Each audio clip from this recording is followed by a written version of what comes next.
Arc 6 Chapter 1, The Dragon Carriage's Way Back. Natsuki Subaru's group continued to head directly towards east upon leaving the city of Pristella. They headed towards the eastern end of the world, an area that contained the Augria sand dunes, which was a plot of land with a rich history of demon beasts that have continued to exist for hundreds of years, rejecting every existence from stepping foot onto their territory. It contained a miasma that would cause travelers to lose their sense of direction and gnawed at their hearts. It contained groups of demon beasts as evil vanguards, who would indulge themselves in playing with people's lives. And then there was the person who sought for world peace, the person at the watchtower who determined each and every one of the successes and failures made by those who came close. This person was the sage, Shaola. Subaru, just from knowing that, it feels like we're lining up for suicide. Just being reminded of the obstacles that lie ahead was enough to cause dejection. In reality, the beings that headed towards this place while knowing what lies ahead were perhaps beings like suicidal people, or perhaps witch worshippers. At any rate, it seemed like they were nothing but beings who had brain abnormalities. However, these people were neither of the above, as they had no intention to die. It was rather the opposite, they intended to live. They would provide a path of life in response to each and every one of the people who lost their lives on another path. They began this expedition in order to obtain this seed of hope. Subaru, nevertheless, it is mysterious. Subaru, who was isolated by the members who were sitting up front, whispered these words while continuing to imagine the jolting of the dragon carriage that didn't actually shake. When the people in the guest room heard his whisper, every single member had their eyes turned towards Subaru. A total of 4 glances came his way. Adding in Subaru to the people who were in this carriage would make a total of 5 passengers. This was what the situation looked like. Emilia, mysterious? Did something happen? Subaru, no, it's nothing important, Emilia-tan. It's just when one of our dragons that we amiably ride with made a face, I just thought to myself, she has a pretty startling part of her. Subaru responded this way as he brushed off Emilia's question. Emilia and Beatrice were located to Subaru's right and his left as they secured both sides. These were his allies. It was a given that these two would be with Subaru, but still, the question at hand would be the 2 people up front. Julius, well, it may very well have been normal for you to feel like such. Actually, I too thought it was really startling. It would be natural for Natsuki-kun to feel uncomfortable, huh? Anastasia, that's right. The person who let out high-pitched laughter and said this with her Kansai dialect, a dialect that was fixed to Kararagai dialect, was Anastasia. After the powerless sadist responded in a Kansai dialect, she looked towards him with a meaningful look while feeling her hair. Anastasia, although, you might not be as bad as Julius, if we're only talking about things like comforting ridicule. Julius, that's harsh. However, please do not worry. I am also a knight at heart. Just a single night is enough for me to adjust my heart. Not to mention, the last few days have already been, I promised to never to show a sight that was similar to yesterday's shamefulness ever again. Anastasia, how elegant. We shall be expecting as such then, perhaps. Julius bowed and replied in response to Anastasia's banter-like way of speaking because of the incident from before. It was something that would be obvious if you claimed it to be so. He received damage from Gluttony's authority, but it more specifically had effects on all of his friends, rather than effects on himself. It affected anybody but himself. Thus, the people that changed their behavior were his friends, rather than himself. He did not conceal his disturbance when he received these reactions, and on top of that, relating to what he had just said before, it seemed like his friends no longer accepted this with ease. Subaru. You're astounding. He let out this praise with his voice that wouldn't acknowledge the significance of things. The weak part about him was not being able to clearly express great praise. It wasn't as if Subaru could forget that feeling as well, the feeling of having your own existence being left behind, having nobody around to share the memories of your own. Natsuki Subaru definitely had recollections of this different world that nobody remembered, as he was one who could go back in time with his ability returned by death. If he were to recall a single experience where he built up connections only to have them lost, deep down, it would perhaps be the Roswaal mansion's initial, the repeated days at the Roswaal mansion. He got summoned into a different world, ran around doing all kinds of things at the king's capital to help Emilia, and then as a result, he was invited to Roswaal's mansion. He then experienced 4 iterations of events before stepping foot into the 5th world. The memories up until the 4th world were held within Subaru and nowhere else. Even now, it was difficult to forget the shock he felt from being treated as a stranger by the people who he built relations with in those days at the mansion. That pain and sadness would never fade away. Beatrice : What is it? Subaru: why have you suddenly started petting Betty's head? Subaru: don't worry about it. They're just my deep emotions that say, I seriously got saved that time thanks to you. Thank you. Thank you. Beatrice: I don't understand, I suppose. Also, my hair is getting messed up so you don't have to stop, but pet it just a little softer.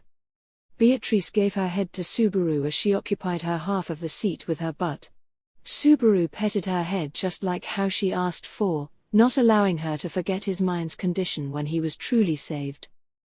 The only person who didn't change their feelings towards Subaru during the loop of days at the mansion was Beatrice. They met before the beginning of the return by death. She remained to be the only person to not change how she'd come in contact with Subaru after that as well. Moreover, she too would keep the fact that she saved him as an eternal secret. Subaru: after that, Emilia Tan saved me, huh? Emilia, dash? Emilia made a curious face in response to Subaru's reminiscence. Subaru was right here at this moment, because he was saved by her kindness, voice, attitude, and the warmth of her lap that she gave. This is how Subaru was able to recognize Julius' impressiveness of accomplishing things by himself as an actuality. Subaru could do this because of how he gained his triumphs. He got as much help as he could, as time elapsed while he tried to get things right 4 times. Or maybe it was because a certain someone would be there to lend him his help. A certain someone that was forgotten by Anastasia, a certain someone that didn't seek for help from anyone in his own camp, a certain someone who had his ties severed with the spirits whom he contracted with, a certain someone whose blood-related brother didn't remember him either. If that was the case, then he'd be grateful for him. Emilia, continuing to stare at people's faces like that, is something wrong, Subaru? Subaru: it's nothing. I just thought of letting you know that you're beautiful and I love the you who smiles with a sense of elegance. Julius: beautifully elegant, that indeed has a splendid sound to it. I never expected to receive praise from you. I'm surprisingly happy, or well, that may be an exaggeration. Well, isn't my beautiful elegance a given? Subaru: I didn't mean to praise you. Though, you do piss me off when you say it like that. With his same manner from the past, or rather, with his reaction that made it seem as if he became even more skilled with the slipping of the tongue, Subaru became the one to be annoyed. It was hard to take in the evident frailness that was on his face when he was at his brother's hospital room at Pristella. He was spirited in the past, and Subaru had recollections of the times when a lack of satisfaction was evident in his expression. However, all of that is completely forgotten history now. Emilia, you and Julius get along well. Like how you guys are right now and just like how you guys were in your talk. Subaru: Emilia Tan, you got it wrong. There's no way me and this guy get along well. Did you see my face? My eyes had the scariest look ever. Although, that is just my viewpoint. Emilia: really? I don't think you're right, but, I'm not talking about the look you had in your eyes. I'm talking about when you said that you two don't get along well. Subaru's eyes had the same level of extreme scarrins as always. Subaru: the same level of extreme scarriness as always? Emilia: well, for me, I love Subaru's eyes. I'm being truthfully truthful. Subaru: damn it. How I wish that part about my eyes was left out from the audio recording. Emilia let out a wry smile as she filled Subaru with regret. She then turned towards Julius with an inquisitive look, causing him to take a glance towards Subaru. Emilia: I myself have no room to deny those words. In reality, to say that me and him are close, wouldn't be a proper thing to say. Although in my eyes, we are compromising with each other, despite how things may look. Subaru, to put it as compromising, that's already condescending. Even more deprecating, it'll probably piss him off. Emilia, it's difficult to put it. I wonder what we should say to him. He sought for Emilia's agreement on his opinion of Julius, but she reacted to their exchanges by brushing up her hair and Subaru, just as I thought, we are really close, right? Julius, come on. That's already clear. Subaru, eh? Well, I guess we are close then. Subaru had a disagreement with Emilia, but Subaru and Julius acted as if nothing happened. This made Emilia become more and more baffled. Anastasia tried to hold herself back from laughing, letting out chuckles with a smile. Anastasia's reaction caused Julius to suddenly loosen his lips, as if indicating that he calmed down. That transient master and servant relationship was hardly suspicious to Subaru, being someone who's familiar with the opposite situation. The Anastasia at hand differed from the genuine Anastasia Hoshin, because she was only on the same side of a spectrum for fakes. Anastasia's body is a body that the artificial spirit Echidna, nickname being Eridna Eridona, is currently using. This so-called Eridna had no intentions of capturing her body, but he was unsure of how much he could trust her. Being someone who was aware of this situation, the one thing that Subaru did not fail to do was look out for Emilia and Julius, who both were unaware of the situation, while trying to avoid providing enlightenment at the same time.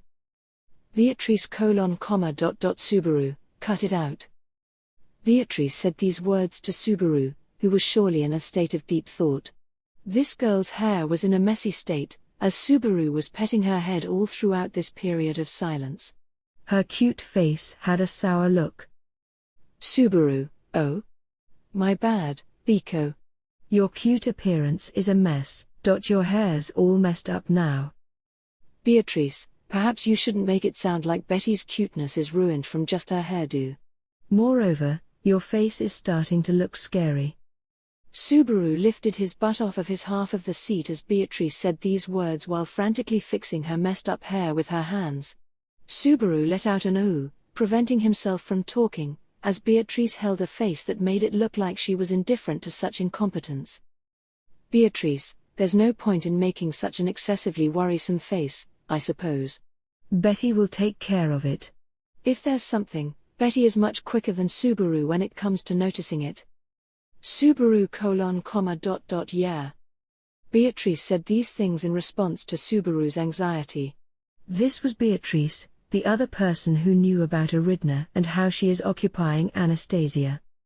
They promised 2 assertions that would conceal the truth. These 2 assertions were, first, Subaru would avoid causing any unnecessary commotion about it, and second, make sure that Eridna had no intentions to steal Anastasia's body away from her. However, Beatrice would be the only one to realize when something would be too late. These were the 2 beings that were the same type of artificial spirit who had the same type of relation with the witch Echidna. If it seemed like Eridna was planning something, Beatrice would surely sense it.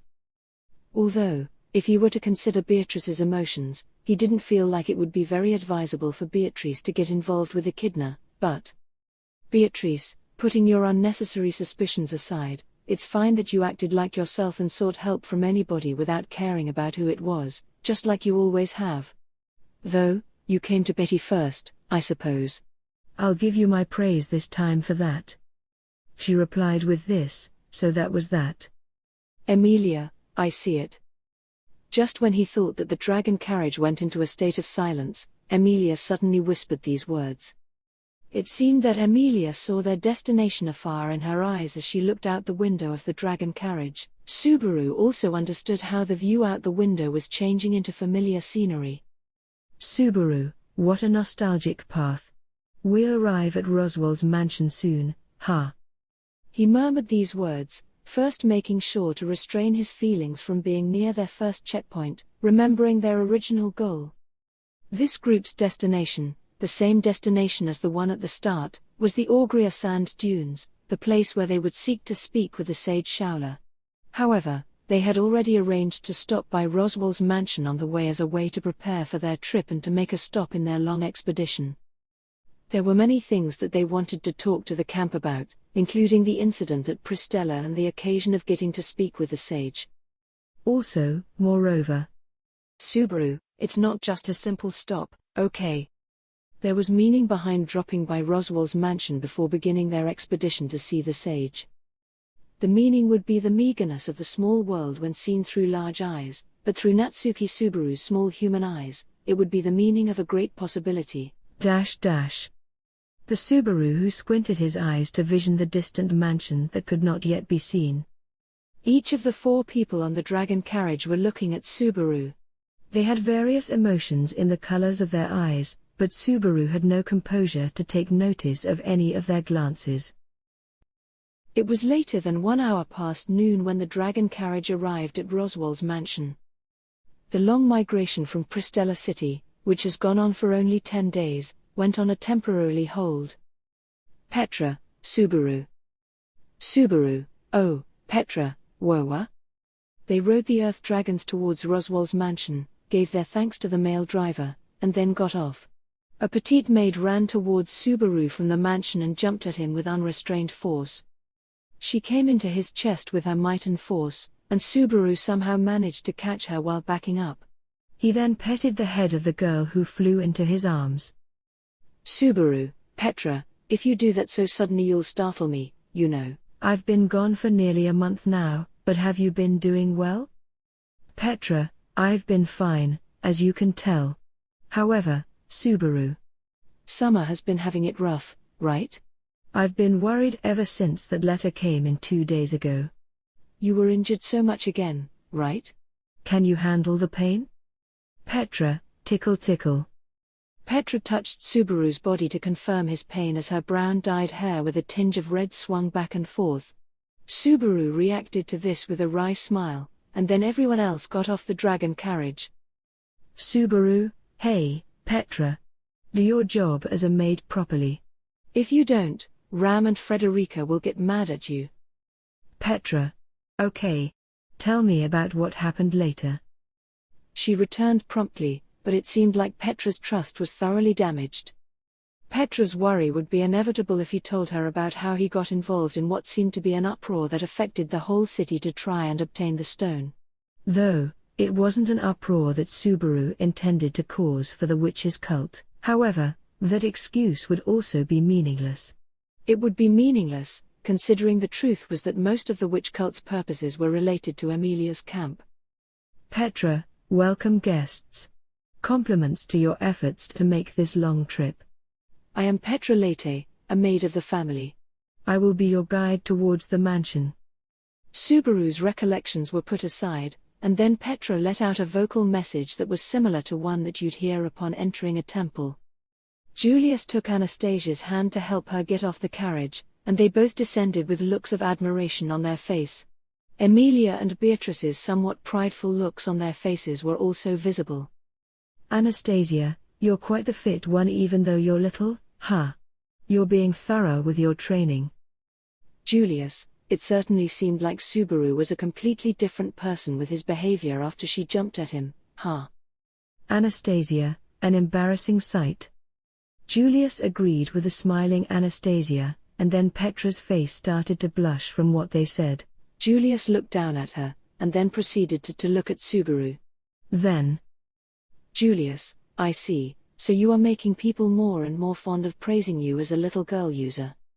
Subaru, I'll have you know, Petra isn't as small as a little girl, and even if you call me that, the only little girl I use is Biko. Get your facts straight.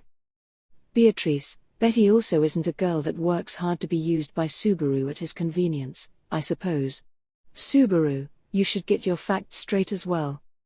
Subaru replied to Julius' banter in a cold way, and then Beatrice rebuked Subaru in an even colder manner. Subaru's mouth turned into a frown. He became silent, and Beatrice let out a sigh. She then looked at the Petra's lower area. She stood with her, and then made a slight movement to grab onto the edge of her skirt. Beatrice, also, look. Not much has changed throughout Betty and Petra's time, I suppose. Wait a second. Betty feels like Petra has grown a bit. Her hair has grown a bit too, I suppose. Petra, it's because 1 month has passed, and it's also my growth period right now. My back will grow, and my hair will grow too, if I don't cut it. Beatrice-chan will stay small though. Beatrice, what the?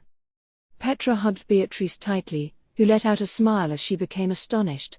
She continued to hug Beatrice, who had an angry face, for a sufficient amount of time, and then walked away as she said, well then, allow me to guide you all. Subaru, all right, we'll finally be going to the, He sought to follow her, but then someone grabbed onto the back of his neck with her hands. When he raised his voice with a blocked throat and looked back, he surprisingly found out that Amelia was the one who grabbed onto his neck. The dragon carriage from the back jerked Subaru's chin while Amelia held onto the back of his neck. Amelia, Subaru, Patrasche doesn't seem to be happy. Anastasia, this has become a selfish situation, huh? If you were to look at the Earth Dragons when Amelia made this point, out of the 2 Earth Dragons that they traveled with, you'd notice that the beautiful, jet-black Earth Dragon was glaring at Subaru with frightfully harsh eyes. This was Subaru's affectionate dragon, Patrasche. When Subaru tried to return her look, she turned away bluntly. She then let out a light, but very displeased sound. Amelia, you seriously weren't able to make up with her, even though you had 10 days, huh? Subaru, yeah I know, but I really don't think it's my fault this time. Subaru scratched his head as he thought of what to do about Patrasche, who was leaning onto his belly. Regarding the troubles that Patrasche helped Subaru with up until now, looking back you'd see that ever since they left Pristella City, or well, let's move a bit before that. When he went to the Earth Dragon stable after defending off the witch's cult, he was already in a bad mood. He did not talk to Patrasche, as he didn't want to leave Otto with his injures. She was understanding, simply because they've known each other for a long time. This affectionate dragon also tried to understand Subaru's anger over time. Subaru, well I know I neglected her during the uproar, and that I even made her feel lonely, but, Gofur? Amelia, Subaru? Subaru was on the very end of his statement when Patrasche swung her tail at him, causing him to become covered in dirt after taking a direct hit. As expected, Patrasche has no mercy in her attacks. If he were to reply to her in a deceitful way, she would come to strike him without any hesitation. Subaru, I would have never expected it. To think that I'd have too much protection after lacking protection against Regulus attack is just. Amelia, are you all right? Patrasche decided to suddenly shake her tail again, but doesn't this mean that you'll get hit once more if you don't say the right thing? He received assistance from Amelia as she gave him her lap, and then he stood up as he heard Amelia's terrifying point. He looked at Patrasche, and she certainly was there shaking her long tail. She cut through the air with the end of her tail as if to threaten Subaru. It felt like she was saying that she'd double the power for each mistake he'd make. He unconsciously lost the ability to speak properly, and his throat became cramped as he realized that he couldn't afford to reply carelessly. Julius, even if you're careless like that, your Earth Dragon has an overwhelming amount of sympathy towards you anyway. However, that statement made by Julius, who disheartened the start of his guidance, would cause an undesirable effect to come at Subaru. Subaru pointed at himself and Patrasche in response to Julius' argument and Subaru, really? I'm kinda covered in all this dirt, you know? You call this sympathy? Julius, if you ever felt proof of deep affection, you'd understand, wouldn't you? It's an emotional and complicated Earth Dragon. She's mad that she wasn't able to help you during that uproar, and she's mad at you for not seeking for her help. So it might just be a natural emergence of feelings, rather than anger towards you. Subaru, what are you saying? Just how high are you going to make her heroine power? Stop it. The level of correctness of Julius' points was unknown, but at the very least, his words made Patrasche's tail swinging come to an end. Subaru looked at Patrasche once again, and she turned away, just like always, but Amelia, looking at her now, it seems like she's kind of embarrassed after hearing that. Subaru, Amelia-tan, you noticed that too? I also noticed that. It makes my heart flutter, so don't do that too often please, Patrasche. He said these words, reached out nervously with his hand, and then Patrasche finally lowered her head, allowing Subaru to touch her body covered with tough scales. And with this, it seemed like the Cold War where he had 10 days to make amends ended on a good note. Petra, isn't that enough? Is everything fine now? Petra was showing her impatience as they continued to stay at the mansion's front garden without paying attention to the time. She came out here being instructed to guide them, and yet they still ate up so much time. Petra, if we don't return soon, Ram Summer will get mad again and… Ram, if you can worry about those things, that means you were just a little bit short on your efforts. Petra, Pia. Petra, who had been making light sounds with her footsteps, let out a shriek and then straightened her back. When she turned back, she saw a pink-haired maid from afar coming from the direction of the mansion. It was Ram, no mistake nor doubt about it. Ram slowly turned her gaze towards Subaru's group and the guests after Petra became as still as a stone statue from her glare and… Ram, even when I thought that you got better at your work, to see this situation when I was just about to recognize your efforts, Ram is really disappointed. Petra, so sorry Ram Summer, about my work, you were about to recognize me? Ram, yes. Your cooking is better than Ram's, your cleaning is more sensible than Ram's, you're better at doing laundry than Ram, and you wake up earlier than Ram, so I was close to recognizing you. Subaru, you should have more doubt when you point these things out. Just how worse was this veteran maid in comparison with this girl who had 1 year of experience as a maid? Even if you were to take Petra's ability to learn quickly into account, the hurdle was so low that it wasn't even worth considering. Ram snorted her nose in a way that Subaru was completely familiar with in response to his shouting and… Ram, how does one proceed to have doubt about oneself? Ram only holds expectations and self-confidence for herself. Subaru, I always felt like that part about you is the one thing that really deserves respect. Subaru responded to Ram's majestic declaration like this while being astounded. In reality, there was reason in learning from Ram's optimism, or rather, there was reason in learning from her fortitude. He just wished that she would be a bit more reflective of herself, but… Subaru, if you did that, I guess it wouldn't really feel like you'd be the real Ram, huh? Ram, that's a scary thought.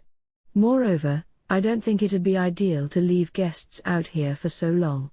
Let's hurry up and enter the mansion. Subaru went into agreement in response to Ram's dismissive words. They ate up too much time outside the mansion. It wouldn't be surprising for Frederica and even Roswaal to show up eventually if they ended up wasting any more time. Candidates of the king's election and the chief of the territory were gathered, but the question was, what were they doing? Subaru, is Roswaal making his way towards the mansion? Ram, who began walking to guide the others, tapped Petra's shoulder to relieve her stiffness. When Emilia tried to call out to Ram from behind, she replied with a yes without taking a look back. Ram, fortunately, he said that you all could stay at the mansion when the letter came in. He left it with that. There was a summary in the letter about Pristella, and there should be things that are filled with details in there. Subaru, yeah, there should be, considering a lot of things did happen. Ram, there's a complete difference in the amount of people here now in comparison to when you first left, huh? Did Gaff and Otto die? Subaru, like hell I'd let them die. They aren't dead. I was just late in returning to them when they were left with injuries. When he sought to ask about what details were in the letter, his comedic retort came out instead. Ram let out a shrug with an indifferent manner in response. Ram, I'm all too familiar with the depths of men who lack composure. Barusu's especially is one that has an open hole where your contents are being poured out, so you should be careful.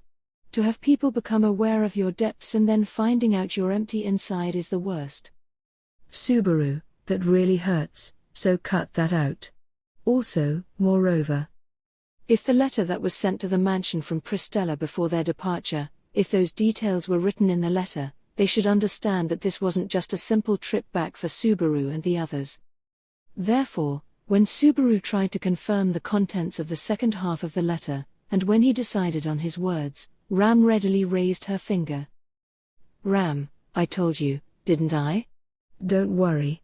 Roswaal said you're free to stay. Also, preparations have been made for both the Sleeping Beauty and the confinement room. Although. She cut off her words towards Subaru at the end and then gently licked her lips. She wet her lips with the red tip of her tongue with a gesture that had a sense of gracefulness embellished somewhere with it and said this. Ram, although, neither of them were Ram's doings. It was Frederica and Petra's job. Subaru, why did you make a prideful face there? Anyhow, even if this was a meeting after a whole month, she still remained to be the same like this. Arc 6 Chapter 2, His way of providing a warm welcome. This is a bit sudden, but the base for Amelia's camp, Roswaal's mansion, is actually different from the mansion that burnt down in the past in that it's now instead the principal residence of Mather's territory. However, the layout of the mansion didn't differ from the layout it had in the past, as it was formatted it in a familiar way. The book wing was placed in the center, and west and east wing buildings were established to the left and right. It was also formatted this way so that the spaciousness would be just about the same. Even if they were to walk around inside, they would seldom come across confusing things. The only problem is that it was just a bit too similar, making it more probable to forget about how the Alam village was no longer nearby. There were several occasions where Subaru would wake up with energy, seek to do radio calisthenics one on the way to the village, and then in the middle of this long road, he'd realize that he didn't know which way to turn next.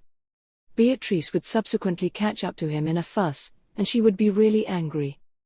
Anyways, they arrived at Roswaal's mansion, got welcomed by the same old Petra and Ram, and entered the parlor where Roswaal, the chief of the mansion, awaited them, but... Roswaal, oh, welcome back. It is great that you came back safe. Roswaal sits on the couch as he claps his hands, welcoming them on their return. Subaru and Amelia were reflexively taken aback by Roswaal's welcome that was full with smiles. They looked at his excessive and amicable smile, and then they looked at each other. Subaru, Amelia Tan, was anything weird written in the letter? Amelia, I don't know. Okay. Moreover, didn't you even go as far as to prepare a weird gift? Because you know Subaru and Roswaal have secret talks sometimes, so. Subaru, no way. And even if I were to plan on giving Roswaal a gift, I would put in my usual gratitude and I'd consult Amelia Tan, Beatrice, Petra, Frederica, Patrasche, and maybe even Ram to help me think of a way to reduce the amount of time and money needed for the gift. Beatrice, those were only names of girls, I suppose. Subaru, isn't it embarrassing for me to ask people like Otto and Garfield about a gift as a man to another man? Subaru responded to the displeased Beatrice, and then he gave a wry smile in response to Amelia's scornful eyes. By the way, he deliberately left out Rem's name in order to avoid causing anxiety for the others, so don't get him wrong, he did feel guilty about it. Anyhow, Roswaal, who was witnessing the whole exchange, shrugged his shoulders and... Roswaal, what a surprising reaction. I worry about your guys' safety, so I wonder what's so weird about me being glad that you're all safe. It's all natural, right? Amelia, that's true, but, Roswaal, you haven't really showed that side of yourself to us that much until now, so. Roswaal, I've also had various changes in my way of thinking this past year. Shouldn't Amelia Summer be a bit happy about me becoming cooperative? Amelia, You're right. Amelia responds to Roswaal's brazen rejection in a way that was typical of her tolerant self as she accepts a change in her thoughts. He nods his head at Amelia, and just seeing her waving her palms back and forth made Subaru unable to leave it at this inadequate level of trust, but... Beatrice, even if you were to try to understand his way of thinking, it wouldn't be possible because it's too odd. Subaru is also a little that, but the ness of that is more, I suppose. Subaru, you're being too vague with your words. He pets the head of Beatrice, who seemed to have chosen to put in vague and senile words into her remark, and then moves towards Amelia as he steps into the parlor. The cheery Roswaal, they doubted him, but they were somehow aware of his ulterior motive. In reality, he actually did speak of his motive himself just a moment ago. Roswaal was seriously glad about Subaru and Amelia coming back safe. He no longer had his book of wisdom. Being amiable was the best move to make in order to fulfill his plans that he had not yet revealed. His only objective was to have Subaru's actions break the obstacles that stood in the way. Subaru, if you feel that way, then that's fine. Though, it'd be helpful if you were a little cooperative. Roswaal, you will reach your goal with or without my help. That is why I believe my cooperation is an unnecessary portion of your power. It's really not an even relationship. Subaru, it feels like I'm suffering an arrangement in an RPG because the supporting character would be too cliché to use. It was an arrangement where the extremely powerful supporting character would do anything but participate in the battle. It was a treatment that was also close to how Roswaal abstained from participating in battles. In his case, he would become more and more entertained while he continued to sit back and watch Subaru, someone who believed in his own power to change fate with his ability returned by death, take desperate measures, continuing to drive himself deeper and deeper into predicaments. He was a cunning fellow, which made Subaru want to click his tongue. Anastasia, isn't it about time you introduce us as well? Subaru, sorry to have you guys wait. Roswaal, they're visitors. Allow them to seat themselves. Roswaal, I'm listening. Nevertheless, you have some interesting members. The girl who waited out the corridor speaks out to the people standing at the entrance having a conversation. Subaru lets out a light apology to them, and then makes a hand gesture to Roswaal, who is sitting at the couch, signaling him to let them in. Roswaal stands up and then sits back down in the chief seat with dead silence. He then appoints them over to the visitors' sofa. Subaru and the others slowly rest their backs onto the sofa that faced towards Roswaal. Roswaal, welcome to an even further distant place. The last time we spoke to each other face to face like this was at the recognition ceremony. Anastasia, that's true. Also, it wasn't as if we spoke to each other in a proper conversation. This essentially is the first time it'll feel like we'll be speaking to each other. The recognition ceremony that came up in this conversation was the formal recognition of the suppression of the white whale accomplished by the combination of the Emilia camp, Anastasia camp, and Crush camp. It was a ceremony where they were evaluated. Albeit the ceremony carried out in the royal castle of the king's capital was small scale, they did discuss about the problem of the sanctuary. The camp representatives gathered to talk about the sanctuary, and all of the members immediately after solving the issue were naturally involved in the ceremony. He had vivid memories of Otto having a tense, pale face and the castle shining within Garfield's eyes, although Roswaal nonchalantly decided to participate even after all those intense reactions. What a guy. Well, Otto did have tension, but Emilia also quickly matched his tension, so Subaru couldn't really say much about it. Emilia's tension made sense considering how she was being praised for achievements she didn't even have memory of achieving. Anyways, that's a meeting from the past. Mutual greetings were carried out in a hurried manner. And now the conversation would immediately move on to the main topic, the report for the city of Pristella. Roswaal, and just like the letter said, Otto and Garfield have withdrawn because of their injuries. I see. Understood. These achievements are truly promising. Roswaal lets out an admirable sigh as he lets out these words after hearing the report.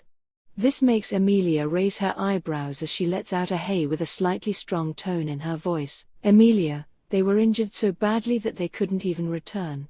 Yet, you still put it like that. What are you trying to say? Roswaal, let's refrain from jumping to any hasty conclusions. Yes, it is heartbreaking that they were injured like that, and yes, their forced, temporary withdrawal was no less heartbreaking than their wounds. However, on the other hand, no fatal damage can be hidden by the camp. If you include the other camps and consider the encounters with several of the Sin archbishops, successfully hiding that damage would really be a miraculous outcome. Roswaal, the scars caused by the Sin archbishops should of course be treated promptly, but everyone's inflicted damage was kept to the bare minimum thanks to Emilia's summer and the city's defense. I think that you should recognize that for yourself. Emilia, oh. Thanks.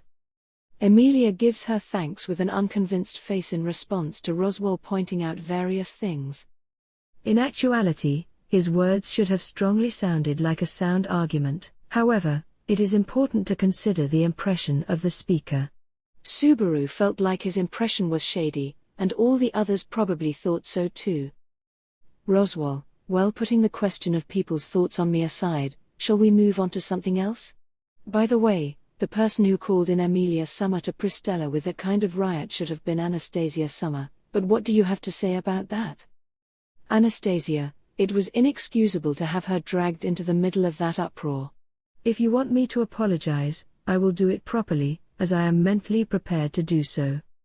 Roswaal, and if you sincerely bow your head, this would end without your payment, not having a single cent to give. Oh, but you don't need to apologize to me.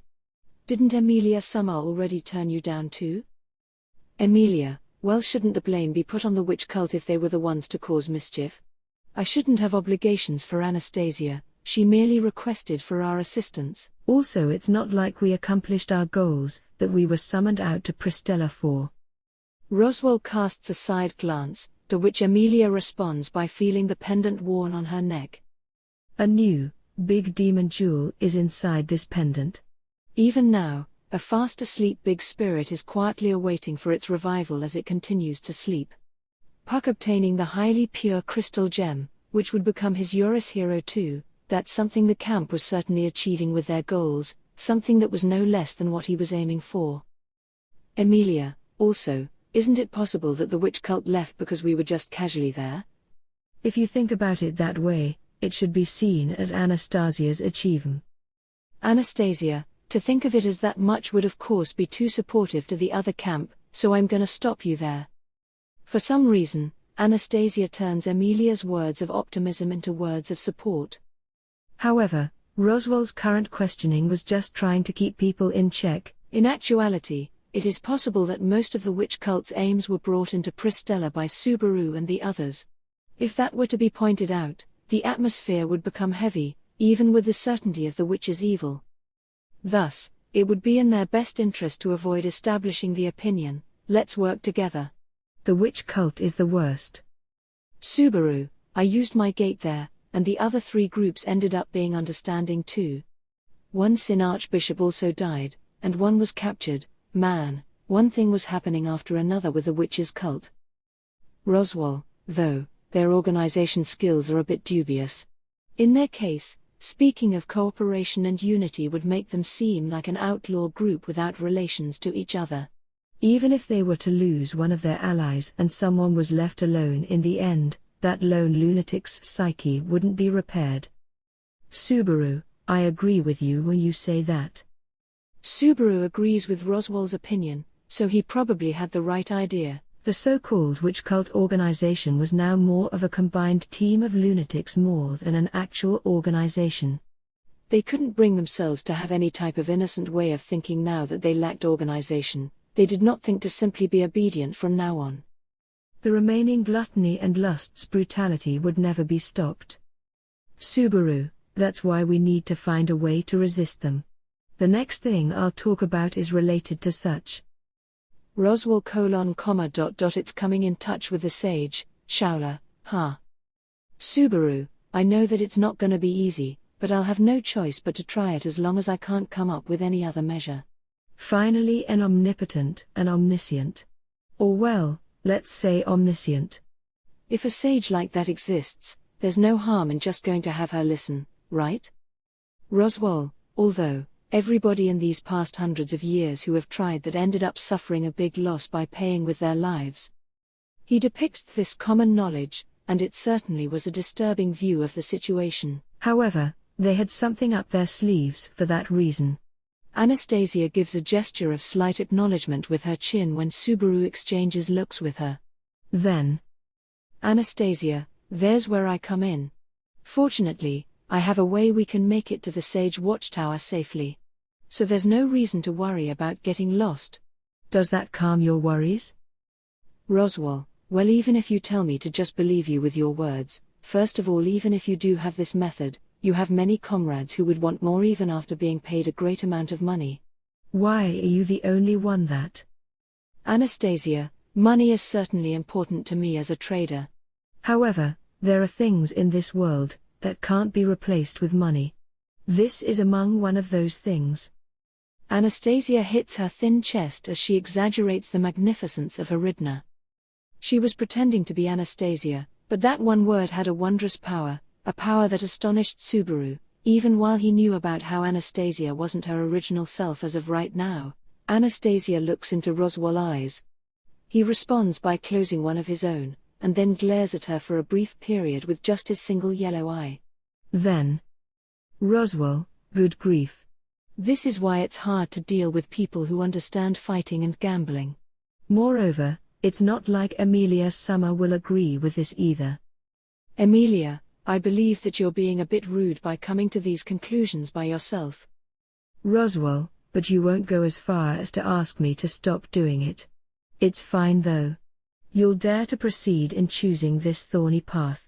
That's where he'll accompany you as well. Roswaal responds in a half-hearted way, though he was interested in how they would get there after all. The height of the hurdle Subaru had to climb over would become higher depending on Emilia's choice of this difficult road.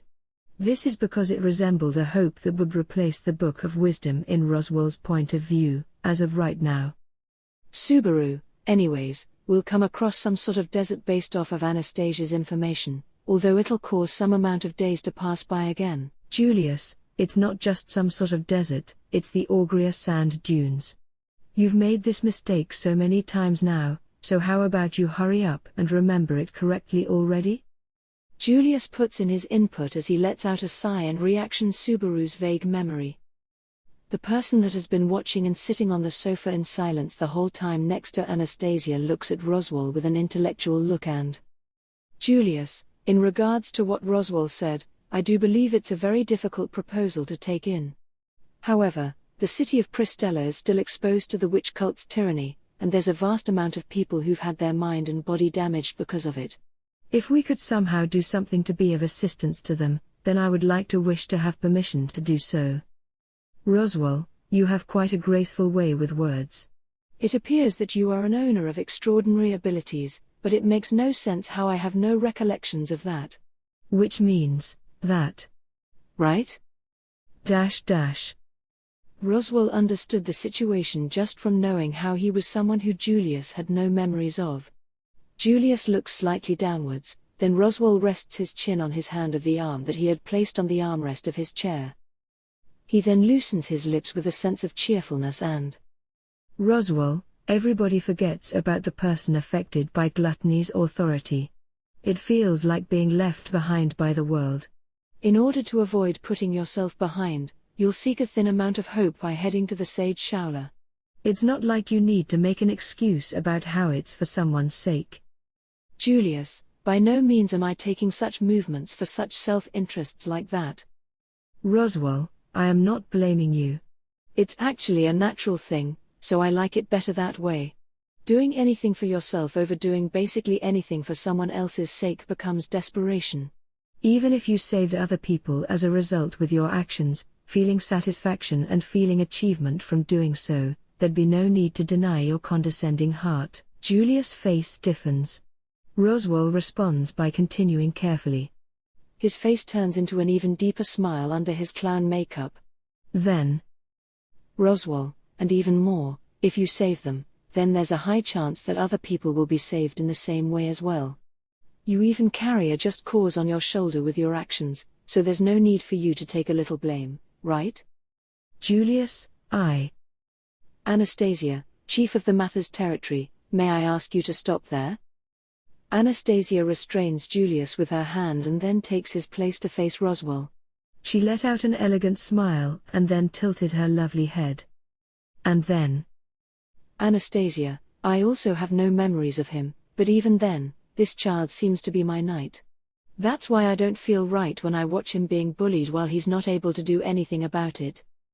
Roswaal, you're saying that the bond between a master and a servant still exists between you two even when he has disappeared from your memories? Anastasia, I wonder. I'm also not too certain about that. I didn't feel like his worries were natural along the trip though, moreover. Anastasia gently raises her finger and points towards the sofa of the meeting. Then, Anastasia, they've all been here this whole time. Do you view tearing your camp apart as protection? Roswaal, my oh my. In response to Anastasia's points, Roswaal looks at Subaru, who is on the verge of eruption, and then shrugs his shoulders. Subaru was on the verge of shouting. Naturally, Emilia and Beatrice were on the edge of doing so as well. You could have said that Roswaal gave into the situation, as he raised both of his hands in resignation. Roswaal, okay. I'm sorry about this. Though, I do think that I was just pointing out the possibility of a certain aspect. Subaru, that was unnecessary. You really need to stop with your bullshit. Roswaal, was it though? You will most likely come across people who don't care about how many people benefit from the outcome, distrustful comrades who bring you down with abusive complaints. It seemed like you weren't aware of that possibility, so I just thought to advise you to anticipate it. You're not doing this for someone's sake. You're doing it for your own. As a matter of fact, Subaru also had an experience held within him in the form of a pitiful wound where he was berated for his actions like that. He once told Emilia at the royal castle that he was acting for her sake, but she responded by saying that he was acting for his own sake. As a result, he wouldn't be able to easily forget about the pain from it. That was a definite truth. However, he got a taste of it through his harmful intentions, whether it had been the truth or not. But just because he did doesn't mean that. Subaru, it's not as if the feeling of accomplishment decreases depending on the amount of people who approve of one's actions. As if this person is like that. Stop it.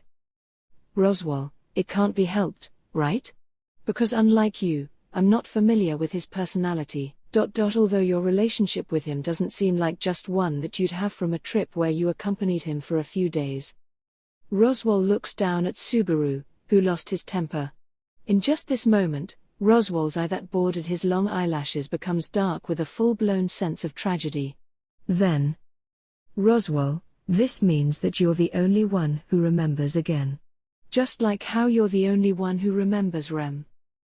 Subaru, though, I do wonder what kind of fate this is. Roswaal, it's proof that you're special. You should care for it. You should treasure it. Because there are many things out there that cannot be obtained even when you wish for it. Nobody besides Roswaal himself followed the second half of his recollection. However, even if he were to continue ask him questions until he shed light on it, Roswaal would not let out the truth, so Subaru quickly gave up on the situation. Anyhow, things that needed to be said should have been said now. Next would be Subaru, just like the letter said, the confinement room and Roswaal, and the Sleeping Beauty will be taken out, yes. Although, I was sure that you really hated people touching her. Subaru, a way to wake her up might be found, so I'll try it. Isn't that a given? Roswaal, I was surprised when I found out that you'd first try this measure with that girl. You give off the impression of an egoist, but you're actually self-punishing with this part of the matter. Don't you think that somewhere in your heart, somewhere in the corner of your mind that you should be the one to save her from the start? He hit the bullseye, and Subaru reflexively sunk into silence. He continued to worry about if there would be other victims to be afflicted with the same case as Rem by gluttony up until they were just before the mansion on their trip to Pleiades. Getting Rem to wake up of course wouldn't even allow him to forget about that worry. If there was a possibility for her to wake up, he wished for her to hurry up and do so, even if it was just for a day, even if it was just for a single second. However, the certainty of Subaru being the one to do it was a different matter. All those people in the city of Pristella are suffering the same kind of damage as Rem. It was a situation where the sleeping people weren't even capable of worrying about how their families felt about them being taken away. The more Subaru thought about it, the more he felt the piercing of a strange wedge. It was the feeling of guilt from saving her first over a multitude of other people. This is why he had hesitated this time as well about taking Rem out, all the way up until just now, but Emilia, I've already convinced Subaru, so there's no problem. Roswaal : This is quite surprising. The person that said this to Roswaal was Emilia. She takes place of Subaru, who is in a state of silence. Roswaal is doubtful, but he looks at Emilia, who is puffed up with pride, and then closes one of his eyes. Then Roswaal, you say that, but wouldn't her awakening be troublesome for Emilia Summer? Subaru-kun has strong feelings for that girl, no matter how you look at it. In fact, they're as strong as the feelings he has for you. Emilia, yeah. I think that's right. Subaru will devote himself to that girl for a while, and he might stop caring about me as well. Subaru, no. Under no circumstances would that happen. It shouldn't happen. He swears that his feelings towards Emilia would not waver from now on either. It's just that his feelings for Emilia were a different part of the entirety of his feelings. Him having strong feelings towards Rem is a fact, and just like Emilia said, if she were to wake up, there was no doubt that he'd become devoted to her. However, she says it's fine to Subaru. Then, Emilia, if it makes Subaru turn the other way, that just means that I'll be the one this time to do my best for you to turn my way. I'm not worried about Subaru suddenly not being there. Therefore, I'll also have you come my way, no matter how madly in love you become with Rem with how cute she is. Subaru, eh? Emilia Tan? Emilia, that is my resolve and that is what I have decided. Moreover, nobody will complain about you saving her. So it's fine. Let's wake up Rem. Emilia supports Subaru's decision with her strong words. Those words had some sort of sound that seemed like a confession. It surprised Subaru and made his knees shake. There were many times when Emilia told him things that sounded like affection, they happened, but in none of those times did she go over the level of her deep affection. Emilia, to me, to Rem, to Beatrice, to Petra, to Patrasche, to Otto-kun, to Garfield, we all want you to be really happy. Subaru, though you did mix an earth dragon with men at the latter half of your statement. She mixed in a lowly at the middle too. Anyhow, he accepts this and then Beatrice poked his shoulder, who was sitting beside him. Subaru lets out an ooh-hee and then looks to his side. Beatrice had her usual face of disappointment. Beatrice, it's not like I'm going to complain about Subaru's tendency to fool around with girls. But my hand is always free, I suppose. This is the Betty-only special privilege. Subaru : you're ridiculously cute. Beatrice, that's a given, I suppose. Betty's charm resounds to the gods of heaven and earth. He didn't go as far as to care about what the gods of heaven and earth thought about this, but it did resound in Subaru's heart. Subaru was supported by Emilia and Beatrice and would work hard to wake up Rem. He longer hesitated about doing this. Subaru, so that's that, Roswaal. Sorry for being loved so much. Rem will be taken out. Roswaal, you'll just surprise Emilia Summer and Beatrice Summer when you make them sound like alternates like that. It's fine, do whatever you want. I never planned on stopping you anyway. Subaru, alrighty, then about the talk from before. Roswaal, I was feeling concern and just wanted to make sure that you understood the meaning of my actions. I also hurt your guy's incredible, nameless knight, so. Subaru, it's okay. Roswaal spoke in a way that felt like banter until the very end. Julius inhales slightly, and when he exchanges looks with Anastasia. Julius, I am Julius Juoculius. This only remains within his memory as of right now, but I am an imperial knight of the kingdom of Lugnica. I am not so inept that my heart would be perturbed by something like this. He makes his declaration like this and did a splendid job on brushing aside the pestering from the wicked evilness of sorcerers. Subaru, not very firm. Julius, just whose side are you on again? I feel like I've just been stabbed in the back. He sneaks in his last statement just after the ending of their conversation. The conversation had ended, and then Subaru and the others left the parlor. They headed towards the confinement room that resided in the east wing of the mansion. They headed over there in order to come in contact with this person who possibly held an opportunity to grab a hold of an essential key in reaching the Augria sand dunes. She was brought into the confinement room around a year ago when the previous mansion burned down, the same time when residents of the mansion migrated over, and has been kept there ever since then. She wasn't really the type of person you'd want to come in contact with, and it wasn't really safe either, but...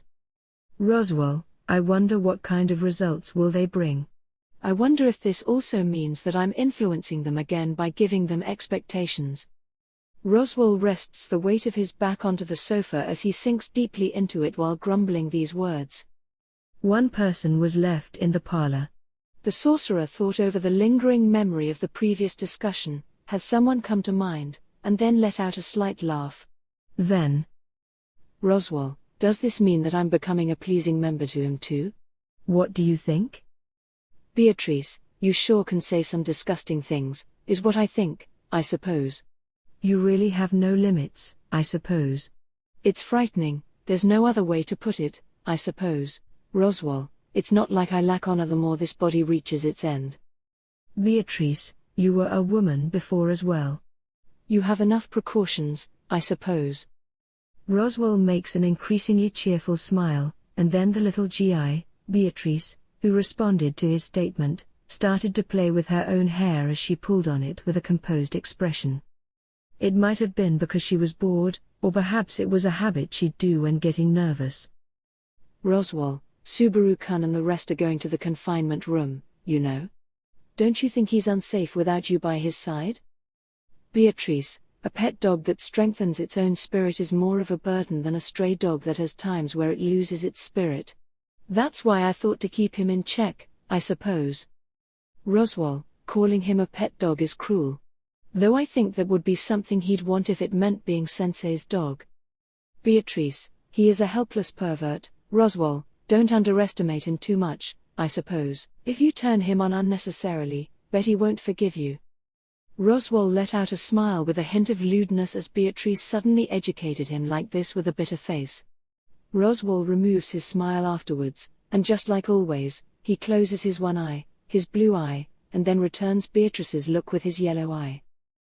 Roswaal, you and I act different when it's just us two. I act wholeheartedly, while you act carefree. Beatrice, that would mean that you see a side of me that is completely different from a mother. The Betty that holds Subaru's hand is several hundreds times better, so how about you refrain from offending me like that? Roswaal, that's something that you've become able to admit. Someone like you who pretends to be a librarian of a prohibited library should become as happy as she can. Beatrice, that's a given. Which is why I'll have you allow me to act in order to protect that happiness, I suppose. Beatrice contests Roswaal with an equivalent level of intensity within her eyes as she stands in front of him while he remains seated on the sofa. Roswaal squints his eye as if to attempt to peek into the heart of that round-eyed girl and Roswaal, a single person defeated the Sin archbishops. Subaru-kun most likely thinks that more than one did it. Beatrice, there should be candidates other than Subaru that help defeat them.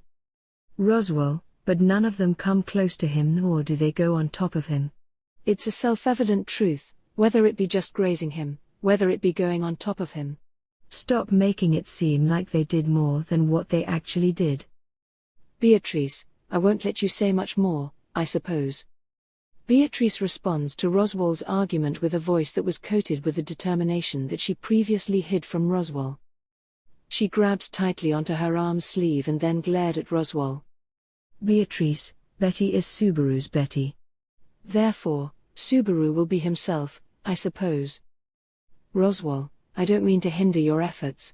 It's just that having fewer people to acknowledge would be more convenient for me, that's all. Beatrice gives a strong glare at Roswaal at the end, and then she surely headed towards the door. The remainder of the discussion was also put to an end. Roswaal, Beatrice. Roswaal speaks out to the faraway girl. Beatrice stopped walking, but she doesn't turn around. Roswaal, you see Beatrice, I want you to be happy, or at least always be stronger than all the other masses. This is what I feel, and that's because you're like a younger sister to me. Beatrice, that doesn't make me very happy. Moreover, you're not a mother. Roswaal, isn't that what love is? She didn't respond. She simply opens the door, and then only sound to be heard throughout the parlor was the quiet sound of her closing the door. And after that, not a single sound was left within the parlor. Arc 6 Chapter 3, A Little Girl's Cell. Frederica, how'd your talk with Roswaal summer go? Subaru, you could say that it went as normal as always and that he irritated me more than usual. Give me some sympathy here. Frederica, I'll just give you an IC. Subaru's group left the parlor, and Frederica had guided them towards the mansion's east wing. This scary-faced hostess with her beautiful, long blonde hair with her courteously worn maid outfit, finally exchanged greetings with Anastasia and Julius as one of the mansion's honest maids, and talked to Subaru like that, who started to walk with discouragement. Frederica, was Garf-chan useful in your guys' journey and at the city? For him to get heavily injured to the point of not being able to come back even when I told him specific instructions, I'm worried about him causing trouble for Emilia, Summer and the others. Emilia, no, don't worry about it. We made Garfield work really hard, after all. He's resting along with Otto-kun right now without causing any trouble. Well, I'm not so sure about the no trouble part. I hope that they aren't. But anyways, we did request that they rest. Frederica, my apologies for having my foolish younger brother cause you trouble. Emilia was in half doubt and didn't finish her follow-ups, while Frederica offered her apologies. Anyhow, Garfield was someone that worried Petra, Ram, Roswaal, and Frederica with his behavior, but his mentality changed in some way or another during the incident at Pristella. If you had to describe it, you could say that he matured. He definitely matured. Garfield's strength already stood out as a 15-year-old boy. He was still far from being able to boast himself as the strongest with his strength if you considered the Guts hunting battle and the 8 Arms battle. But even then, he certainly had a level of strength that contended with not just the Emilia camp, but the superiors of the whole continent as well. The biggest problem was still probably his immature mentality. If he could control his mental frailness, he would move up to the stage above. It's just that, well, that also was something that shouldn't be rushed. This is because steadily and assuredly becoming stronger to step firmly over the stairs to the next stage was an appropriate way to mature for a 15-year-old. Also, Subaru, there's another reason for him not coming back right away this time. Emilia, are you talking about Mimi? Subaru, there's that too, but... Emilia cuts into the conversation as if through sharp hearing, and Subaru gives her a wry smile. Even Emilia, someone who was poorly informed on love in relationships, seemed to be interested in the love affairs of other people to some extent. She was very interested in Garfield and Mimi's relationship. Of course, Garfield also risked his life and protected himself, which probably caused Mimi to have feelings for him, as she clearly expressed her affection both before and after battle. Frankly speaking, there's no man out there who wouldn't shake upon being struck with affection from a girl he didn't hate. Subaru was also no exception. Subaru couldn't say anything about that phenomenon, considering he was one that experienced it before. He wanted to monitor the changes that would happen from now on, considering how Garfield loved Ram and the uncertainty of how he'd respond to Mimi's feelings. But that was a different concern to think about. Garfield had a concern left in Pristella City. Frederica, Subaru-sama? Do you need to ask me something? Subaru, no, not anything in particular. It wouldn't be right for me to talk about this matter. He looked at Frederica's face with a profound look and then she asked about its meaning. He thinks about Garfield's true feelings while covering up her doubt. At Pristella, a family that Garfield worried about, it was a family that had golden hair and green eyes, which were traits that would remind one of Frederica and Garfield, who were brother and sister. Garfield's relationship with them was like his relationship with Frederica. Surely Garfield wanted to be proud of it and wanted to report it to his family, Frederica and Yuazu. Subaru, so I will say nothing. Natsuki Subaru will leave it at that in an ultra-cool way. Emilia, oh, speaking of Garfield, some really friendly children were at Pristella. About those children. Subaru, Emilia Tan, you're gonna make my monologue go to waste. His explanation was turning into waste, so Subaru stopped Emilia from talking. The synergy would be scary if he left it as it is, so he decided that he would make the time to properly explain the gist of the setting later. Subaru waved his hand with a forced smile at Frederica, whose face became more and more puzzled. Frederica, sorry to interrupt you guys while you're happily heating up your intimacy, but where are you guys headed? Subaru, oh, it's this place called the confinement room. The person that we talked about before is there. Julius, the usual person, huh? I wonder if the conversation will go well. Subaru, it's something that hasn't been done before, so I dunno. Anyways, I'll at least try asking to make sure.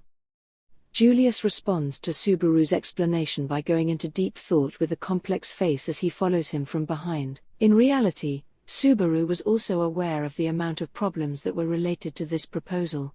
However, if it did go well, then they could lower the risk of their journey by a considerable amount. Emilia, also that girl is relatively familiar Subaru, so shouldn't it be fine? Subaru, that girl is more familiar with Garfield than she is with me. Don't assume that I might be pleased with the cat-like part of her. Subaru reacts to Emilia's optimism like this with a wry smile, and then Frederica stopped walking. Subaru and Emilia also stop walking, and then they clearly enter into a different atmosphere level in this mansion. This was the real Roswaal mansion that was generally arranged so that it wasn't different from the mansion from before. However, the basement part of the eastern wing, this was the only place that had a clear difference from the previous mansion. At the center of the mansion, there was the main center wing that concentrated the facilities needed for one's daily life. It had a west wing with multi-purpose facilities, such as maids and the guest rooms. And then there was the eastern wing that had a history of the Mathers family inheritance, a place that acted as a storehouse/safe where things like books were kept. The only place that was different in the eastern wing was its basement. There was a clear goal inside of the cold, stone room of the basement of the noble mansion. Anastasia, quite an unpleasant atmosphere floating around in this place, huh? Anastasia snorts her nose and then frankly comments on the change in the atmosphere. There was no denial to her view on the atmosphere, so it was indeed a clear assessment that everyone agreed with. The atmosphere that drifted about in this level of the mansion could not be described in any way other than an atmosphere that gave off an unpleasant feeling. Anastasia, it still seems different than a miasma, but it certainly does not give off a good feeling to the body. Julius, other than the matter of the building's structure, first of all, this establishment's purpose, well, it's not unrelated to that, but I do believe that this structure allows someone to ultimately be hid inside of it. Anastasia and Julius looked down at the continuous stairs that headed down the basement of the mansion filled with darkness as they exchanged these words. They were already talking about the confinement room. Those two started to think of the close to endless answers behind the meaning of the establishment that was located at the basement. Frederica, well then. I will be guiding you all now. Please be careful to avoid tripping. Frederica said these words and then guided them down the stairs. Subaru and the rest followed this tall woman from behind as they headed down the basement. Julius also had a face that indicated that he prepared himself for what was ahead. Their footsteps made while walking on the stone stairs resounded very clearly throughout the space they were in. A cold breeze blew upwards from the basement, causing his bangs to shake slightly, which got on his nerves to an incomprehensible extent. Frederica, I'm going to open it. When they descended towards the basement, they were blocked by an iron door right in front of them. The door had many solid locks installed onto it. Frederica released several of them one by one. The key to the door makes a sound, the locks are undone, and then the door opens with a creaking noise. A stone pathway is spread out beyond the door, and they see another door yet again deep inside this place. Frederica, the person you're looking for lies beyond this door. When she stepped back towards the side of the door, she made way for them to enter, and then bowed. They give acknowledging gestures with their chins in response to her bow, and the four people head straight towards the door to lead Subaru. No lock was set on the door at the deepest part of the basement. He reaches for the doorknob. If he were to push it open, there was a possibility that he would be able to see the inside. When Subaru nervously came in contact with the door, he started to have trouble breathing, as he looks back. Emilia, Julius, and Anastasia all stared at Subaru's actions. They nod their heads at Subaru, and then he takes a deep breath. He then puts strength into his arm that grips on the knob. It makes a sound, then he pushes the door open, and roar, roar. Iam gonna eat you, kya. Help me. No, Guhei.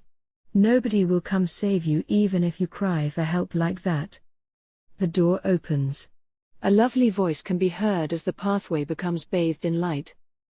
A lone girl is seen inside the room on the other side of the open door. A multitude of dolls are placed around her. Her back faces towards the others while she continues to play with the dolls using both of her hands.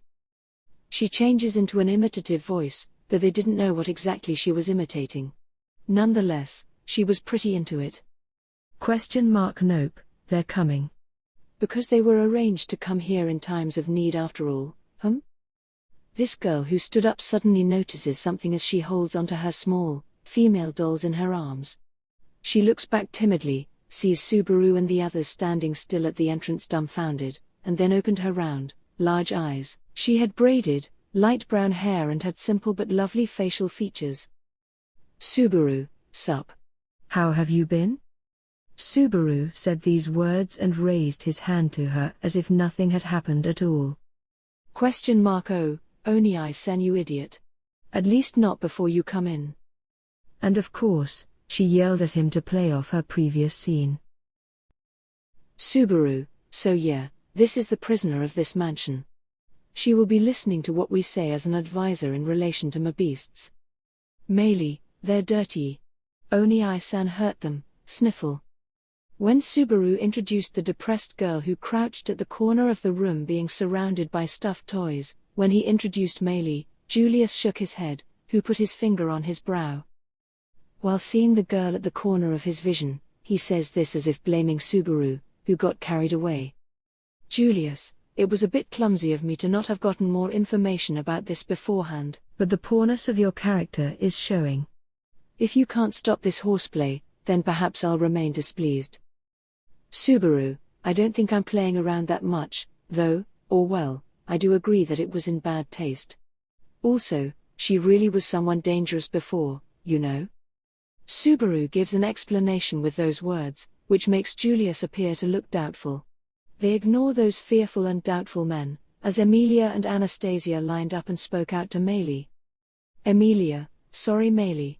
We'll scold Subaru later for this, so don't worry. Anastasia, my, what a cute girl, isn't she? Beatrice-chan, Petra-chan, isn't this a bit too showing of Natsuki-kun's tastes? Subaru, that's a ridiculous opinion of me. Mind saying something more fitting? I thought to gather people, and not specifically lolis. There was suddenly some sense of reality in his little girl use a nickname, so he wished she didn't say frightening things. Putting that aside, Meili didn't listen to Emilia and her words either, as she was completely angry. In that sense, there was an imbalance in people who had childlike sensitivity. Subaru, Meili. Meili, can't hear you. Subaru, Meili, come on. Meili, I don't care. This was the situation. She was a nuisance who entered I can't hear you mode. Thus, Subaru quickly decided to bring out the last measure. Subaru reaches around his back, and he shows Meili the ace up his sleeve. Subaru, look Meili. It's a present. Take it. It's a new stuffed toy Dara Panda. 1. Meili, dash. Wow. It's cute. What Subaru showed to Melia was this stuffed toy that he fixed up on the dragon carriage along the way back from Prestella City. As someone who improved his skills in domestic assistance this past year, Natsuki Subaru's sewing skills became twice as good as before. He could make stuffed toys, and if he wanted to, he could maybe even make clothes for women now. Anyways, the stuffed toy was an innovative work that included a lazy from the heat taste to it for the panda theme. He kinda felt like he had seen something like it before, but that crossed worlds and it wouldn't be a big deal, so he ignored it. He showed the new work that had this and that to it, and Meili accepted it with eyes that shined. Meili, cute. It's a new animal. Wonder what I should name it. Okay, I've got it. I'll name this One Big Panda. Subaru, I see you've named it what it literally is. Putting aside her naming sense, she was extremely skilled at understanding the essence of things. When she hugged the stuffed panda in a loving way, she looked at Subaru and the others with a face that indicated the renewal of her mood. Meili, by the way, welcome back Oni-san and Oni-san. Looks like you guys came from quite a faraway place, huh? Petra was lonely, you know? Subaru, we were gone for a whole month, after all. And we're going a little far away again, so I don't really wanna think about how it'll probably anger Petra, but…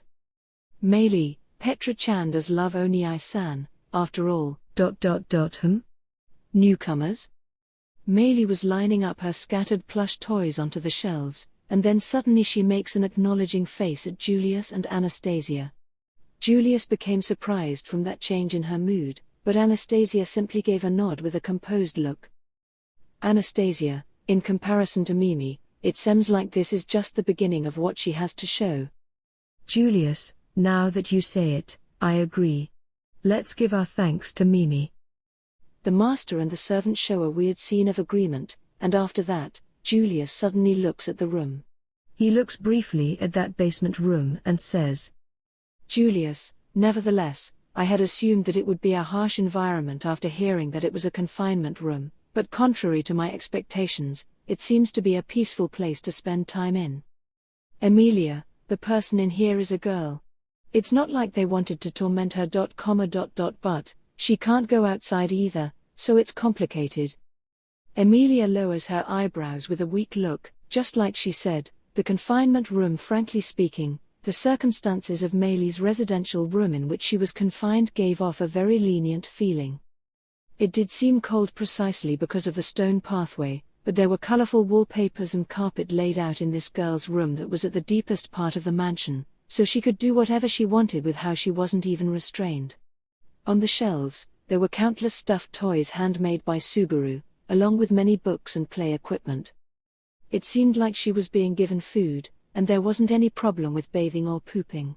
In short, it was a place where a hikikomori could live in peace. It was so comfy that even Subaru wanted to be confined in it.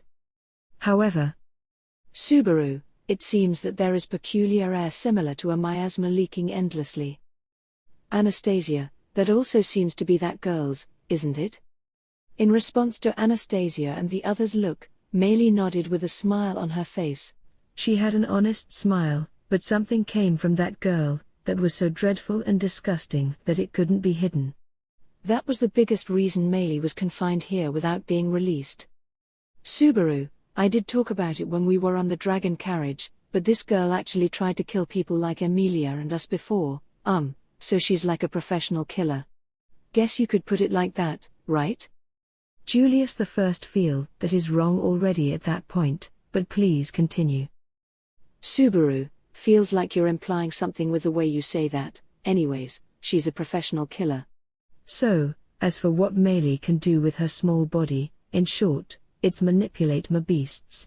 She is a mabeast user. Meili, yep, I am very friendly with the bad animals. Meili said that with an ahem as she puffed up with pride, but those details were shocking. Mabeasts were harmful threats to mankind, and were never friendly with humans in the first place. It seemed that there was one exception, where an arrangement could be made where it'd obey the person who broke the mabeast's horn, but… Subaru, in Meili's case, the existence of its horn is irrelevant, although the theory is weak and even if I explain it, you wouldn't understand. Meili, in my mom's words, I have the same role as a mabeast's horn. Sue, I can be friendly with the mabeasts. Fulfilling the role of a mabeast's horn, the meaning of that was obscure. That being said, it seemed like there was never any type of research done on the ecology of mabeasts. Of course, there seemed to be a possibility that there were people who hunted mabeasts for a living, but even if they knew information about their traits, they weren't looking at them from a research point of view. Emilia, at first, Meili attacked us with one more person. Garfield attacked that person, and this girl was caught. Ever since then, this girl has always been sheltered in the mansion. Anastasia, why did they do that much? No matter what you say, if she was an enemy, we should quickly deal with, or not really, since it doesn't seem like this child can be dealt with. Emilia, there's no way we can kill her. But at the same time, we can't banish her either. Because this girl says that if she gets released, Meili, Mom'll get mad at me. Elsa died, and I failed, so she'll definitely kill me if she finds me. So, staying here is the safest option. Meili answered with a calm tone, but it seemed like she was hiding something in her expression. Meili lost Elsa, who she worked with, and she failed her work. Their guardians were most likely something like professional killer managers, and their failures would definitely never be forgiven. She would be banished and would receive punishment, that would certainly be her suffering the consequences, although Subaru and the others had no relation to that. Subaru, it certainly is seeing bad dreams. After all, Julius, this isn't the first time your and Emilia's idea has been brought up. No matter how you look at it, it was absurd for us to say things that were nothing more than nonsense. By the way, who is her mother? Subaru, I don't know. Any other name besides Mom is unknown. Based on what Meili said, we don't even know things like what her face looks like. What kind of family is this? But, considering the professional killer business, perhaps that gloomy way of living couldn't be helped. They guessed what that mother was like based off what Meili said, and it seemed difficult to shake off anxiety about the future. Subaru, that Roswaal bastard was also useless after Elsa died, since there was no one like an intermediary. Julius, did you say something?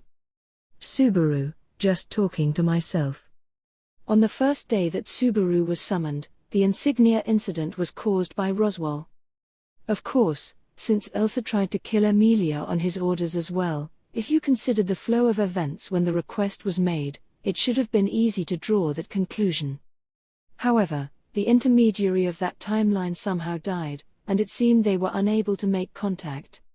If you were to believe Roswaal's words, Elsa and Meili's attacks after that were not related to his intentions. This was when the mother became a concern. Subaru, anyhow, that's how it is with Meili. This girl is here out of necessity. It's not to spoil her. Meili, considering that, Subaru and everyone are being a little too nice. Subaru, in regards to that, it's the good part of your dreams taking over. Because after all, it was painful seeing this small, youthful girl being confined to the cold basement. It wasn't something you could just decide to forget, and if you tried to disregard it, you'd have bad dreams. So, it's not like he had any grudge against her, and so he was better off being in a good mood with her. Anastasia, wouldn't you normally have a grudge against her? Subaru, should I? Anastasia, I mean, didn't you say that she tried to kill you? If so, then. Subaru, well, I mean, there is spite in doing nothing, although a crime is a crime, regardless of age. In response to Anastasia's question, Subaru goes into thought while scratching his cheek. Once he took a peek at Meili to the side, he saw that she was looking at Subaru with unreadable emotions in her eyes. He wasn't really being concerned about her, but he spoke his thoughts honestly. Subaru, if someone orders a person without judgment to commit a crime, then the person who made the order should be blamed. Even more so if it's a kid. They have a head to think with, but even then, there are still conditions that go with it. It's nothing but a minus to Hammurabi's code, an eye for an eye. Anastasia, that was some lip service. Then do you think the people this girl has killed would understand it like that? Subaru, I don't think so. They are free to want revenge on Meili. As for myself, if I died, even I don't think I'd state my forgiveness like I did now. In the end, Subaru's opinion and thoughts on it were based on how she would meet her. If he was told things like his key point wasn't settled, or that he was being taken over by his emotions, then so be it. Actually, that was it. Subaru, back when I was a kid, I took on responsibilities that I couldn't handle myself for parents and the adults. So, the kids near me, or well, I thought, if the kids who I could become friends with can't take up the responsibilities, how about I take them up instead? That's all. Anastasia, that was a valuable opinion. Thanks. Anastasia rounds off Subaru's words, as she lost interest halfway. Of course, he felt like that was a typical reaction, so his feelings weren't hurt. If his hateful judgment for crime was organized in a way that could be respected, then crime would be judged to be wrong, regardless of age. That was delayed because of the camp's leniency. Subaru didn't dislike that atmosphere and environment. Emilia, I. Subaru, Emilia, I think what you're saying makes sense. Subaru, thanks. He didn't expect completely positive reactions, but he was saved from those words. And then he changes to Meili, who became neglected even though it was a conversation about her. Subaru matches his eyesight with hers and says, Subaru, I need to talk about how I need your help. Mind coming along with me? Meili, okay. I will come with Oni-san. Subaru made that request, and Meili quietly nodded at him. Subaru did not point out to anyone about how he felt like he saw slight tears come from the girl who hid her face with the panda she embraced. Meili, I've only been to the Augria sand dunes twice. Subaru and the other's explanation ended, and Meili said those words while playing around with her braided hair. She closes her eyes as if looking back at her memories and says, Meili, I visited to replenish the trump card mabeasts. There were a lot of mabeasts there, so a lot of progress was made, but... Subaru, but? Meili, are you guys really gonna go? Anyone other than me will probably die, you know? It seemed that their actions reflected as reckless in the eyes of this girl who lacked moral interpretation. The mabeast leader's opinion carried weight in regards to how biting they were. Subaru, I really want to use your experience as a reference, but your opinion already has a harsh argument with how you say that we'll die if we go, so it's too late for that. Also, if it's just like a desert maze, then we have preparations to break out of it. Anastasia, yes, that is me. Anastasia waves her hand, emphasizing her way of guidance. However, just avoiding getting lost on the path in this conquering of the desert to get to the watchtower gave 30 points, it was a mark inevitable for failure. Or rather, as long as they couldn't find an answer to get a perfect score, they would probably have difficulty getting out alive. The three problems were the sand maze, Mabeast's den, and the sage's eye. The sand maze would work out with Anastasia being a Ridner, and as for the counter for the Mabeast den, this is what they wanted to prepare for. That's why he wanted to hear the details from Meili, but... Subaru, how should I put it, do you not know any way to avoid the Mabeasts? Or on the contrary, ways to lure them? Meili, Oni-san, if you run on by yourself, a lot of them will definitely come at you, you know? Subaru, I've already done that a few times and they were painful experiences. It happened one time a year ago at the mansion, and one time a little after that on the plane by a whale. He felt like it was about time to stop this. Of course, he wasn't reluctant to do it if there was no other measure to take, but he wanted to avoid being the only one left behind in the middle of the desert if possible. Meili, if Oni-san doesn't want to do it, then maybe you could prepare a lot of people for it. All of them are beasts jump at living things over normal food, so maybe something like that. Emilia, that's definitely a no. I'm against it. I am against it. Subaru, you don't have to disagree so frantically like that. Nobody will be chosen, so it's fine. That being said, it seemed like no useful opinions were coming up. Or at least, in relation to the Mabeast's ecology, as long as Meili couldn't come up with an effective plan as someone who was better with them than anyone else was, they were helpless. Subaru, yep, guess we'll have to beat the Mabeasts that come at us one by one. Don't expect much from Emilia Tan or Julius. Julius, I want to know your own evaluation, considering how you didn't include yourself there, but are you saying we can do it? Julius reacts to Subaru's proposal by asking Meili about the feasibility of it. Upon hearing that, Meili looks at Emilia and Julius. Meili, probably not. Can Oni-san and the others use magic for about a week without rest? Subaru, you want us to have something like a final fight in a trench? Emilia, I'll try. Subaru, you don't have to. This is the flow of an unreasonable conversation. Emilia Tan's hair and skin will dry up, so let's not. Okay, rejected. It seemed like the plan to break through by force already had some unreasonable details to it.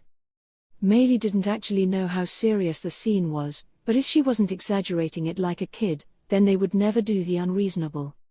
Subaru, how about smearing Mabeast blood on the dragon carriage and fooling the other Mabeast's sense of smell?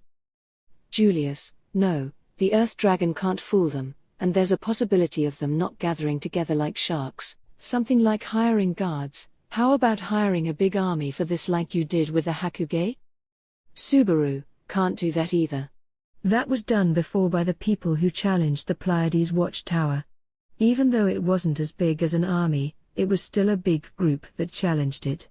You can guess the result. How about breaking the horn of a powerful Mabeast and using it as an obstacle to other Mabeasts? Julius, if it's not as overwhelming as a whale, then we'll be overrun by their numbers. It would be nice if it was simple and we had something like insect repellent spray to avoid Mabeasts.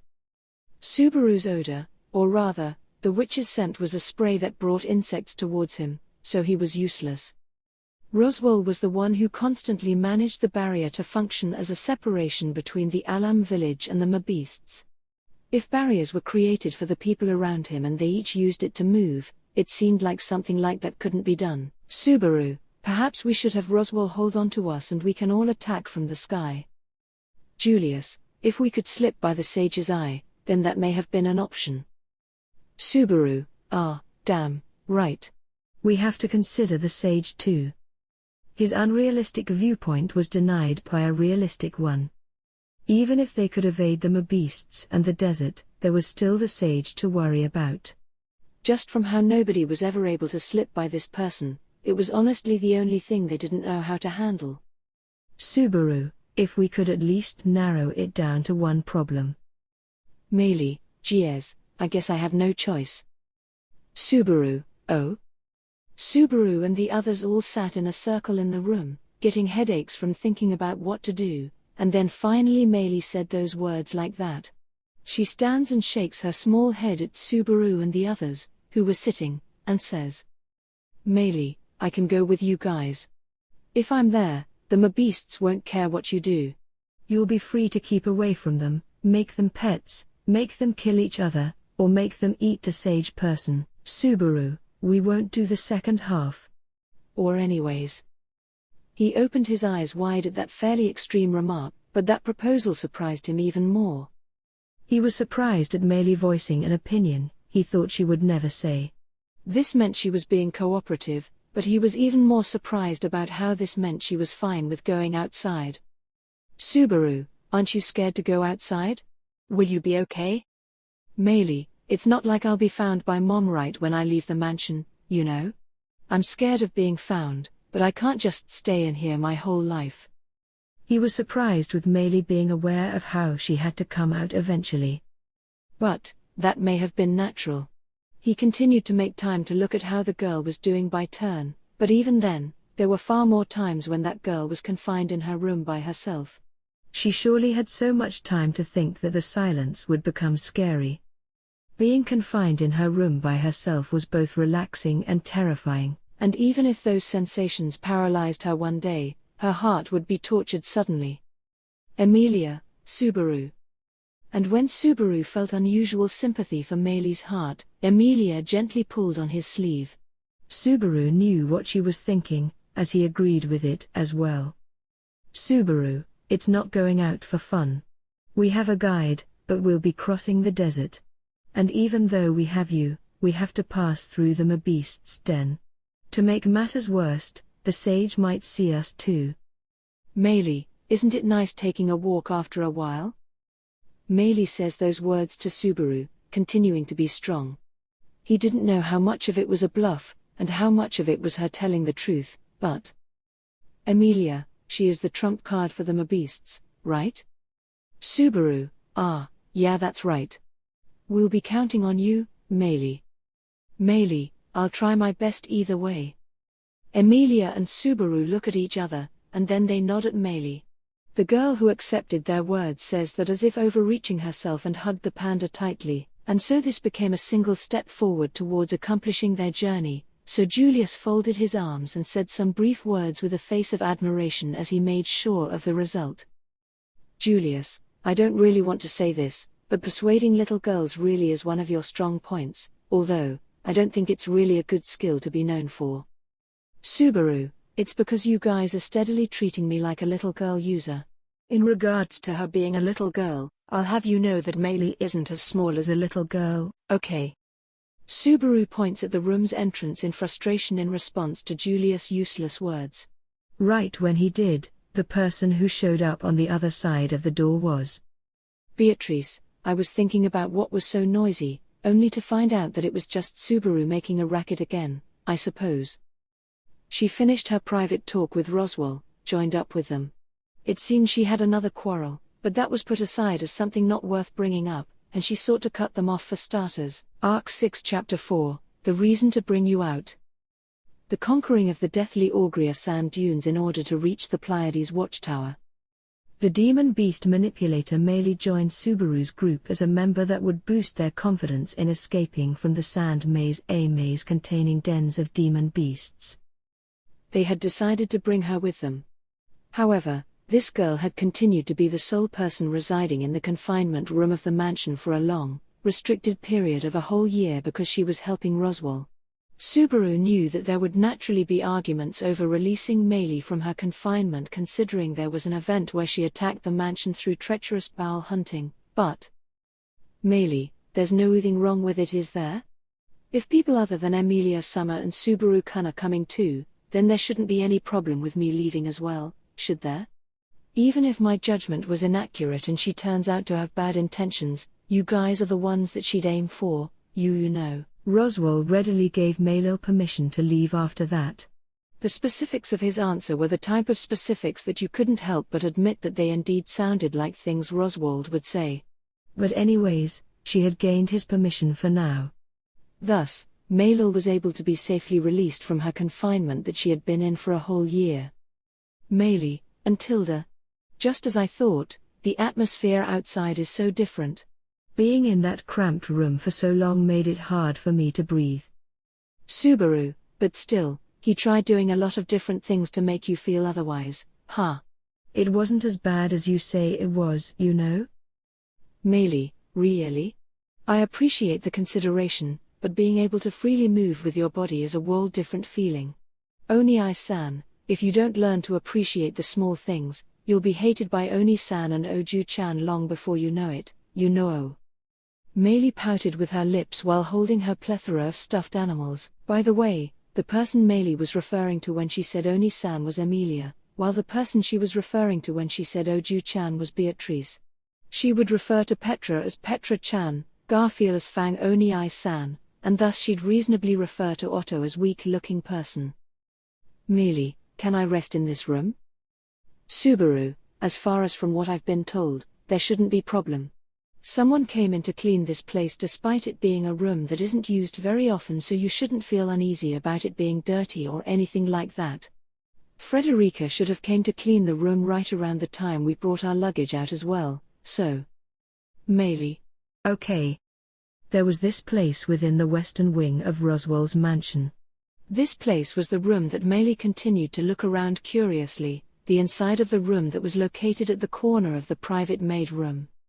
Meili thoroughly tried to experience just what it was like to be free from confinement. Of course, it was necessary to have someone look over the mansion so that it wasn't neglected. But what exactly was her role? Was she a guest? Was she a maid? Her role wasn't far off from a guest, but it would also be unfair to miss the part of her that made her a maid. Thus, she would be labeled as a cooperative worker of the mansion, as it would have been insufficient to call her a maid, and it would have been insufficient to call her a guest. She would take care of this one room on the maid floor as if it represented the second half of her internal body. She brought in each of her belongings that were previously kept in her confinement room, making it seem as if this bland room was being dyed with color. Meili, even if I've been freed like this, I don't know how long I'll be staying here, you know. When a prospect that looks like an opportunity to live peacefully rises, I might immediately run away, after all. Subaru, well, what's most important is that you don't cause trouble. So, as long as you don't bring me to that frightening mother of yours, you can do whatever you'd like. Oh, but I'll make sure you carry out your next job properly. After that, then you can do whatever you want. Meili, you're saying that when it's all taken care of, I can die wherever I want? Subaru, I have to even hear about stuff like that? Why would I care about where someone dies? That's what the cynical, pretentious me of the past would say, but I won't say stuff like that now. After Subaru set down all her belongings into the room, he petted Meili's head as she stood still at the window. This girl with braided, chestnut hair twinkled her eyes as Subaru continued to pet her head. Subaru, I want my gang to be prepared to honestly risk their lives no matter what. You can be out however much you want, but if you're going to be out like that, you might as well follow the one thing the letter said, that is, you should just enjoy this time as genuinely as you can. He gave a light pat to her head at the end of his statement and then brought his hand back. After receiving a light tap to her head from the hand that previously caressed her hair, Meili glared at Subaru with scornful eyes. Meili, Oni-san, did you win over Oju-chan and Petra-chan like that? Geez, even being in constant caution of you isn't enough. Subaru, that actually wasn't my intention, you know. After Subaru finished helping Meili bring her personal belongings in, he scratched his head and then headed towards the room's exit. He did not have any intention of possibly helping with the rearrangement of the room upon completing the task of bringing in her stuff. On top of that, there was a helpless wall separating Subaru's sense of rearrangement and Meili's sense of rearrangement. Thus, he decided that it would be best to depart before doing anything unnecessary that would cause her to dislike him. Meili, well, I'll take your words with a grain of salt. Besides, you're going to be throwing your life away soon at the Augria sand dunes anyway. Subaru, we aren't going to throw away our lives, we're going to assemble our lives. And that's where we'll be heavily relying on your powers, so we'll be counting on you. Meili, Okay. Meili swung her hand back and forth and then led Subaru out of the room while holding one of his hands. She brought out each of her belongings out from a box, wearing an indifferent face while avoiding looking at Subaru, and her belongings started to form a temporary arrangement of her own room. Just like Meili said, this was a room that made her feel like she didn't know how long she would be staying, nor did she know if she'd return. Meili, I'm having fun, This girl indulged herself in her own room as she walked around with a gait that exemplified unrestrained enthusiasm. He was able to partially see the pleasant sight of the liveliness of this girl, which was a liveliness that was exhibited from being satisfied simply by having all of her favorite stuffed animals set down all around the room. It was a type of liveliness that was reminiscent of how a girl of her age would react when she got her very own first room. With the decision of adding Meili to the group, the participants in the exciting tour to question the sage would include this group of 7, Subaru, Emilia, Beatrice, their followers that would be helping from the outskirts, i.e. the 3 people who were Julius, Anastasia, and Meili, and then finally the sole girl that they'd finally be able to bring out, Rem. These were the final 7 members who would face the Augria sand dunes located at the eastern end of the world. The direction towards the Augria sand dunes, which was a place that was located far off in the world and was a place that was far away from their group, resembled a straight line that pointed towards due east from the eastern Roswaal mansion. However, this journey had a path that was longer than the path one would be required to take to head towards the Watergate city Pristella. It would take close to 20 days for just a one-way trip. In other words, this journey would take a total of 40 days just to go there and back. They would safely arrive at the watchtower, and if they thought about staying there for a couple of days, the length of this large expedition could very well turn into something like 2 months instead. The problem with this was that Subaru, hey, Petra. Sorry for leaving you alone. I'll make you feel better. Petra, don't worry Tilda. I'm not angry. It's fine. Subaru-sama can go to as many faraway, dangerous places as he wants, just like he always has, right? Petra was yielding to the harsh depression that resulted from having to stay behind in Pristella for a period of a month, which would soon become a period of 2 months. This girl walked impetuously around the mansion with a cold, clear face as she waved around her maid outfit, an outfit that was befitting for her petite body. As for Subaru, he was apologizing behind her and was in the midst of running out of words to say to try and fix her mood. Anyways, While it was necessary for Subaru to become this frantic to figure out how to fix Petra's mood, girls also had this common assumption about guys in regards to their mood. This common assumption was that, in all times and all places, whenever they became displeased like this, it was usually the guy's fault. In reality, Petra was the girl with the most prominent girl power in the mansion. She would proudly display this girl power as the representative for the girls. The only possible unfortunate men in this mansion that could have possibly harmed her mood were Subaru, Roswaal, Garfield, Otto. Wait a second, isn't that a lot of people? And wait, weren't all guys unfortunate when it came to power? Puck would also have to adopt this power of pathetic men, as he had to do so in order to carry out his revival. It was beyond pathetic. But anyways. Subaru, I know that leaving you behind with Roswaal at the mansion would stress you so much that it would make it hard for you to breathe, but if you were to just reason that it was just another job and did your best to, Gua. Petra, I don't get mad over things like that. I'm not a kid. Stop saying weird things like that when I have Ram Ne Summer and Frederica Ne Summer. Subaru, to think a girl who headbutts the pit of a man's stomach could claim that she's not a child is just. Petra causing Subaru to faint in agony with a strike to a vital part of his body truly resembled anger. She stuck a prideful pose as she held her waist with both of her hands, and she stuck out her chest to insistently convince him that her appearance resembled a figure that was indicative of anything but a kid. However, a lady's spirit is something that is completed before her body catches up. As for Beatrice, her body's growth rate would not catch up at all, so it felt like her spirit was being dragged along as well, but Subaru, but Petra, didn't you start this headbutt from a higher place than your previous one? Well, even then, it felt like there was a small moment at the start of your previous headbutt where you were on your tiptoes before you came flying towards my bosom. Petra. I'm dumbfounded. Didn't Beatrice tell you? Hey. Look.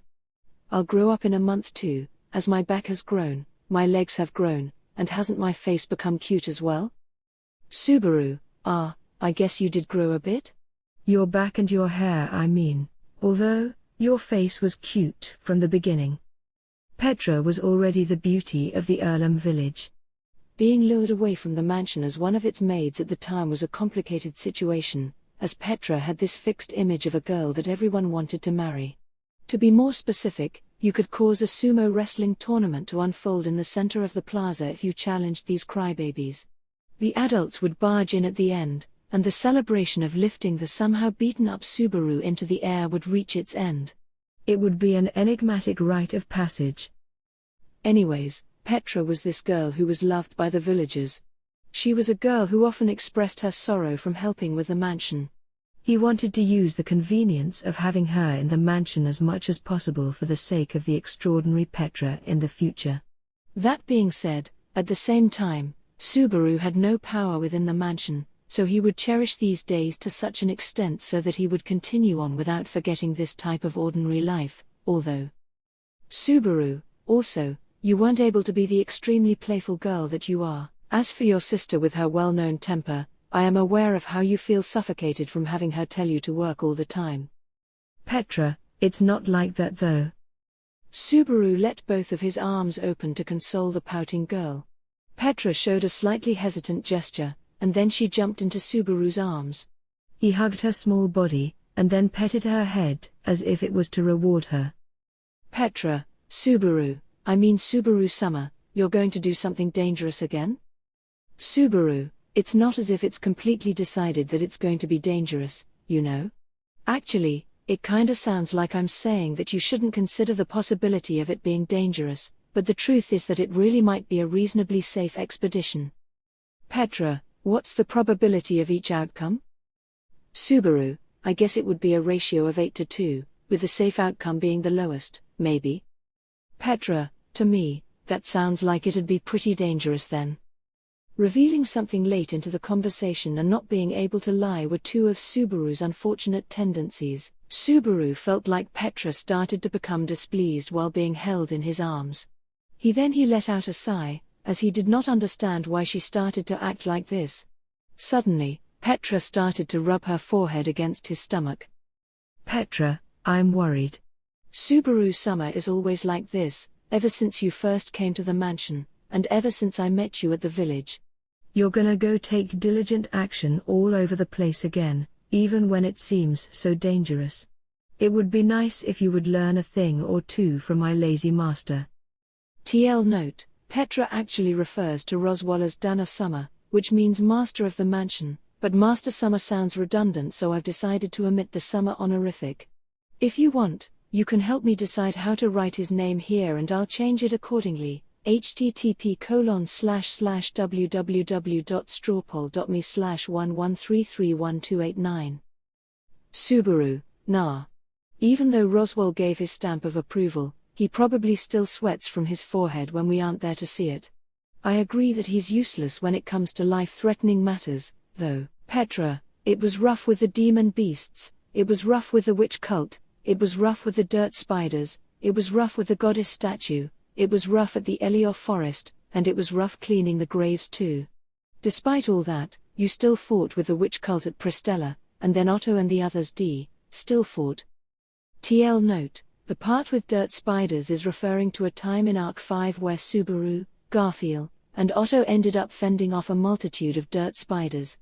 It was very briefly narrated in Arc 5, which is why it may sound unknown to you. Subaru, Otto nearly killed us back then. Otto died too much. Amazingly enough, Subaru was in complete agreement with this, but he wished that he wouldn't simply die. If Otto were to die, Subaru could no longer let himself die, not to exaggerate it as a friendship that would continue through death or anything like that, though. Petra, why can't someone other than Subaru Summer do it? Someone, another person. You should just leave it up to someone stronger or something like that, like Master, since he has the time. Subaru, I understand. I understand just how much frustration you've had piled up because of how Roswaal wastes his time so often. Stop trying to add things on in attempts to drive Roswaal off to his death. It creates an intense amount of tension in the camp.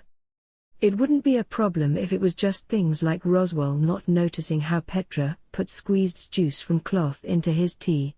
However, it would obviously be bad if she started to clearly show her hostility and malice. Subaru let out a commanding voice before it would turn out like this, but Petra eyed Subaru with a serious look. It seemed like half-assed deception and insincere words wouldn't be able to convince her. Also, above all, Petra was seriously worried about Subaru's safety. Saying anything unnecessary and careless in this situation would be disrespectful to Petra's feelings of anxiety. Subaru, well, I get your point. I really do. It's true that there seems to be demon beasts on the way to the Sage's Tower, it's true that the desert's maze is rumored to be ridiculous. And I know how ridiculous it is in the first place to aim for the Sage, who would become irritated by us coming close to the tower, but even then, there's no way in hell I'd leave this up to someone else. Petra, why? Subaru Summer, aren't you perhaps overestimating your own strength? Just let Gafu-san make an embarrassing assumption like that. Subaru, your critical strictness is seriously ridiculous. There's no way in hell I'm gonna leave it up to Garfield. Petra's critical standards were so harsh that it would make a man tremble if he heard them. It would be appropriate to characterize Garfield's attitude towards his weakness as one of making false expectations while being unfazed. However, Garfield made sure to put in earnest efforts to change these false expectations into reality. Also, in this case, the problem was probably the fact that he'd interpret his ability to make false expectations as strength. The matter at hand thus could not be handled by Garfield, considering his interpretation of his strength and his actual strength. Subaru, well, putting the juxtaposition of Garfield's impression and his way of thinking aside, it's not like I think there isn't a person out there that's more suitable for the job. And first of all, leaving everything up to Reinhard would be safer in all kinds of ways if there were preparations to escape the desert maze. Petra, then why don't you let him do it? Subaru, I wonder why. Despite being someone who's fond of being spoiled, I thought I was someone that didn't yearn for honor. In actuality, he really did not understand why he desired to do it like this. His audacious words would simply take form in this way. Whenever his audacious words took form, it would probably become something like such, maybe. Subaru, never mind. This is something I want to do myself after all. Even if there might be someone more suited for it out there, even though I know there'd be a higher chance of success that way, I still want to do it. Petra, why? Subaru, it's embarrassing but, it's because I want to be the first one to see her, when she wakes up. He didn't specify who. Even if he didn't specify, Petra understood who it was. If a way to wake up that girl, the girl who continued to be in a state of deep slumber, was found at the Sage's Tower, he wanted to be the one to seize it. Even if there might be someone else out there who'd be more suitable for the job, even if someone other than himself would have a higher chance of success, this was the sole thing he wouldn't give up. He didn't want to give it up. This was Subaru's ego. Subaru, if I were to disregard my feelings and think of it from a rational viewpoint, anyone could be the one to wake her up. If something like a ridiculous disease of never being able to wake up were to spread, and if we were to only talk about saving them, I wouldn't care about who'd be the one to develop a vaccine or a specific medicine for it. I wouldn't care about the process, if it meant saving them. Petra : yeah. Subaru, but if my feelings drive in, I want to do things my way. I want to be the one to save them. I want to be the one to wake them up. I want to give it my all and save everything.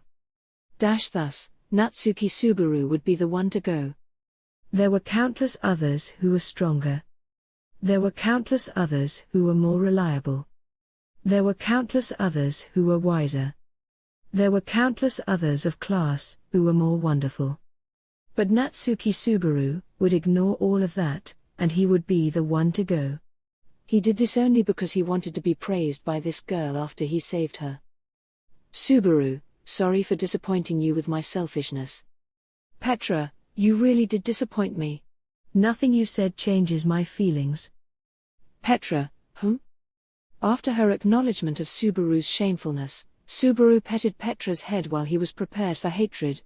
But after Petra let out an unclear voice, she lifted her head from Subaru's arms. Subaru was surprised when her round, large eye became clouded by a giant teardrop.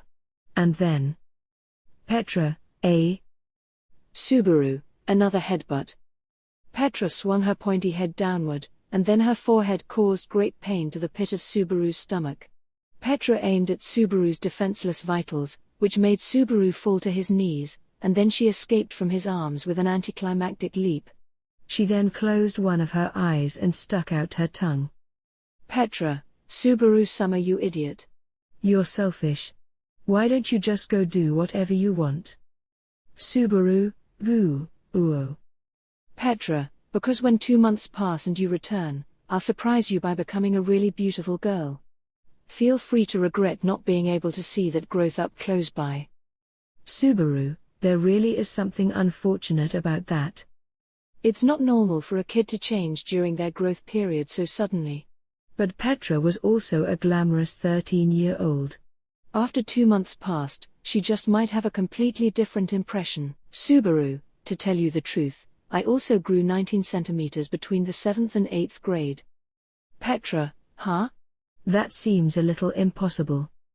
Well, this was a rare case where Subaru grew because his original height was short. Although Petra broke down the size of his expectations that he bet on, this girl grasped her fist soon after the event. She then thrust both of her fists towards Subaru and made a declaration. Petra, anyways. What you should do is, go ahead and travel towards dangerous places like you want, worrying everyone and troubling everyone, and after that, come back like you always do. Subaru, it sounds like I'm a pretty big nuisance to others when you say that. Although, when you looked at it that way, the way she described him surprisingly didn't sound wrong. Anyhow, Subaru pushed out both of his hands as well, and then he matched Petra's fist with his own. Subaru, it's always troubling for Petra, but I'll carelessly head towards dangerous places like I always do, and you just wait for me to return like normal after I'm done with doing various things, one after another. It is Petra's own special right to welcome us back once we return from our journey.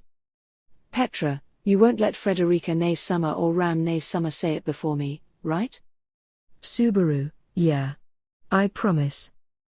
Petra, including Master? Subaru, even if you don't worry about that, I'd get hit by Roswaal if he were to be the first one to appear when we come back. Petra : I understand. All right, that convinces me. She pulled back her fist that was matched with Subaru's, and then triumphant spirits started to flow into the sighing Petra. The flow was substantial, and should have looked like a big form of forgiveness, but Petra, geez, Subaru summer can't be helped. It kind of felt like she was saying this statement in a way that made it seem as if she was talking to everyone. He couldn't be matched. Those were Subaru's thoughts. Although he wasn't worried to the point of anxiety, in order to settle an uncertain matter that lied within the mansion, Subaru would finally step inside that room. Entering this room was the only time Subaru would naturally hold his breath and lighten his footsteps. But even if he were to enter the room while singing loudly and tapping with his footsteps, the situation within the room definitely wouldn't change. Still, perhaps he unconsciously decided to withhold the silence within the room simply for the sake of the girl who laid down on the bed within the room, whose figure would cause pain to swell up within his chest if he were to look at it excessively. It was a deep sleep where, if she were to be able to wake up even right at this moment, he would wish for her to wake up. However, he felt that even if that were to happen, if he were to disturb her deep sleep, he would suffer a punishment of some sort, similar to a curse. This girl, who sunk into a deep sleep of everlasting dreams, was precious to him to such degree. Subaru, I say that, but that of course is just my own overly subjective belief, huh? Saying those words with a tone of disbelief, Subaru pulled out a chair aside the bed to sit on. Just like that, 1 month had passed and he stepped foot into this room, meeting the face of a sleeping Rem, whose state showed no change from 1 year ago, now as well continuing to be in a state of deep slumber. Subaru, I'm back, but I'm sorry for coming to see you so late. I had some business to take care of, and on top of that I showed a bit of hesitation, making this visit very last minute. It was obvious, but, of course, there was no response from Rem, who was in a deep slumber. Subaru reached out with his voice, despite knowing the fact that there would be no response, and held a calm expression even then. Natsuki Subaru held this expression that he would expose only to this specific girl. He owned this determined expression, indicating he was ready to throw something away, that he would only show to Emilia. He owned this faithful expression, that made it seem as if he would be able to entrust his life, that he would only show to Beatrice. And then he owned this expression that exposed his weaknesses which he so often tried to conceal, the expression that he would only show to Rem. Subaru, I wonder if it's okay if I talk. Actually, there's so many things I can talk to you about, you know? Sadly I wasn't able to visit you before because I was at the Watergate City Pristella, but there still really was a lot of things that happened there. It was such a big uproar that, even if I talked to you about it all night, there still would be more for me to tell you. But even then, I have plenty of time in the world to talk to you about all that. Subaru gently slipped his hand within the bed, searching for the hand of the girl who had a towel blanket up to her chest, and began to make a speech upon grasping Rem's hand. Within her long fingertips, with her slender, pale arms, her gentleness and existence of her warmth were evident, but for some reason it felt as if the circulation of her blood, no, a sign of life within her, was missing. A lone force within her was preserving the life within her. However, there was no force within her that was fulfilling the role of moving that life forward. Rem, with this contradictory situation going on within her, still had her time frozen, trapped within a state of deep slumber. However, Subaru, I might finally reach you. Subaru, of course, it's also possible for me to make my expectations too high and not end up being satisfied. Of course, it's also possible for the sage to fail to live up to her name and end up with nothing, only to have her apologize for her inaccurate information in the end. Subaru, but a clear way of a solution other than defeating gluttony finally is coming into sight.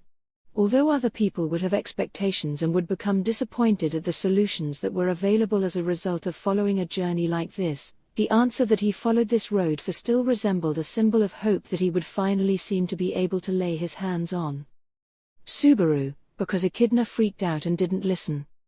Within the sanctuary, within the witch's graveyard, when he was invited to that surreal tea party, Meeting the Witch of Greed along with Echidna, Subaru rejected the witches, escaping from the control of their hand. Natsuki Subaru made this decision in order to protect his own fragile soul, but at the same time it was a decision that distanced himself from people who could have, possibly, helped him find a way to save Rem. Of course, he wasn't aware the extent to which Echidna held an opinion of the archbishops brandishing their power. But maybe, if he still were to reveal his circumstances, perhaps he would have been able to come up with a solution after hearing the witch's input. He was confident that he made the right decision, and his immediate rejection of the witch's demands was something that resembled his determination. But time was running out, and when he became aware of the fact that it felt as if the nature of the passing seasons was leaving Rem behind, he became worried about whether or not his decision was the correct one after all. Even if he promised from the bottom of his heart that he would save her, he himself had not yet taken any definite action that would achieve such. He had only been able to slip through from the feeling of entrapment he felt from the stalemate he had been in, and was finally now able to do something for her sake. In order to save the multitude of people, the multitude of men within the town of Pristella who were suffering the same type of fate as Rem, he went on a journey towards the Pleiades watchtower. However, if you were to point out his real motive, the real reason Subaru moved forward towards this watchtower was because of Rem. Nothing else was a real possible candidate for being his true reason. It was unreasonable and inappropriate. Even while understanding that, Subaru continued to. Subaru, I will save you, Rem. That is my oath. Just like she was there for Subaru during those fragile days, in those times now was the time when Subaru wanted to be the one there for her and offer his hand, in these times where Rem needed someone's hand the most. That hurts. Subaru. Subaru, who had his eyes closed tight while speaking words of determination, heard that voice which made his face lift up abruptly. He took a look at Rem with a look of inconceivable surprise within his eyes, only to find that she was laying there quietly with her eyes closed, holding onto Subaru's hand in silence. If that's the case, then whose voice? Ram, let go of her hand, Barusu. Just looking at how strongly you're holding her hand brings me pain. Subaru: O, it's Ram.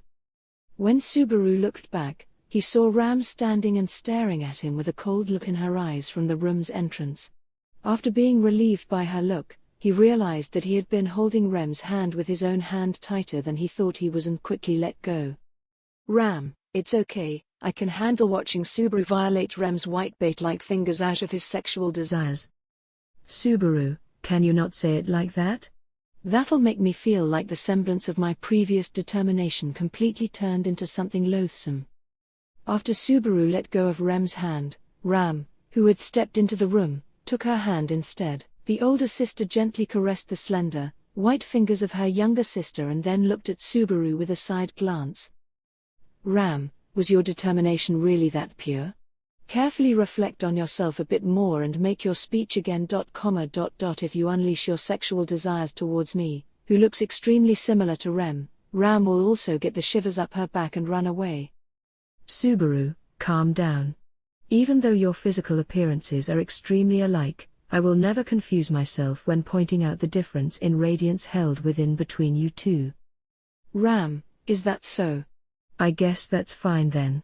But even if you were to finally find a way to try to wake her up, if you were to meet again with her without remembering who she was, Rem's feelings would not be at peace. It would be surprising if she were to not hold any detest for you, if your depictions of her during our idle conversations were not just wild fantasies, that is. Subaru, just how little faith do you have in me? We've known each other for a long time now, you know? Ram, ha. Snorting with her nose like she always did, Ram indicated with her movements that she was about to leave her seat. Along with getting up from her seat, she took a look around the room and then. Ram, I need to get ready to leave, so someone also needs to prepare Rem's second set of clothes. There's not much sweat on her clothes, so changing them isn't really necessary, but her body still needs to be wiped off, so. Ram, something's widening below your nose, disgusting. Subaru, I didn't say anything because there wasn't really anything to say, but even when I don't say anything, this is the treatment I get? Taking care of Rem's body, The Rem who had her name and memories eaten was essentially unrelated to getting a reaction from her physical body. There was no real palpable practical reason for doing things like wiping her body and changing her clothes. The reason for doing such things was no more than to simply be able to occasionally comfort himself, being able to remind the people around her of her existence, not allowing it to be deserted. Looking at Ram with disdain, Subaru seemed like he was unreasonably about to act like one of the troop people, but when he remembered the place he was in he let go of his fist. Only considering the ultimate results from doing all this, actions like Subaru making a speech and Ram taking care of her younger sister's body, nothing really seemed to be indicative of moving forward. He didn't stop people from taking actions that could be considered pointless, because he realized that even if people didn't say it out loud, he knew that people still acknowledged the fact that their actions would not bring actual results. Subaru, isn't about time for you to start feeling as if Rem is your real sister?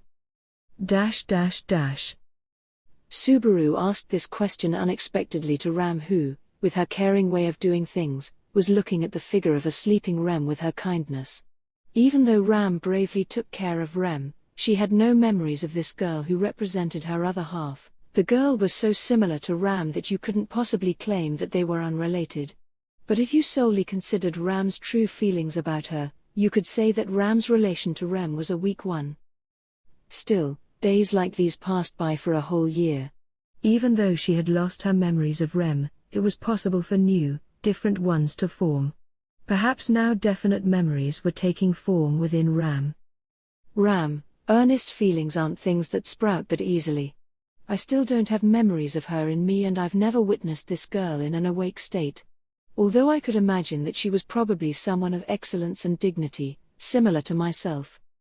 Subaru, sure she was excellent but, I don't really have any memory of her being that dignified. Rather, there was a lot of times where she would surprisingly be in such a hurry to the point of being reckless, causing me to worry. Rem had this other reckless part of her that she would show on occasion. Ram responded to Subaru with an "I see" with a listless voice similar to the wind. Ram, speaking of memories that I do not remember, even if it's just for amusement, is nothing more than moving backwards. That's something I'm not very fond of, Barusu. Subaru, is that so? If you say so, then I'll stop. Ram. After she wakes up, if I regain my memories of her even then, I'll have plenty of things to talk to her about.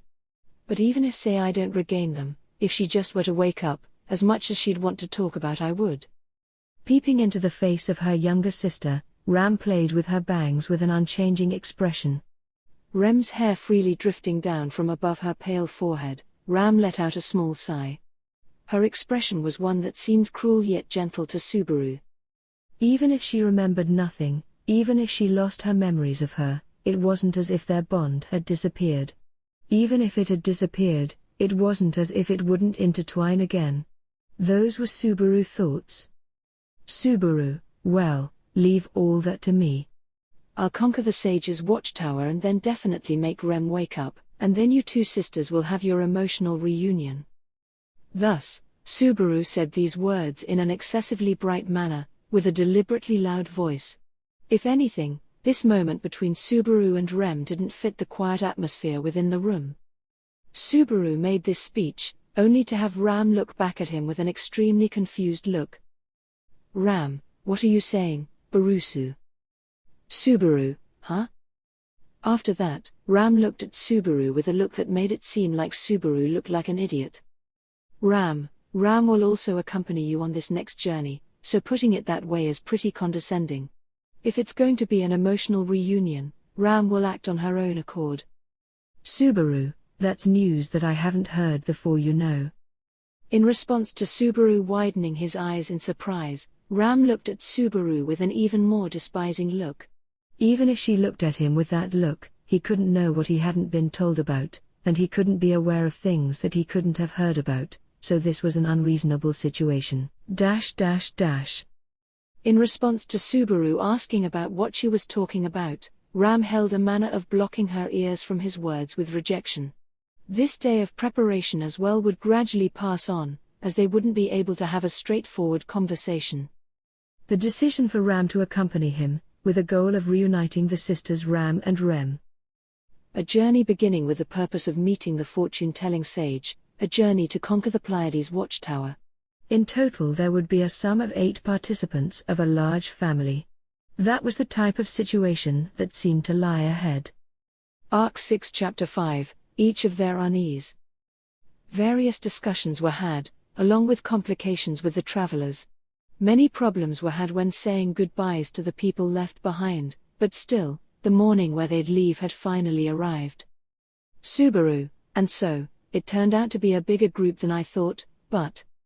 Subaru folds his arms as he gazes at the people who would travel along the tour to conquer the Sage's Tower. The 2 camps to participate were the Emilia camp and Anastasia camp.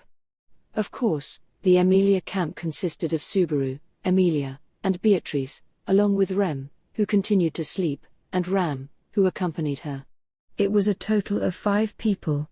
There was Anastasia, the guide for the Augra sand dunes, and Julius, the knight. Then there was Meili, who was brought along as a Mabeast user to let them pass by the groups of Mabeasts that were there at the sand dunes.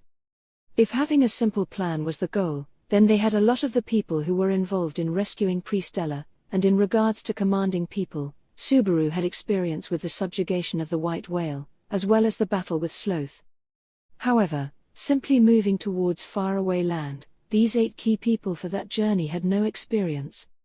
Subaru, wonder if it'll actually be fine.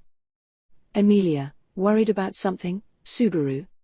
He tilts his head, and when he was imagining the distant future, he saw Emilia pop up in his vision. Subaru clears his throat with a hum at the girl wearing a lightweight dress for traveling afar and says, Subaru, when I think about the place we're going to, I can't stop being nervous. When I stop thinking about it, I feel afraid about going to a dangerous place with a large group of people, since it's hard to help everyone when there's that many people. Emilia, you may be right. Rem and Ram are coming along too. Subaru will have to be protected by Meili and Anastasia. Subaru, what the? I'm already being treated as someone who won't fight? Emilia, come on, Subaru. Obviously it's just a joke. You're going to take this seriously, after all. When Subaru suddenly screeched at Emilia, who made a fist, she started to laugh, as she couldn't handle it. Subaru laughed after that reaction, but the stiffness of his slight smile was forgiving of her joke. Emilia was actually a lot better in fights than Subaru. From Emilia's point of view, Subaru was someone who should be protected. Of course, she didn't mean to think of him only as that, but Subaru, the next specific thing to feel uneasy would be. When Subaru took a breather from his conversation with Emilia, he turned his attention towards the front. They were already at the Roswaal residence's front garden, and the preparations to depart were going smoothly. Then, what Subaru saw was close to 10 people transporting a large passenger carriage. 2 earth dragons were linked together with their heads for pulling the dragon carriage. Both were races that were adequate to travel long distances. The problem was the situation next to the dragon carriage. There was the jet-black earth dragon casually standing still, and there was a small silhouette that came face to face with her snout as they glared at each other. Subaru lets out a shocked sigh at that situation, and he breaks in between the 2 that stared at each other. Subaru, you've been exaggerated as a Mabeast user, but can you not get along with earth dragons too? Meili, come on, Onii-san. Can you not misunderstand me? The only animals I can discipline are ones that are bad and have horns. Any other animal won't like me, as I'm someone who carries a stink. Subaru, so that's how it is, isn't it rough like that? Subaru shrugs his shoulders at Meili's explanation, and pets the nose of Patrasche, who glared at her. When Subaru touched this very prideful female earth dragon, it took a blunt sniff of his hand's stink. It was as if she was doing this to override the stink of the girl in front of her with Subaru's stink. Subaru, it's really unusual to see Patrasche be this blunt, as she is someone who is tolerant and good at being considerate. Seems like she's really hard to hit off with. Meili, I can be relevantly friendly with other animals, but that earth dragon is too attached to Onii-san. She is so attached that it feels like if I let my guard down, I will get bitten. Onii-san, if you don't discipline her properly, I'll become that animal's food, so be careful. Subaru, don't say such scary things like it's nothing, Patrasche, whoa. Subaru calms down the slightly agitated loving dragon and lets Meili ride on it. Furthermore, this beast user who traveled with them had little luggage. She was a girl who rarely carried any belongings. But even then, she brought the stuffed panda Subaru made. The childish charm she had was lovely. Anastasia, looks like you're having trouble Natsuki-kun, since you're always trying to please girls. Subaru, if you think so, then it'd make me happy if you could stop taking up my time. When he pushed Meili onto the dragon carriage, Anastasia called out to him with a teasing tone. Anastasia, even though she was called this, inside she was the white fox echidna. On the remaining 20 days from Prestella to the mansion, most of the differences were buried. Even if she would do Anastasia's job like this, it seemed like it would eventually become hard to tell them apart. Anastasia, I'd appreciate it if you wouldn't doubt me like that. Didn't I tell you that I have no motive? Hence, I've volunteered to be your guy's guide for a dangerous path. Subaru, including that point too, my stance is that there's a possibility of you having various plans, considering your creator. I've said this many times too, so remember it. It's not like I won't want to believe you. It would make me feel a lot more at ease if I could believe you. Anastasia, it's not amusing being at a disadvantage like this by not remembering someone. It seems like my creator made me not have memory in order to displease you. Subaru, Anastasia, that's why you shouldn't get so angry. Geez, it's scary. When he glared at Aridna, who went back to herself midway, she went back to disguising herself as Anastasia and pouted with her lips. With that, she passed by Subaru and stepped into the dragon carriage. After that, the number of people was. Roswaal, Subaru-kun, can I speak to you two for a bit? When he was called out to and turned around, he saw Roswaal coming out of the mansion's entranceway. Next to the Margrave in a clown outfit, there was Emilia and Julius. Roswaal turned towards them, thinking about how unusual the combination was, and looked at the three people as he closed one eye. Roswaal, first off, I imagine that this journey will take almost 2 months. Just from that, I'm thinking about the unforeseen situations that might come along midway. If you have Emilia Summer and Anastasia Summer to deal with the problems every time, then I don't think there will be any serious errors, Buluat. Emilia, yeah, you can count on me. It's not like I sat around being idle either, after all. Roswaal, those words are reassuring. I'm honestly happy with Emilia Summer's growth, all right, putting aside the unease along the journey as something that will be taken care of individually, there is one person you must pay attention to. It's Ram. Roswaal said that with a lower voice, and it made Subaru and the others' expressions change.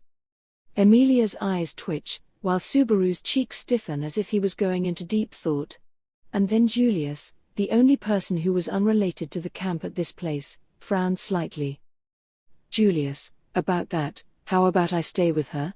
Sir Mathers, as Anastasia's knight, the state of camp affairs are, although I am a mere servant, I should understand that revealing them wouldn't be a good idea. Roswaal, it's not like I proposed the idea without caring about anything and anybody. Julius Duocalius Dono. After seeing your behavior at your mansion and the way you behave with Subaru-kun, I've come to understand that you are a reliable person. I would like you to think about that, in regards to the previous favor. Subaru, this is the shadiest you've sounded in a long time, Roschi. Emilia, sorry, I kinda thought so too.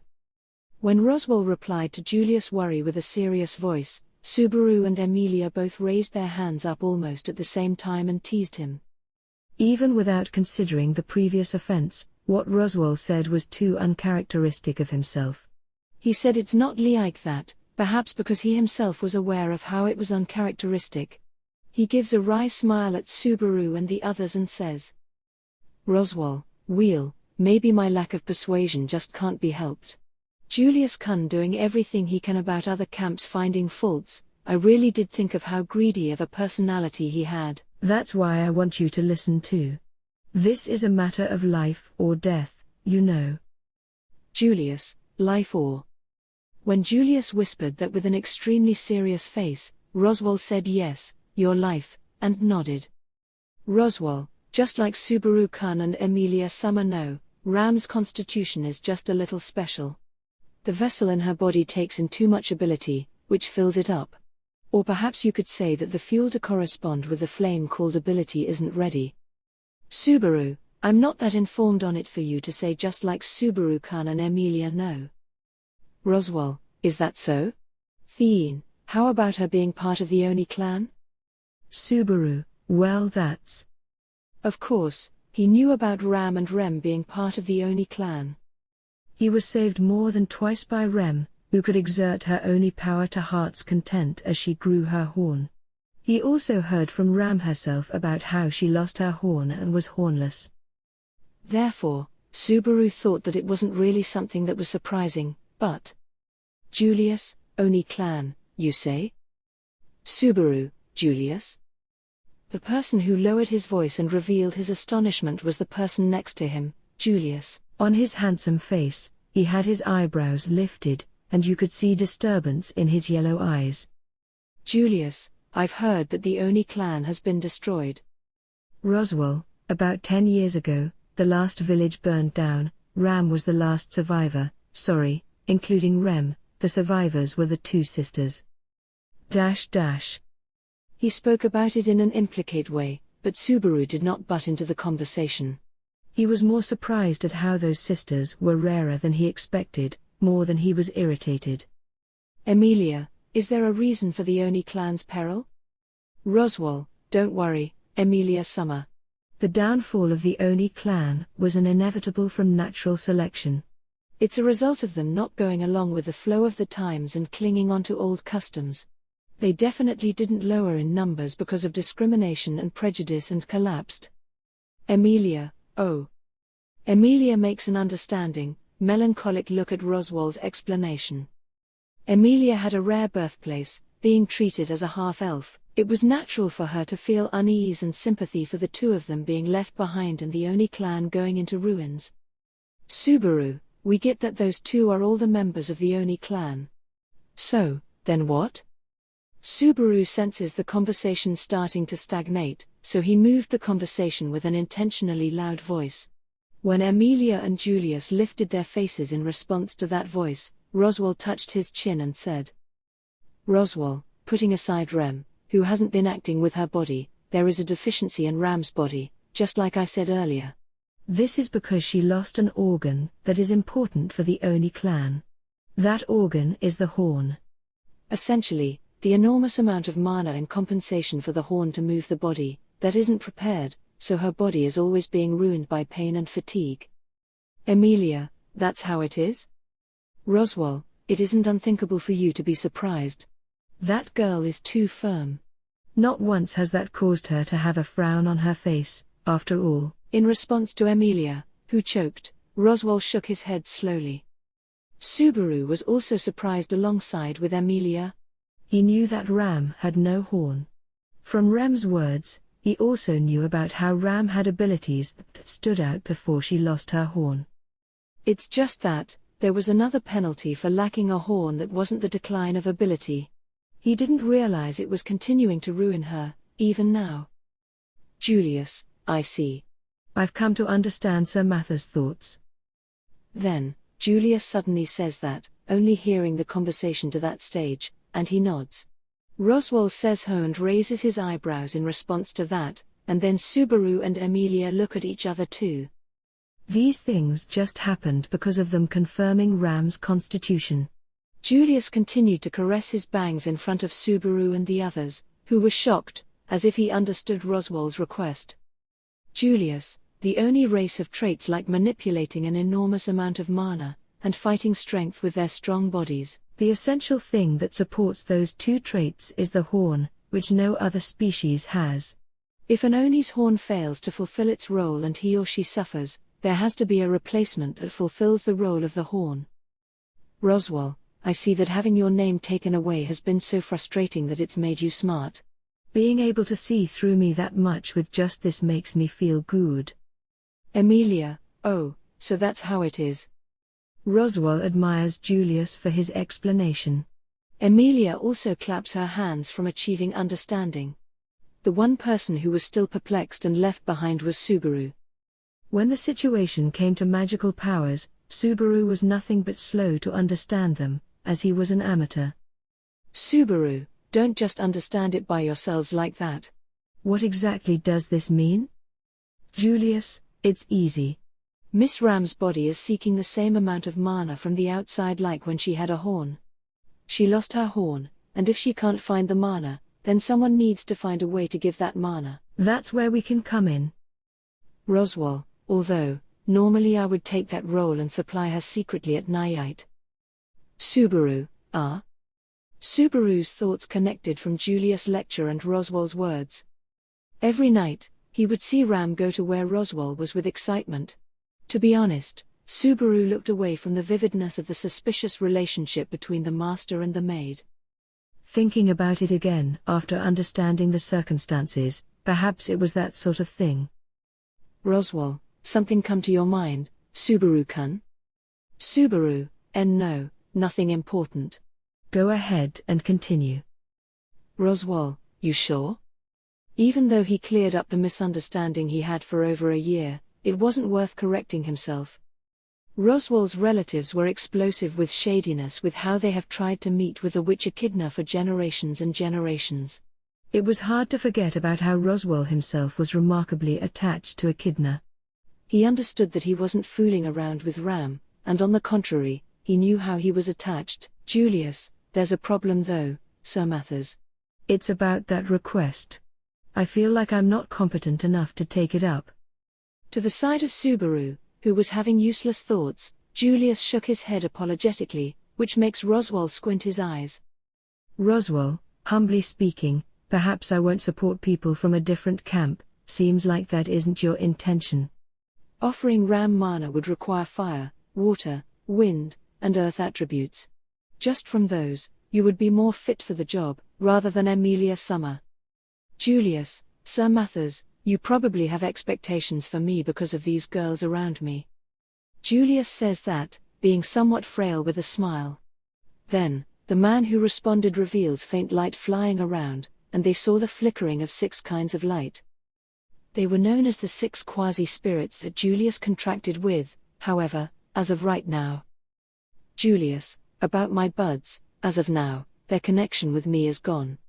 Though, as long as they still have their original titles, I don't have any qualms in accepting a request. Roswaal, your contract with the spirits have been severed from having your name taken away, That being said, it seems like the spirits aren't trying to leave you. Julius, perhaps there are remains of the lost connection inside of them.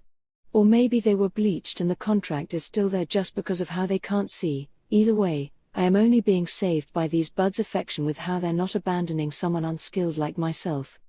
I don't have much left in me, so I wonder if I'll be able to help with my poor abilities. Julius talks about the connection with the quasi-spirits and sighs. After that, he looked at Subaru just for a second. Subaru could not instantly figure out what he wanted with that look, so all he could only look troubled. Julius, as of right now, I am merely a devoted knight. My apologies. Roswaal, I see. That's too bad. It is serious damage, but... Emilia, it's fine. If Julius can't do it, then leave it up to me. Roswaal also lowered his tone at Julius, who felt sad, but the person who took his place and puffed up with pride was Emilia. When she energetically went in front of him, she brought out her own lesser spirits around her. Emilia, they're a little different from Julius' quasi-spirits, but if they're the lesser spirits, then I can borrow their powers too. The fire attribute is too strong with just my magic, but if I can borrow the powers of lesser spirits, then I can use other magical powers too. How's that sound? Roswaal, of course, it won't just be him. I also felt like making the request to Emilia Summer, so there shouldn't be a problem if she feels like doing it. However, I think there will be extreme trouble at first with stabilizing the magical power. For assistance with that, please ask Beatrice for help. Subaru, Biko? Roswaal, Beatrice is really excellent with magical power theories and using them. Right now she is connected with Subaru-kun, so I feel like it's some really wasted talent, but things are working out by using the lacking magical power, right? In regards to that knowledge, I would like you to refer yourself to Emilia Summer for that. Subaru, don't call it lacking magic. But, I understand. There wasn't any problem if Ram's burden would become lighter through Emilia and Beatrice's cooperation. Subaru started to understand, but right after he nodded, he cocked his head in puzzlement. Subaru, no wait. If that's the case, then why are you telling me instead of directly saying it to Beatrice? I mean, I want to listen too, but it would be logical to tell this to Biko. Roswaal, because if I talk to Beatrice, obviously she will say it's meaningless and will refuse. Beatrice is more stingy with me than you think. Perhaps you could be a bit more lenient with your criticism towards me. Subaru, not happening. If I had to say which side I'm on, I would say that I'm completely on Beatrice's side, after all. He declined Roswaal's request with ease, who had a pathetic look on his face. Things were done and that fact couldn't be changed. It wasn't a ditch where they were buried over about a year. The times weren't so nice that he'd simply open his heart with someone who he may have been killed by, had the events been a bit different. Subaru, now that I think about it, isn't it a bit troubling how I am doing things with people who've killed me and people who've beaten me up? Emilia, Subaru. You look like you're getting carried away with yourself. Subaru, do I really look like that sometimes? Anyhow, he accepted Roswaal's request. Emilia and Beatrice would handle Ram. Emilia was motivated to do it, so there shouldn't be any problem if Subaru talked to Beatrice later. Roswaal, I'm counting on you, Subaru-kun. Subaru, that was really praising of you. You rarely ever say things like that. Roswaal, you are becoming admirable. This is the first time I've said to keep Ram away from my side, after all. That was the only thing he said that didn't give off a joking feeling. Roswaal said that with a serious voice. When he looked away from Subaru's face, he looked up at the blue sky. Roswaal, Ram and I should have no memory of the younger sister. But, she really does have something that impresses me. Seeing Ram emotionally going against my opinion like that terrifies me. So, I want to ask you guys to talk to her. Subaru : yeah, I'll remember that. Ram still devoted herself to Roswaal after the incident at Sanctuary. Even when Roswaal said that anything and everything came second after the one and only thing that was important, Ram still had an opinion, as someone who went to such lengths to devote herself. If you could call that a change, then by no means was it a bad one. Or at least, it was far better being human and worrying with unmanageable emotions, than it was burdening friends as an incomprehensible monster. Roswaal, seems like it's time. Before he could speak, Roswaal turned around. The mansion's door opens behind him, and 4 girls appeared on the other side. All of them were the Roswaal residence's maids. Seeing them all together was a pretty magnificent view. That being said, one of the girls was sleeping, and another girl, who looked extremely similar to the sleeping one, had an appearance to prepare for the journey, so their beauty was slightly lacking. Frederica, Roswaal Summer, the preparations for the two are set. Roswaal, I appreciate your efforts. Ram, be careful on the trip. Roswaal responds to Frederica, who gave her report very quietly, and called out to Ram, who was equipped for the journey. When Ram heard that, she pinched the edge of her skirt and bowed politely. Ram, Roswaal Summer, thank you for granting my selfish request. I will definitely bring back results to show my respect. Roswaal, I'll be looking forward to it. Although, make sure you don't do anything unreasonable. Also, make sure Emilia Summer and Subaru-kun don't do anything unreasonable either. That is also part of your role too, after all. Ram, I am fully aware of that. He wanted to give a retort like I don't want to hear that coming from you, but Ram's look made him silent.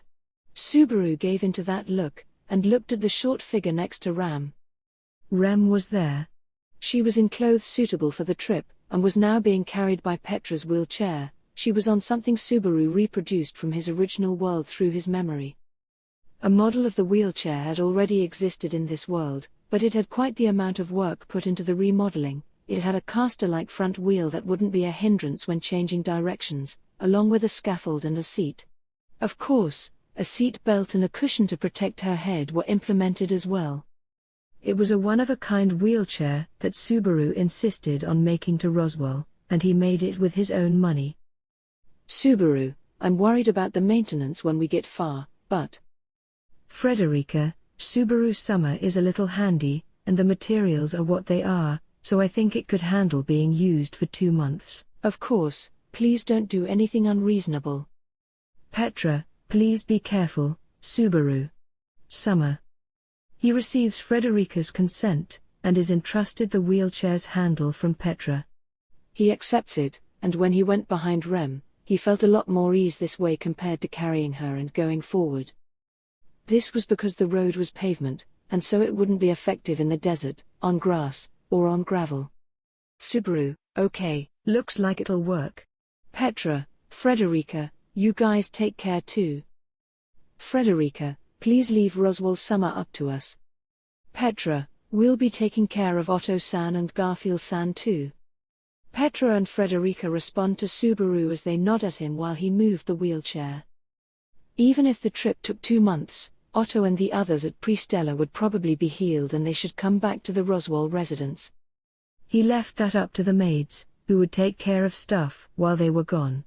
Subaru pushed the wheelchair and turned towards the dragon carriage. Subaru, all right then, it's regretful, but I guess we should depart now. Ram, why do I have to be bossed around by Barusu? Don't get so full of yourself. Subaru, I'm not bossing you around, though. How about you take over then? Ram, do I look that shameless to you? I'd appreciate it if you wouldn't make me behave like that, as a maid who needs to be graceful and considerate. Subaru, what is up with you? Are you at that age where you can do nothing but complain? Ram, that's not really it. It's just that. Ram cuts off her sentence, and gives a meaningful look at Subaru's hand. As of right now, Subaru was pushing Ram's wheelchair. Subaru guessed the meaning of that look, and he let out a deep sigh. Subaru, if you want to change places, then just say so. Ram, if you think about why I'm coming and my purpose, then letting me handle her is a given. As for guessing what I wanted without me putting it into words, I guess I can see you in a better light. Just a little. When Subaru reluctantly gave up his position, Ram took his place and pushed the wheelchair. She showed care for her sleeping sister sitting on the wheelchair as it slowly headed to the dragon carriage and went forward. Subaru opened and closed his hand for no reason as he saw them off. Then, a small hand gently grabbed his hand from the side. Subaru, oh, it's Biko. Beatrice, you don't have to make a pathetic look like that. It's not like your feelings for that girl are weaker than the feelings her sister has, so you don't have to worry, I suppose. Just be yourself, and do what you can do, I suppose. Subaru, that's not quite, or well, that's how it is? It wasn't as if he felt like his role was taken away from him, but looking from the outside, perhaps the look on his face indicated that he didn't understand it that way. Subaru touches his cheek with the hand that wasn't occupied, pulls on it, and pinches it. Then, this time his hand was taken by a different white hand. Emilia, yeah, I'll take that hand. Subaru, Ofu, Emilia Tan. Beatrice, after that girl wakes up, it'll be easy for both of your hands to get occupied. I'm interested in seeing what Subaru will do about that. Emilia, I might be interested in that too. Subaru gets caught in between Emilia and Beatrice, and he gives a troubled look. However, he was only returned with a serious look and an anticipating look. To make matters worse, Petra's look was piercing him from behind, and Ram was even throwing him a cold, scornful look in front of the dragon carriage as she turned around. He was being unbelievably surrounded on all sides. Then, Julius lets out a hum, as he saw that and gave a nod. In response to that desiring reaction, Subaru gave a grand smile. Subaru, what is it? If you want to say something, say it. All right, go ahead. Julius, really? All right then, I'll just say one thing. You really could not be more blessed, being surrounded by beautiful girls like that. I can't help feeling a lot of doubt about whether or not you're satisfying all of those flowers with your hands. Subaru, what is this? I'm starting to get blamed? Did I do something wrong? Julius shrugged his shoulders with a shocked face. The pathetic shout Subaru gave him went up into the sky. Unfortunate for him, there was no domestic officials or top officers at this place to follow up on his statement. Subaru had no choice but to fight alone in this upcoming 2-month journey. He understood that reality. He felt the trust and the deep affection he had towards the warmth he felt from his hands fill up his chest. He felt anxiety in his chest about not falling behind. That was the type of morning it was when they'd depart. Arc 6 Chapter 6, The Duoculius Inscription. The journey started with a morning filled of unease, and the journey was long precisely because of how much distance was traveled in close to 1 month. However, no significant accidents happened along the way. They went straight along the main road towards east. It was a boring journey where nothing happened. Subaru, it was like that with the round trip to Pristella, and it was like that with Lifer's Plain, but the piece of the Ludnica kingdom along the way is pretty nice. Julius, the patrolling to maintain the main road and to maintain public order is essential to protect the kingdom's peace. Ludnica is particularly thorough with things like that, even when compared to other countries. They should have low rates of damage from groups of bandits and mobbeasts. Subaru, are you saying other countries aren't like that? Julius, the Gusteco kingdom isn't able to maintain their main roads smoothly in the first place with how it's always covered in snow. It's deep in the snow that was there from the start. As for the Volcanica kingdom and the Kararagai city-state, there are people with different manners and customs in proportion to the many races jumbled together. In that sense, it may be hard to say that public order is kept there. Subaru, I see. The 2 Earth Dragons' heads were lined up, and they were running energetically as Subaru and Julius had a conversation. Subaru's Patrasche and Julius' equestrian dragon were leading them ahead and were pulling the large dragon carriage with their heads. Everyone in the dragon carriage would be late to react to the occasion of emergencies. That was the lineup they had, but as you could see from the conversation they were having out of boredom, the journey was peaceful. Subaru, Julius, Subaru. On top of the journey being boring, once he saw how the scenery wasn't changing, he started to yawn. Subaru put his hand on his mouth and became full of drowsiness, as Julius gave him a blaming look. He had his body on his loving dragon. He quickly lifts his bangs that were kept from swaying through windbreak divine protection. Julius, I understand that you want to get rid of this feeling of tension, but the moments you loosen your stiffness are the most dangerous ones. I won't say that you're letting your mind wander off, but I won't allow you to act in a way that anyone would perceive as lazy. Subaru, just how much are you gonna say just because of one yawn? Even you at least yawn too. Right? Julius, of course I have those kind of bodily functions. But, if you have the self-consciousness of a knight, then it's possible to hold it in when in front of other people, you know? That what you're still missing. Subaru, yeah. He was pressing for a reaction with piercingly sarcastic force, but Subaru was already becoming a master of parrying it. It was already nearing 20 days in this journey where he was accompanied by Julius. Making the Earth Dragons that were always side by side run from Pristella to the mansion, and now the Augria sand dunes, would allow him to learn to deal with Julius. Julius, I thought it was a part of manners to look at the person you're talking with when having a serious conversation. Subaru, the person is looking away during the serious conversation because of the timing. You should take it easy too. You're straining yourself too much. Julius, you and I aren't watching out, and why? Subaru, you don't have to tense up that much. They won't attack us so quickly. If they try to fight us, we won't get killed at such a spacious place. Subaru interrupts him, and says that as he cracks his head. Julius blinks his eyes, as if Subaru had said something unexpected. After that, this handsome man let out a small sigh. Julius, is it clear that I'm flustered right now in your eyes? Subaru, yeah, I have a feeling it's a shot in the dark, though. But, I feel like everyone thinks you're straining yourself.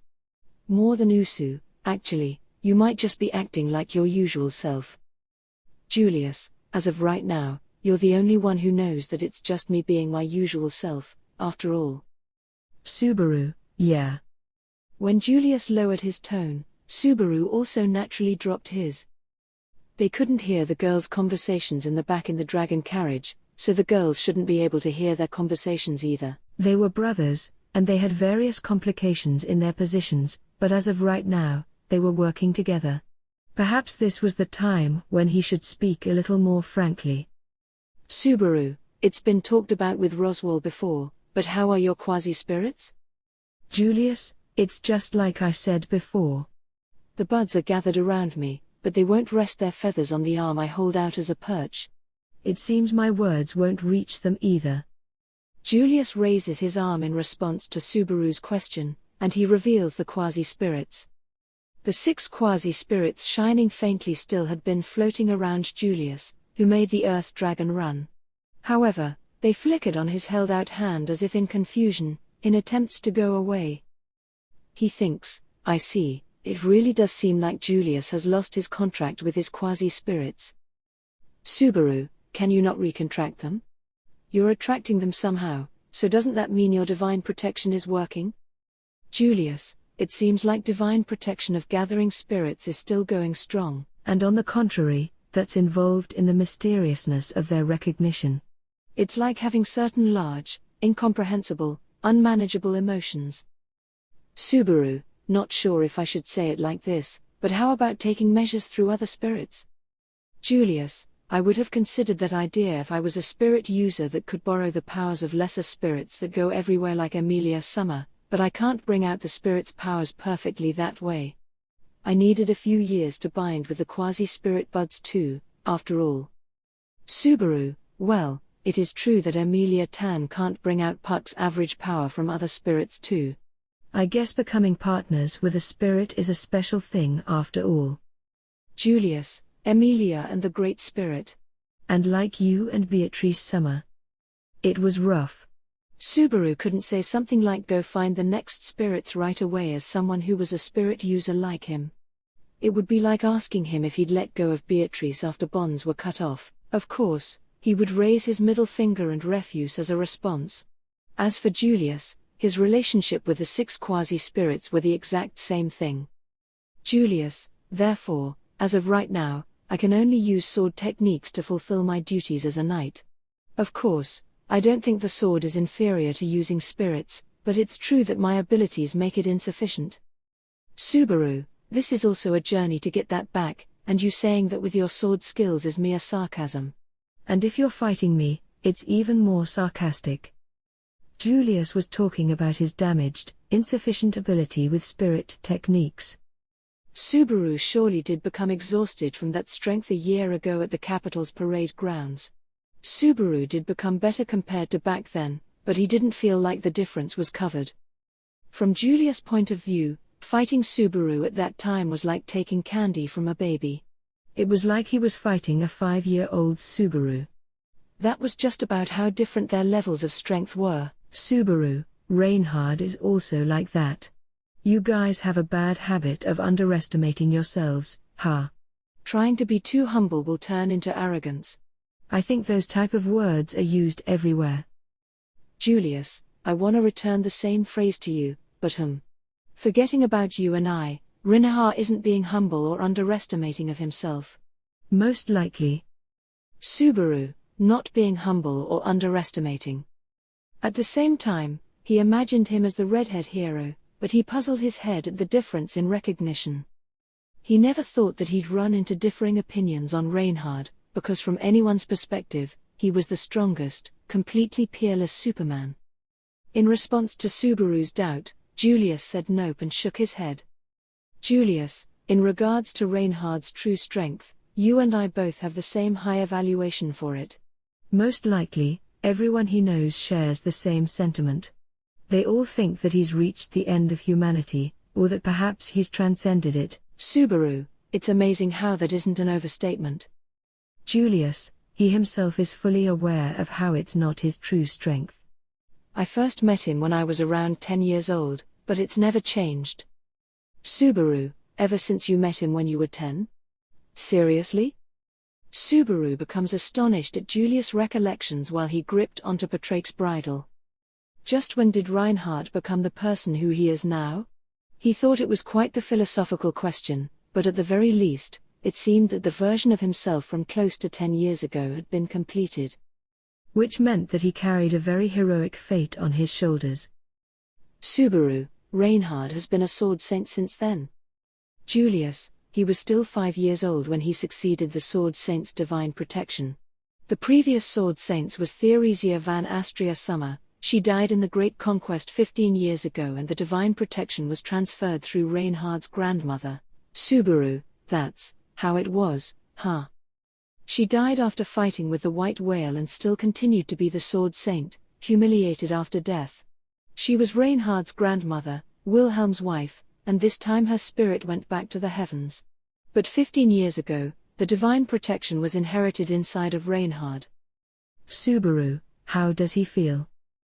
Julius, Subaru, he took over his grandmother's divine protection ever since he was 5, and to make matters worse, he succeeded Hero's blood, right?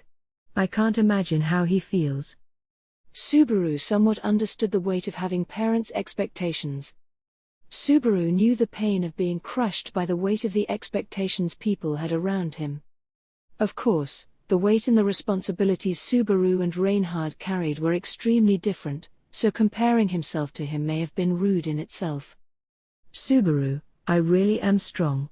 I'm so strong that I don't have nights where I wish to have an excessive amount of strength, only having sad thoughts about how I'm weak and I'm not good enough. Julius, I feel like that's pretty groundless. Subaru, shut up. Subaru gets made fun of in the middle of his important talk and he clicks his tongue. Subaru, anyways, I personally feel the worries of the other extreme.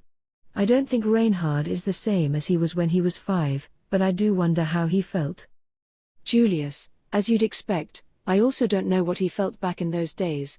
But that was the one time when Julius lifed his face as he cut off his words. Julius grips tightly onto the bridle, looking in front of him, and squinted at the sunlight he bathed in. Julius, the time I saw Reinhard was the big turning point for me. You could even somehow hear the triumph in those words. Julius was squinting from the sunlight, but perhaps he may have not been squinting because of the sun. Perhaps he looked at Reinhard at that time with the same type of eyes. Subaru, which means that you and Reinhard have known each other for about 10 years, I guess. I do think that barely satisfies the requirements for you guys to be childhood friends, but is that right? Julius, no.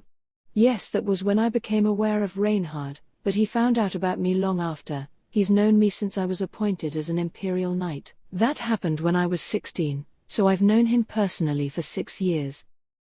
Subaru, that's a very big empty period of time, isn't it? Julius, at that time, I had no capabilities that he had, as he took over the title of the Sword Saint. He made me realize that to the point of it being painful, and that was my beginning. Julius said his words quietly, while his tone of voice was passionate on the contrary. In response to the distant look he had in his yellow eyes, Subaru nodded at that one word, beginning. On top of those obscure words, that day was probably vivid within Julius. If that was Julius' beginning, then it was a given for it to be clear in his memory. Subaru's own memory of his own beginning was hot in his chest, scorching his soul. The time he was saved by Emilia in a different world, the time Rem supported his broken back, the time when he took Beatrice's hand in a fire, all of those times were the beginning to Subaru. Subaru, when you say it started from there, does that mean you were surprisingly naughty as a kid? Like a profligate noble or a profligate son. He goes against the flow of his self-inserting feelings and said that with an intentionally teasing voice. There's no way he believed that it was limited to just Julius, but he really did think that he was a young gaudy noble when he first met him. And if it were to be a story, the type of haughty life this young noble lived in his boyhood seemed to be clear. Subaru put in those feelings, and changed the topic to change the flow of the conversation, which makes Julius suddenly loosen his lips as he says, Julius, I'd like you to change the way you express it. Just a little, but there are parts that I can't deny. Subaru, seriously? You really were a gaudy noble? Did you kick commoners from the top of a horse, and did you persistently pressure servants by bullying them? Julius, I can't help but wonder why you started to be that gleeful. Julius gave a cold look at Subaru, who got excited.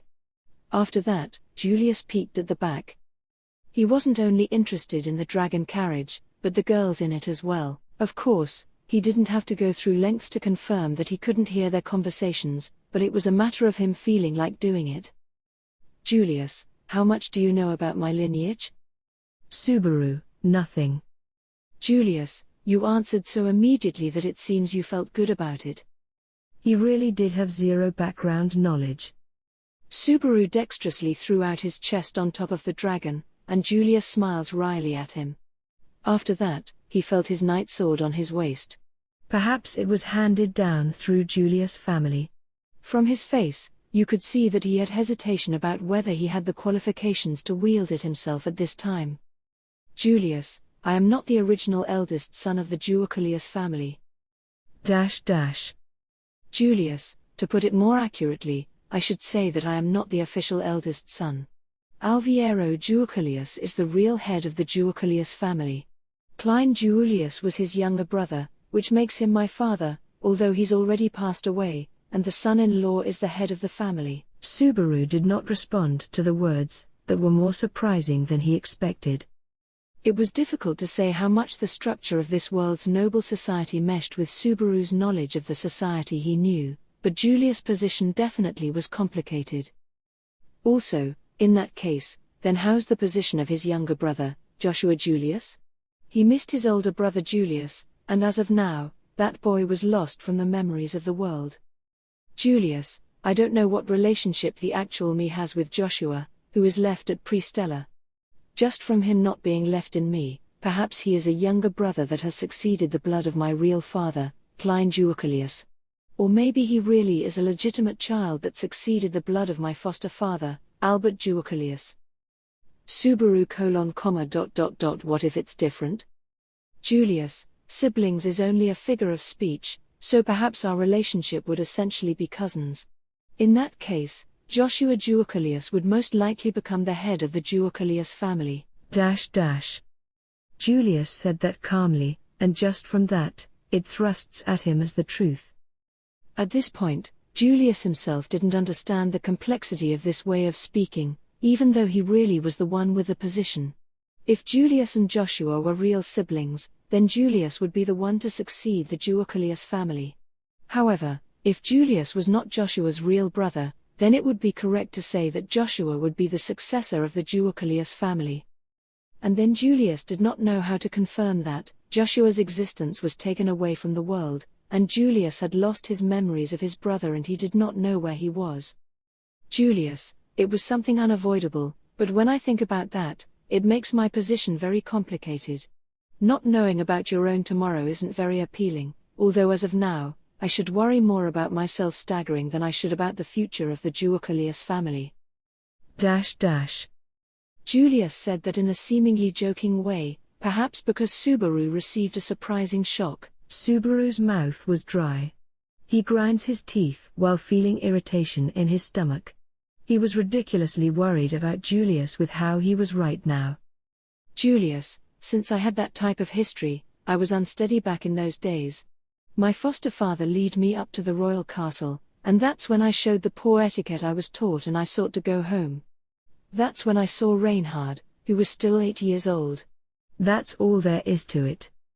Julius chose to end the conversation in a bit of a forcing way. He didn't have the courage to give a retort or give some sort of clever remark.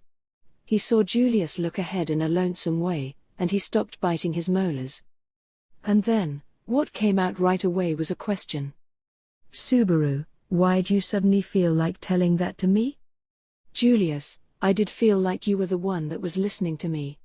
Perhaps I was mistaken? Subaru, no, that's true and all, that's my bad, but that's not what I'm getting at. Isn't it weird for you to have this kind of talk with me? Julius, no it isn't. That stuff was common knowledge for Reinhard and Ferris, people among the Imperial Knights. Of course, Anastasia Summer also knows too. It's not anything special. Subaru did not understand one bit, as his face turned into a frown. Even if he said that everyone knew about it, that didn't mean it was something he could spread around. As expected, he felt like they seemed to be unnatural words. Perhaps Julius understood Subaru's discontent from his frown. He pulls onto the bridle, and quickens the love dragon's pace just a bit. Julius, yes, it's something that everyone knows. So that's why I might have wanted you to know about it now. I might have wanted you to know, the person who knows me the most in this world right now. The blue earth dragon accelerates while swinging its tail, and Julius' expression could no longer be seen. That being said, he wasn't going so fast that he'd leave him behind. It was a way of him being as smug as usual by simply declaring to end the conversation. Subaru, it's fine. Thanks for taking care of me, Patrasche. The running jet black earth dragon lifts her head, and peeks at Subaru. In response to her gesture of saying, "Shall we rival the earth dragon ahead?" Subaru showed his thanks and petted the head of that lady. Subaru, that was uncharacteristic of me. He poured out those small, perverse words from his mouth. Was he becoming weak? Or perhaps, was he putting on airs as a protagonist of a tragedy? As a matter of fact, irritating was the only way to express his feelings. Subaru, damn it. What am I, an idiot? No, I am an idiot. Subaru scratches his head, and he released his irritation only from his mouth. In the end, he had no precise response to what Julius said this time. And he would have no precise response until they were before the Augria sand dunes. An answer wouldn't come even when the party arrived at the Milra town that was near the sand dunes. Arc 6 Chapter 7, Aim for the Sand Sea. The town nearest to the Augria sand dunes truly was a deserted-in town. The town had a suitable structure, but of course, it was considerably smaller than places like Watergate City Prestella, Industrial City Kostul, and the Ludnica Kingdom. The kingdom had maintenance everywhere for the main roads laid out inside. The dragon carriage had a steady trip on the way to Milra, but that final destination of the East End was as lacking as it could have been. Emilia, but perhaps that just can't be helped. Looking at a map, from here on there's only the Augria sand dunes towards east, and there's the kingdom's biggest forest towards south, right? We're far away from the 5 cities, and we also know that there isn't much pedestrian traffic. Emilia lets out that impression while looking around the town, walking beside Subaru. She had a white robe that covered her head. Her beautiful silver hair and looks were slightly concealed. A beautiful girl like Emilia appearing at a rural area would strike the townspeople's sense of beauty. That was Subaru joking, but she did also have a high-class position. This is why she showed slight consideration not just for her appearance, but for avoiding the trouble involved with her lineage as well. That being said, those weren't the only reasons as to why her head and her mouth were concealed. The other reason to conceal oneself was because of the special disastrous effect of the sand wind. Subaru, it can't expand east or south, and on top of that, this sand breeze is guaranteed. That's rough. Emilia stood at the downwind, and Subaru also pulls up the cloth he had worn on his face, who stood at the upwind side to act as slight resistance to the wind as he murmured those words while hiding his face. When he moved his tongue, he felt sand rubbing between his teeth, and it made him feel quite sick. This sandy wind came flowing into the town as if it was blowing down from the eastern sand dunes. It seemed that the sand wind would blow against the town continuously on days of strong wind. It was imperative to have fashion defensive to sand like this to walk around the town. Emilia, Subaru, what's wrong? Subaru, it's nothing. I was just thinking about how this turned out different than what I imagined when I heard that it was a desert. Emilia tilted her head at Subaru as he looked at himself with a side glance. Her bare body was concealed to the utmost limit, as she had her body covered from head to toe in a cloak. Subaru's idea was basically that beautiful girls should please the eyes of people around them with various outfits. However, they couldn't be eye candy with outfits of defense this high. Speaking of the desert, he'd think of a dancer-like outfit to protect against the sunlight. What was it called? Subaru, nevertheless, perhaps we should have listened to the innkeeper's advice. Emilia, it's sand time right now, right? There's no one on the road, after all. The wind wasn't very strong, but the sand was turning into small dust, perhaps because it was light. In this yellow, hazy field of vision, nobody besides Subaru and Emilia could be seen on the road of the overlooking town. The townspeople used to this environment shut themselves inside during the sand time when the sand wind would blow, and the buildings would even have their windows and doors closed. In truth, the type of view they had within the sand wind was a given, and it also took a lot of effort to breathe. It was so bad that the innkeeper stopped them and said that they shouldn't go out during sand time. However, there was a reason why they disregarded the innkeeper that stopped them and went outside. Subaru, this is how it is in the town. The sand wind at the sand dunes isn't like this, right? Emilia, no, don't think so. It wasn't a dry run, but they purposely went out during sand time in order to prepare themselves mentally. The circumstances of the path of the sand dunes, which had sand wind blowing and had sand at every direction, also weren't this bad outside of sand time. They were distant from the sand dunes, and they couldn't see well in this town with compact buildings. They had to prepare themselves at once for the severeness of the sand dunes path. Emilia, anyways, how about we enter a shop somewhere? Since we'll turn into blocks of sand at this rate. What Emilia pointed towards while swiping away the sand that followed her was the building at the other side of the road. The place that appeared to be a bar or something seemed to be a temporary refuge shelter. It felt like the other stores were uninviting, but the entrance was open at least. They hurried over to that building just like Emilia suggested. They removed as much dirt as they could from the door, and after that, they slowly entered the bar. Shopkeeper, welcome, in the sand wind. When they entered the bar, the shopkeeper at the other side of the counter polishing a glass looked at them and greeted them with a low voice. He sounded unwelcoming with his low voice, probably because with a single glance he noticed that Subaru and Emilia were smeared with sand. They did remove as much sand off themselves as they could, but there was still a huge amount of it sticking onto them. They scattered the sand and set foot into the store, although they did feel bad about it. Shopkeeper, what would you like to order? Subaru, cold milk. Emilia, hot milk. In response to the two people who sat down at the counter and said their orders, the shopkeeper squinted his eyes and didn't say anything. Incidentally, Subaru ordered cold milk, while Emilia ordered hot milk. Subaru, doesn't feel very prospering. Is business terrible during the sand time? Subaru takes off the hood he covered himself with, and he asks the shopkeeper that question while tasting the milk he was brought. The unsociable shopkeeper responds with an R and says, Shopkeeper, even at the best of times, the traffic of people is low for this town. Running a shop during sunrise is just like a hobby. Subaru, I see.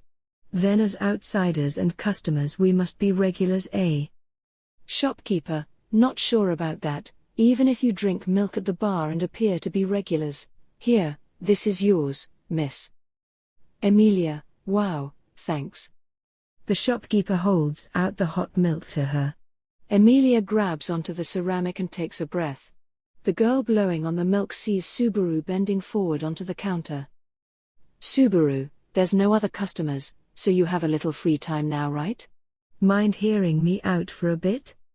Shopkeeper, even if I did, it's taboo to start talking to someone in the middle of working while saying that they have time. What would you outsiders like to know?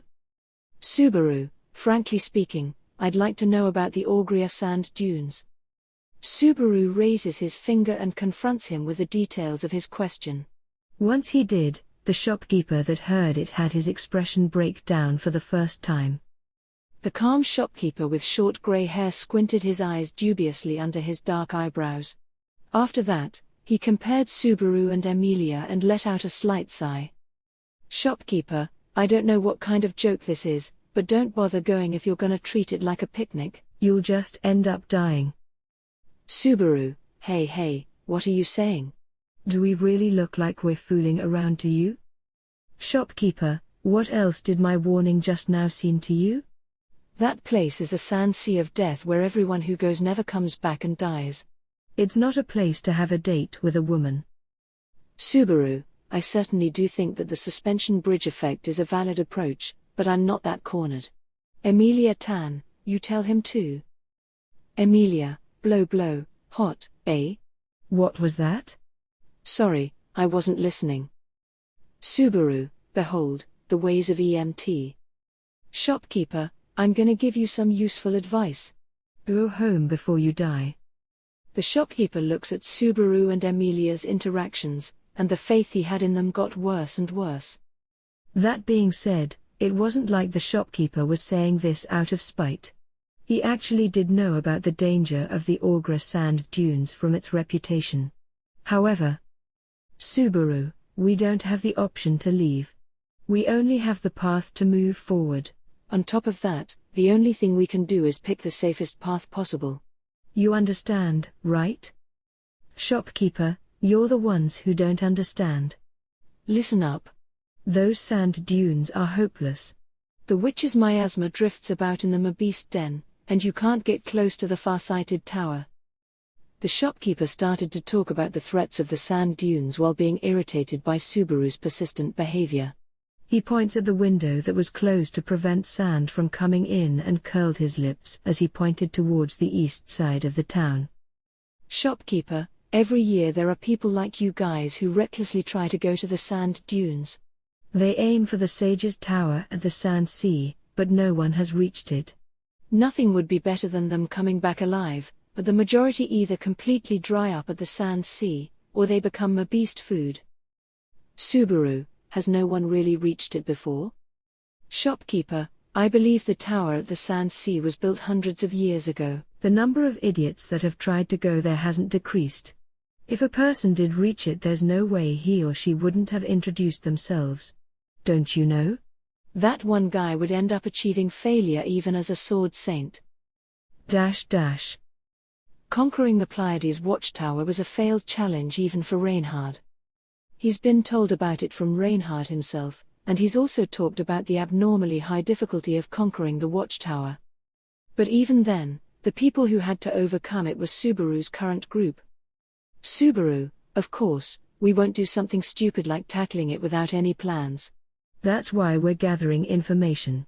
Doing that in a bar is a basic step, don't you think? Shopkeeper, is it really? Why do it at a place where you drink sake? Subaru, if you ask me to explain in detail, I probably can't, but isn't it because everyone will get talkative after drinking alcohol, and then they'll end up pouring out various rumors? Shopkeeper, so basically idle gossip. It is unacceptable to go in there without any plans, but leaning towards inane plans is bad too. Subaru, your reasoning is piercing. Subaru gets knocked down head-on by reason and sinks instantly as he drinks his milk. Usually whenever Subaru talked with proper adults, the pace would be overwhelming for him. The shopkeeper also was used to talking with people that would challenge the sand dunes recklessly. In reality, it wasn't as if Subaru's challenging of the sand dunes was reckless, but the shopkeeper he was facing that didn't know more than the reality treated him the same way as everyone else. At this rate they would end up returning without gaining a single clue and shopkeeper, anyways, for you to even bring a girl to a hell like that is. Emilia, I'm sorry Mr. Shopkeeper. You've been showing care for us, and yet Subaru is doing nothing but complaining. Just when Subaru was about to give in to the stalemate, Emilia stopped the shopkeeper that started to preach. The shopkeeper widens his eyes at Emilia's words that started with an apology. Emilia quickly bowed her head upon seeing the shopkeeper's reaction. Emilia, thank you for all the help you've given even though we aren't even acquaintances. Shopkeeper, I'm sorry too for nagging. However, I still stand firm with my points. I come across youngsters like you constantly. Emilia, are there really that many people that have tried to see the sage? Shopkeeper, well, there's really not that many people that have strong spirit to meet the sage.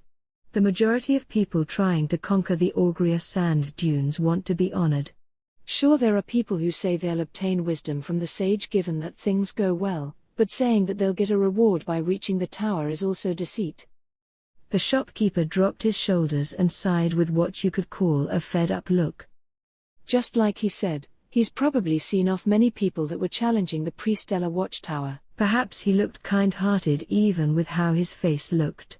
It seemed like he could feel shame. Emilia, does that also mean that people haven't seen the sage? Shopkeeper, never heard of anyone getting that far. According to rumors, the sage is still overlooking from the top of the tower and she punishes insolent people, but it's not like I've witnessed it. I can't help thinking that the sand dunes themselves are a trap for hunting prey and hang bait. Emilia, you mentioned the witch's miasma. What is that? Shopkeeper, it's the same thing as I said. A mabeast den is ahead. In the kingdom, there are multifarious mabeast races at various places. But, at those sand dunes, there are all kinds of cases. The shopkeeper quietened his voice, but he was making rhymes, perhaps getting carried away with the fun. When Emilia gulped, the shopkeeper looked into the distance. Shopkeeper, speckled king dogs and black-winged cats have a cute side. The endemic one-horned mabeasts and the sand earthworms are beasts that are only seen here. Also, if there's a flower garden on a sandy soil, that's the Oiran bear's hunting place. Emilia, Oiran bears. Shopkeeper, it actually seems that they're only found at Kararagai. They're mabeasts that have bloomed flowers all throughout their body. Once you get fooled by their appearance and you get near them, they'll slurp on your guts. Subaru, mabeasts sure are nasty. Who was it that told him about mabeasts whose purpose was to kill humans?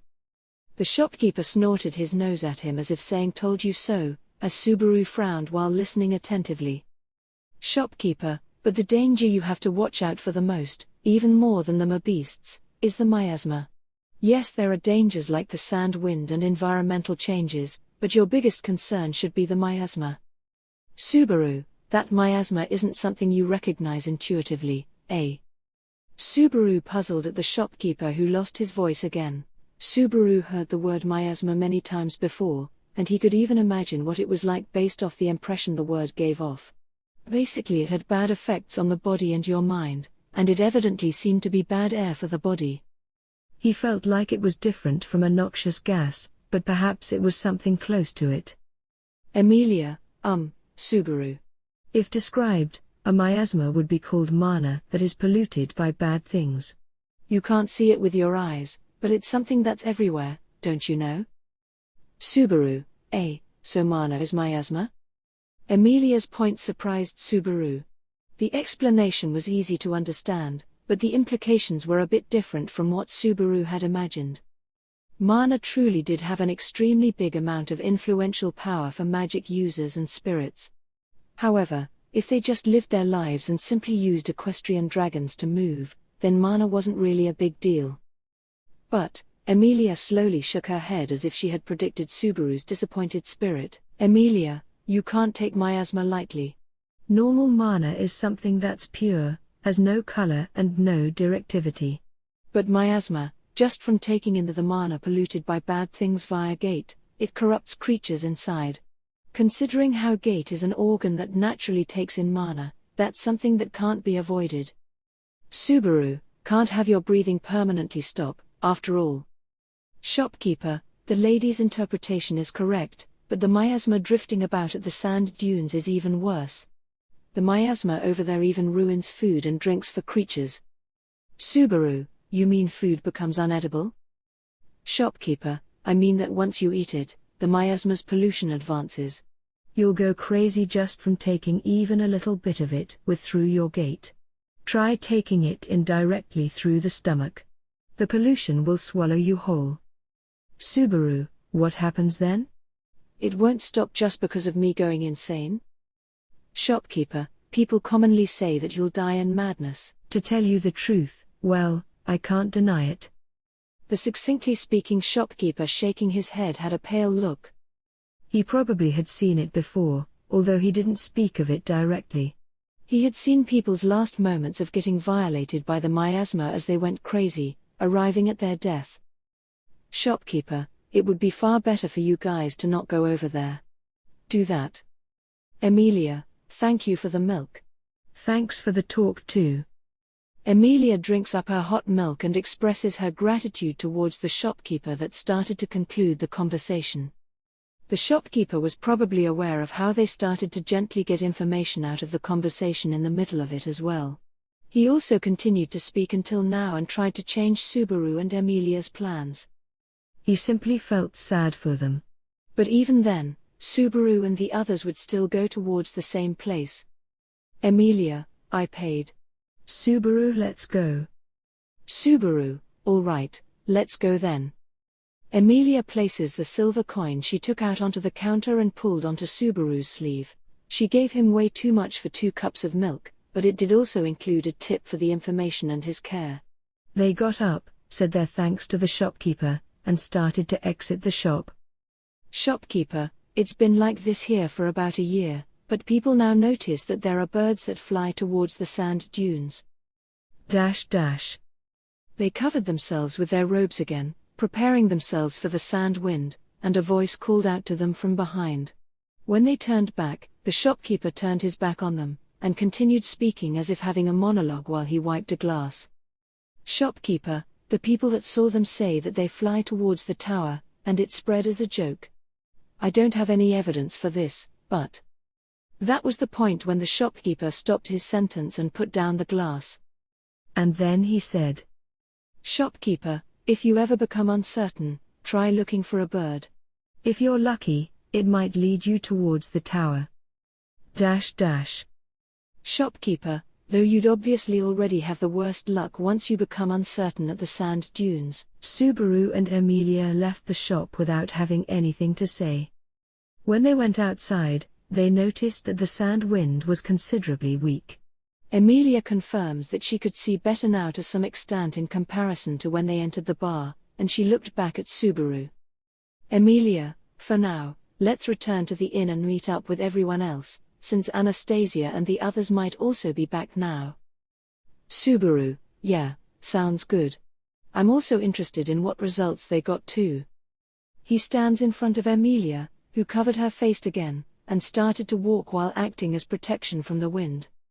And then once they reached a point where they could no longer see the bar, Emilia murmured quietly.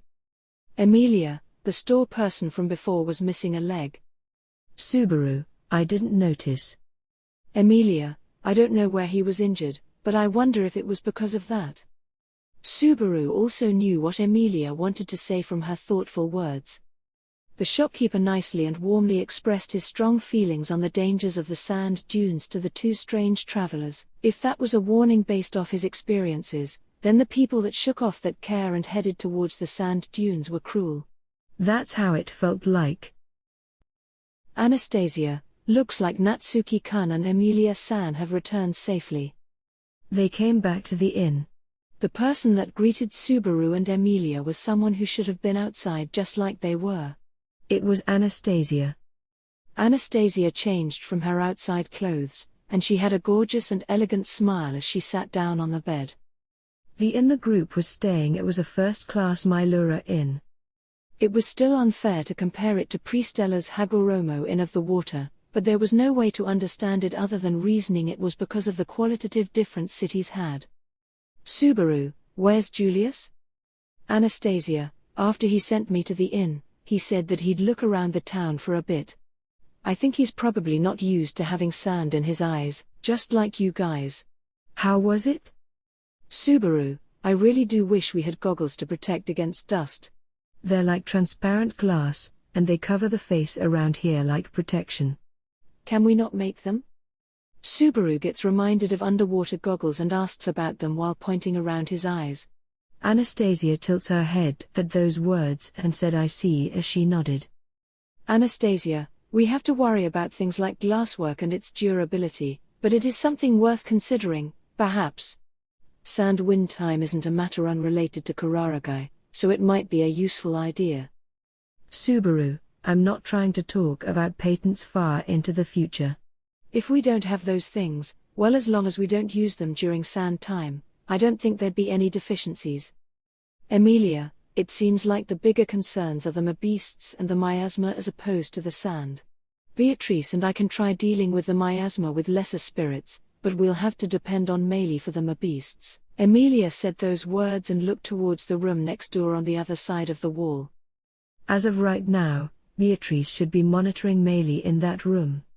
He wanted to be sentimental and wanted to believe Meili wouldn't betray them, but a previous offense is a previous offense. It wasn't like they could just easily have trust in her. They couldn't say with complete confidence that her connection with her mother had been cut, and her mother forbidding her to speak also wasn't an impossibility. Subaru, so we'll be relying on Anastasia to guide us. That's risky. Emilia, although it'd be valid to call it the usual. Subaru, you're not wrong. Subaru smiled at Emilia's rare interruption and then looked at Anastasia. She was sitting up straight on the bed and continued the conversation by saying, "But well. Anastasia, stay calm until we actually accomplish the goals we went out for. The dragon carriages will adjustments and how we'll deal with entering the sand dunes will be left up to me as needed, after all." Emilia, right, sorry. We're kinda having you do everything. Anastasia, it's all right, since in return, I'll be counting on Emilia-san in regards to fighting power. Anastasia calmly waved her hand. The goals she spoke of, one of them was tuning the dragon carriage they'd enter the sand dunes with. Usually you'd assume that the dragon carriage would only travel along a maintained main road, or at least a road. However, the road this time was mostly a sand road, so a common dragon carriage couldn't move along it well. They had an option of leaving the dragon carriage and riding the dragons, but there were a lot of women and children. Considering how there was also an unconscious Rem, the option wasn't realistic. Thus, it was necessary to adjust the dragon carriage to suit it for desert areas, and it was also necessary to make some changes to the earth dragons. Subaru, can't leave Patrasche behind. Leaving her behind would be ridiculous. Emilia, that girl is really smart. If you talk about leaving her behind, it might bite Subaru. That actually could happen, so he couldn't give a response. Plus, he couldn't leave her behind. Emilia, so how about traveling without the dragon carriage? Anastasia, this isn't as serious as a negotiation. I did only say you should calm down and you did listen, after all. She showed a caring smile, but Subaru sensed that it was different from what it looked like, so he started to get some of the chills. There was the dragon carriage and another matter to be taken care of. Simply put, it was the rite of passage to deal with the sand dunes. I.e., if the royal selection candidates Emilia and Anastasia became untraceable in the Augria sand dunes, who would be responsible? That was how it was. As of now, you truly could say that these two had the most important positions to the kingdom. If those two unexpectedly got into something serious like being buried in the Augria sand dunes, naturally it would be unclear who'd be responsible, and you could expect strenuous efforts to be made. The Augria sand dunes, never mind someone who'd manage the sand dunes themselves, a feudal lord dropping in at the end and governing the Milra outskirts would not have a bearable weight of responsibility. Thus, Anastasia went to the feudal lord's inferiors beforehand to write a few lines and convince them with a point: no matter what happens, that's the candidate's own responsibility. Anastasia, but still, they might be blamed for not stopping me, my life isn't just my own. It's a big responsibility, don't you think? Emilia, that's been true from the start. It's not because of things like the selection or the candidates. If we meet the sage and don't find ways to regain various things, there will be a lot of people that can't be saved. It's not something sudden to say. Anastasia, you sure are being as dependable as you can. Anastasia looked back at Emilia, who made that declaration, in what appeared to be a happy way in some respects. After that, she tilted her head and looked at Subaru as she said so. Anastasia, did you guys have any results from your stroll? There's no way you guys actually went out to simply get used to having sand in your eyes, right? Subaru, well, it's not like we went out in the middle of sand wind and dressed up. We listened to someone informed for a little bit. Emilia, the store person being informed was just a coincidence, though. Subaru, my foresight is on point for choosing that bar. Emilia, I have a feeling that I was the one who chose the shop. Anyhow, Whatever the flow of events was and whose achievement it was were irrelevant information. Anastasia also made a pondering look when they talked about the previous bar. Anastasia, catching sight of a bird, Subaru, really, that's what you're curious about? Anastasia, well, the other parts are just things like challenging the Augria sand dunes and half steps of common knowledge. Anyways, the very interesting part is that difference. Birds and such seem to be the most sensitive to wind mixed with miasma. Emilia, now that you say it, that is true. In response to Anastasia's words, Emilia went into deep thought while feeling her hair. When Subaru looked at Emilia pondering with a side glance, he looked gently, brought his face close towards Anastasia. Subaru, there's no way you actually do have something in mind, right? Anastasia, nothing special has come to mind. However, that really was something very interesting to me. Anastasia, don't make a doubtful face like that. Look, you'll make her get suspicious. He could see Aridna's true feelings on her face slightly, but saying that would do nothing but cause her to withdraw. Fortunately, Emilia didn't see the interaction just now as she was in deep thought. But, in Subaru's heart, for some reason it felt like he was an adulterer frantically hiding his cheating. Subaru, when should we leave? Anastasia, we should leave early, right? The worrying conversation about the dragon carriage isn't settled yet. Perhaps we should leave immediately after we supply just the luggage we'll load. Subaru, tomorrow would be too quick, how about around the day after? Anastasia, guess we'll go with that. When Anastasia said that and came into agreement, Emilia also gave an acknowledging nod. After that, she looked towards the room's window that was shut tight so that sand wouldn't get in, and she squinted. What Emilia was looking at with her bluish-purple eyes was the view of the east on the other side of the window. She saw a very long shadow that stood conspicuously tall with an extensive height that appeared to be taller than stores and houses. Emilia, Pleiades Watchtower. She stood alone and called out to that structure with the tone of a silver bell. The Tower of Destination was so high that she could even look up at it from Milra. Was it even possible to miss seeing something that big?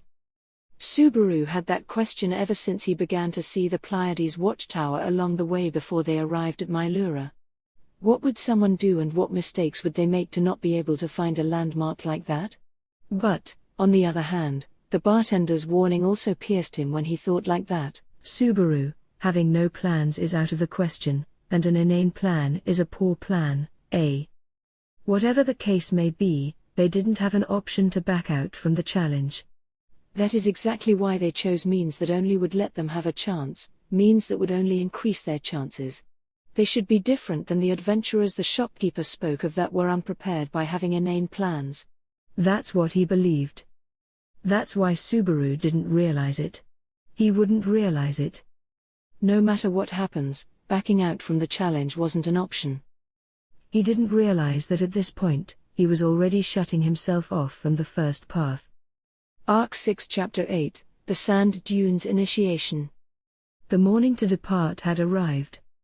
They used 1 day to rest, and it was 2 days after the prior arrangements and the information gathering.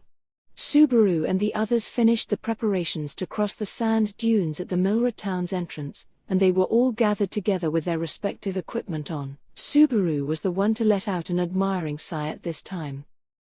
Subaru, wow, this is. Julius, the earth dragons to cross the sand dunes. The gyrus species is a species tolerant of the sandy soil. They're a species adapted to sand, wind, and dryness. They're big together, but they act calm. You'll find about these endemic species nature with how easy they are to handle. Subaru looks at the earth dragons tied to the dragon carriage while widening his eyes, and Julius adds onto his explanation. They had to break through the Augria sand dunes, considering how they were aiming for the Pleiades watchtower. Typical earth dragons are not capable of riding across the rough spots on the huge road dominated by sand.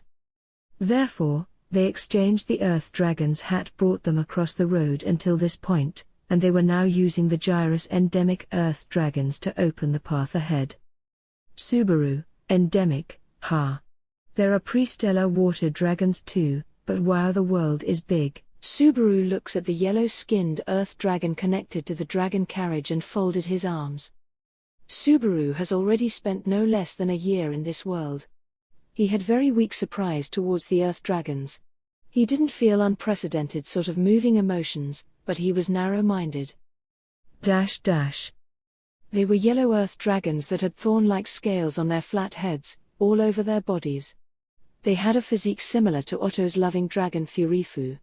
Furifu is a species that has excellent stamina even among earth dragons, and the owner boasted that it could travel throughout 3 days and 3 nights. It would perhaps be similar to a triceratops according to Subaru's knowledge. On the other hand, if you were to look up approximate knowledge, you'd find that the earth dragons in front of him were similar to the Ankylosaurus. However, their tails were short, and unlike the original, it seemed like their tails could not be used as weapons. Also, their feet made up their characteristics more than their skin and looks did. Every end of their 4 thick, short legs were round, and their sharp nails acted like spikes. Their big bodies were tied to the ground. Subaru, they sure do look like feet that can cause unrecoverable damage to things they step on. Julius, grains of the Augria sand dunes sand are small. If they didn't have feet like this, there would be the possibility of slipping off slopes. People say that the gyrus feet changed to adapt to that. Subaru, so they adapted to the desert areas, eh? It's a replacement for horses and camels, but what about water dragons? Thinking hard about it, it's not like I've seen animals pull boats back at the original world. Subaru went into deep thought and a swan boat came to mind, but that was just a form of a bot imitating a swan, so it was actually nothing but something that was operated through human effort.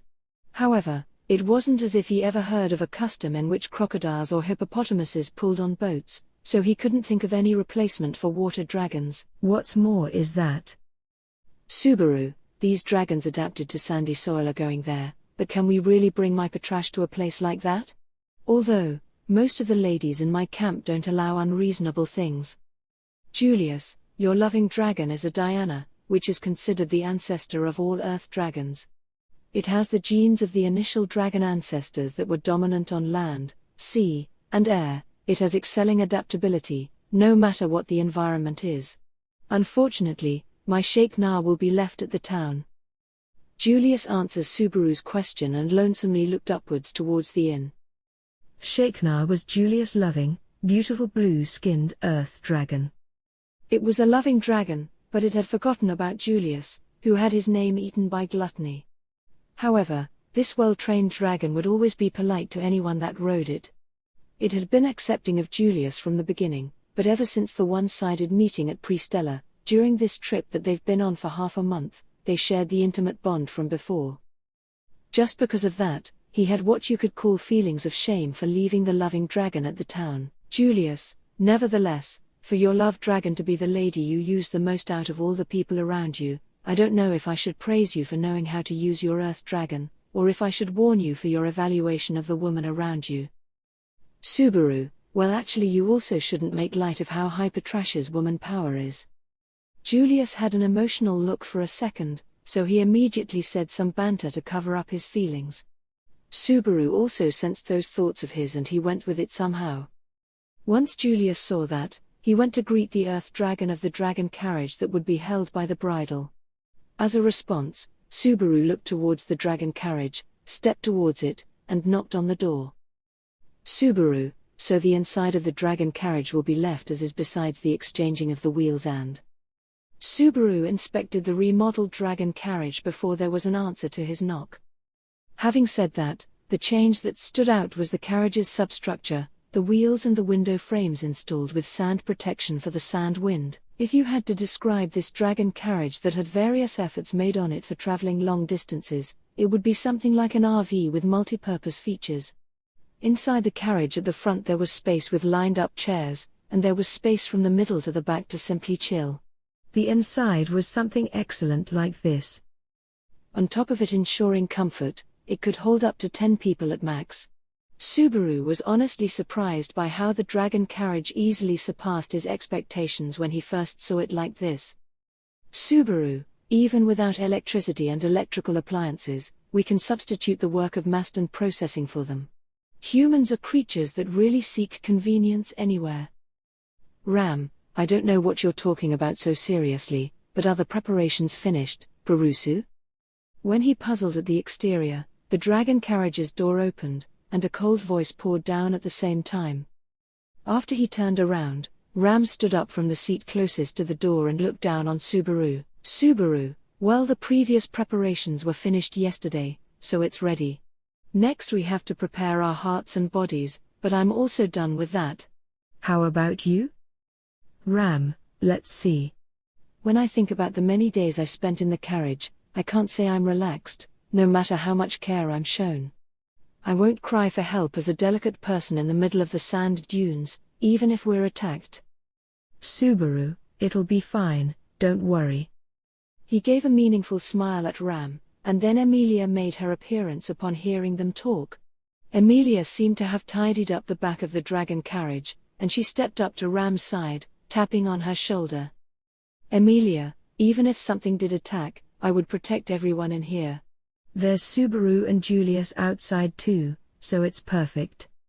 Subaru, you are as reassuring as always. See, look, Ram. Emilia Tan is saying this too, so don't worry. Ram, you're right, Emilia Summer. You're very reassuring to me too. However, it isn't just malicious beings that will attack us. There's also a fellow with an evil klesha in here. Ram says that while giving a meaningful look at Subaru, who was in a meaningful state. Once Subaru understood Ram's look and the underlying meaning of her words, he frowned. Subaru, you're still gonna doubt me like that even after spending close to 1 month of peaceful nights? There's no way I can do something like that with you around. I don't have that type of courage. Ram, it's pathetic how you're insisting that with a loud voice, but considering how beautiful it is in this carriage, it's not unthinkable for you to lose control of yourself, no matter how you do it. I'm always afraid. Sympathize with a girl's heart. Subaru, always afraid? Not always threatening people? Ram basically repeating the saying that boys and girls should be separated once they turn 7 causes Subaru's voice to shake. Incidentally, Emilia did nothing but tilt her head in confusion. It was Emilia's usual emptiness, and Ram's insolence. But, Subaru scratched his head and said as he was curious about something.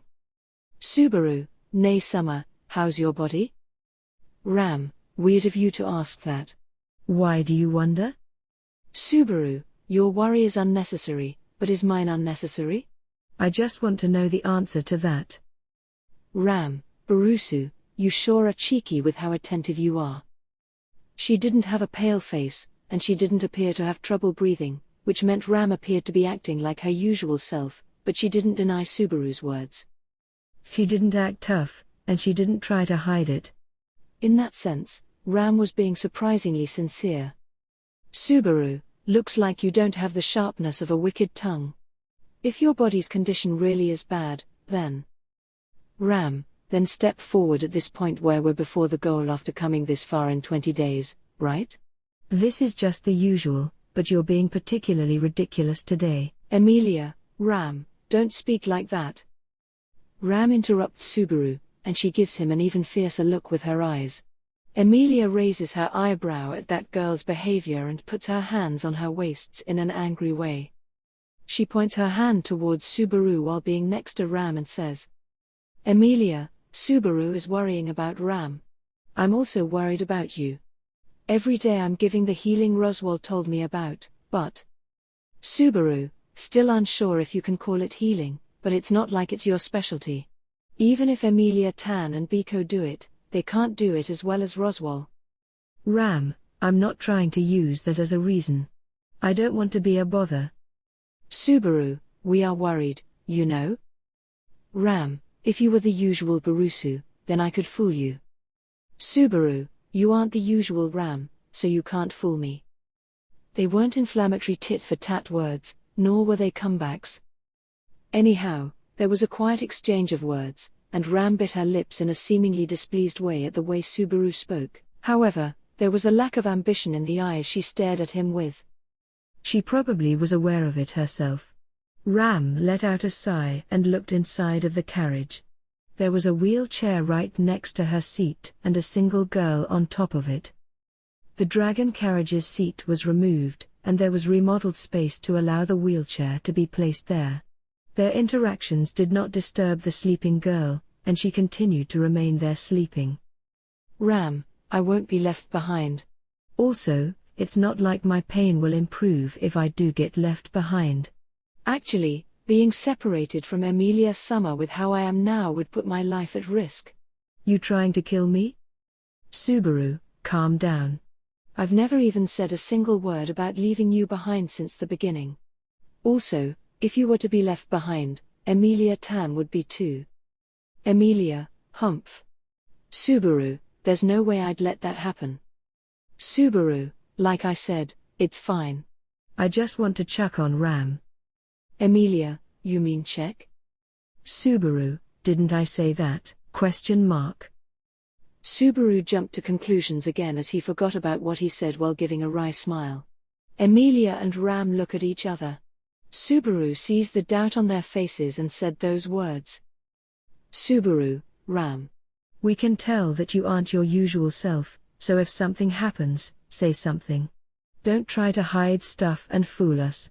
Even if you do stuff like that, we'll still help you, even if you don't like it. Emilia, hee. When he pointed his finger at Ram and said that, Ram made a rare look of shame.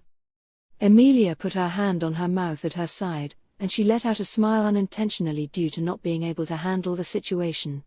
Emilia wards off the inclination to laugh, and relaxed her lips in a happy way. Emilia, I think that side of Subaru is really nice. Subaru, eh? Did you just fall in love again? Ram, don't talk like that with Rem sleeping in front of you, women's harmful enemy. Subaru, women's harmful enemy, and not women's enemy? Subaru switches from low and high pitches with his voice, and Ram snorts her nose as she said ha. After that, she stretched her slender legs, and she recklessly tried to kick Subaru off of the dragon carriage's steps. Subaru, oh, hey. What are you doing? I'm going to fall. Ram, putting aside you falling, you should normally be outside, not inside. Mount the prideful earth dragon, and frantically guarantee our dragon carriage's safety. Do it, quickly. Subaru, what do you mean quickly? Listen to what I have to. Ram, I've listened to what I'll hear. So, go. Ram says that with a stern voice, and she gives him an even sharper kick.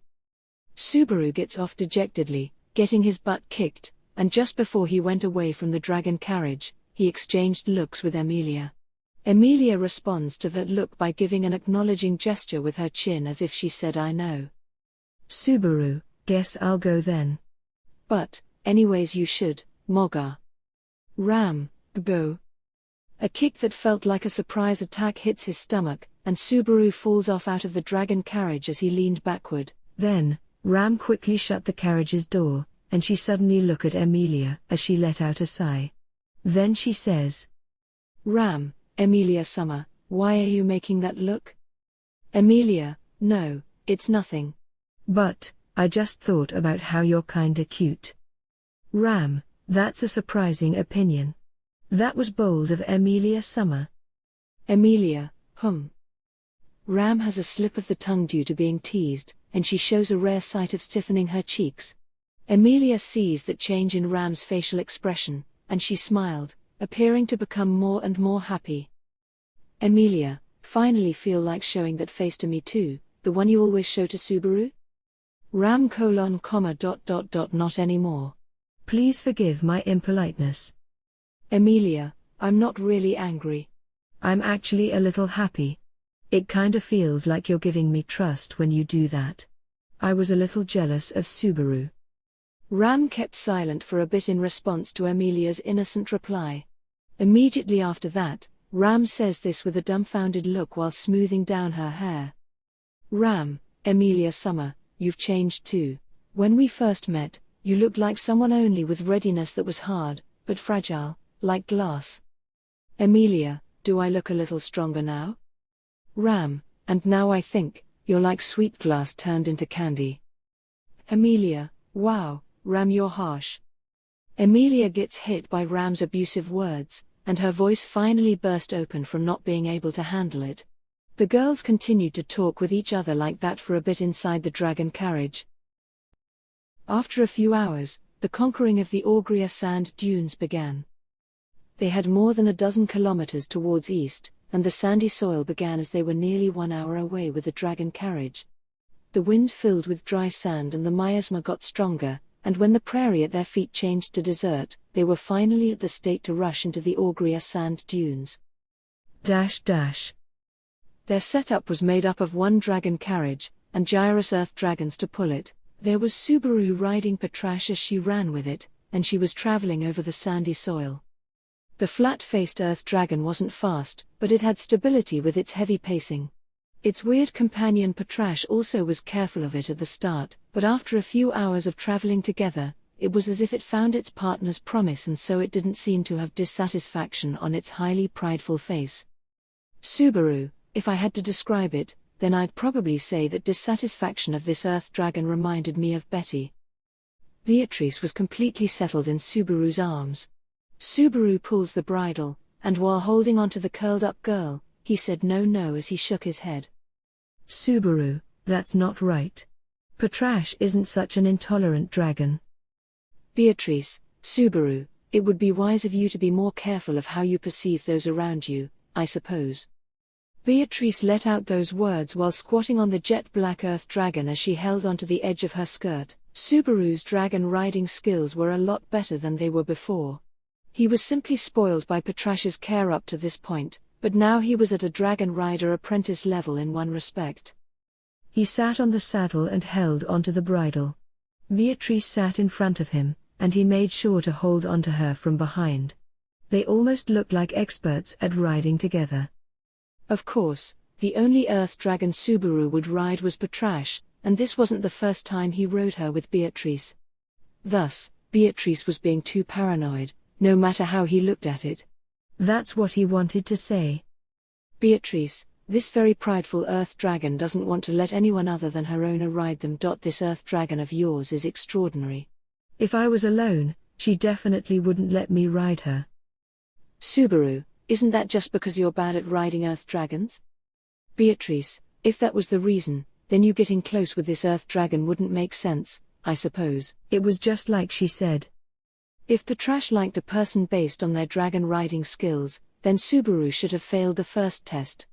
Since that didn't happen, there was a reason why this lady approved of Subaru. Also, Patrasche actually acted relatively bitter towards Subaru. Subaru, well, not knowing why you're liked really is unstable. Beatrice, true. Subaru doesn't have the looks to be liked for no reason, I suppose.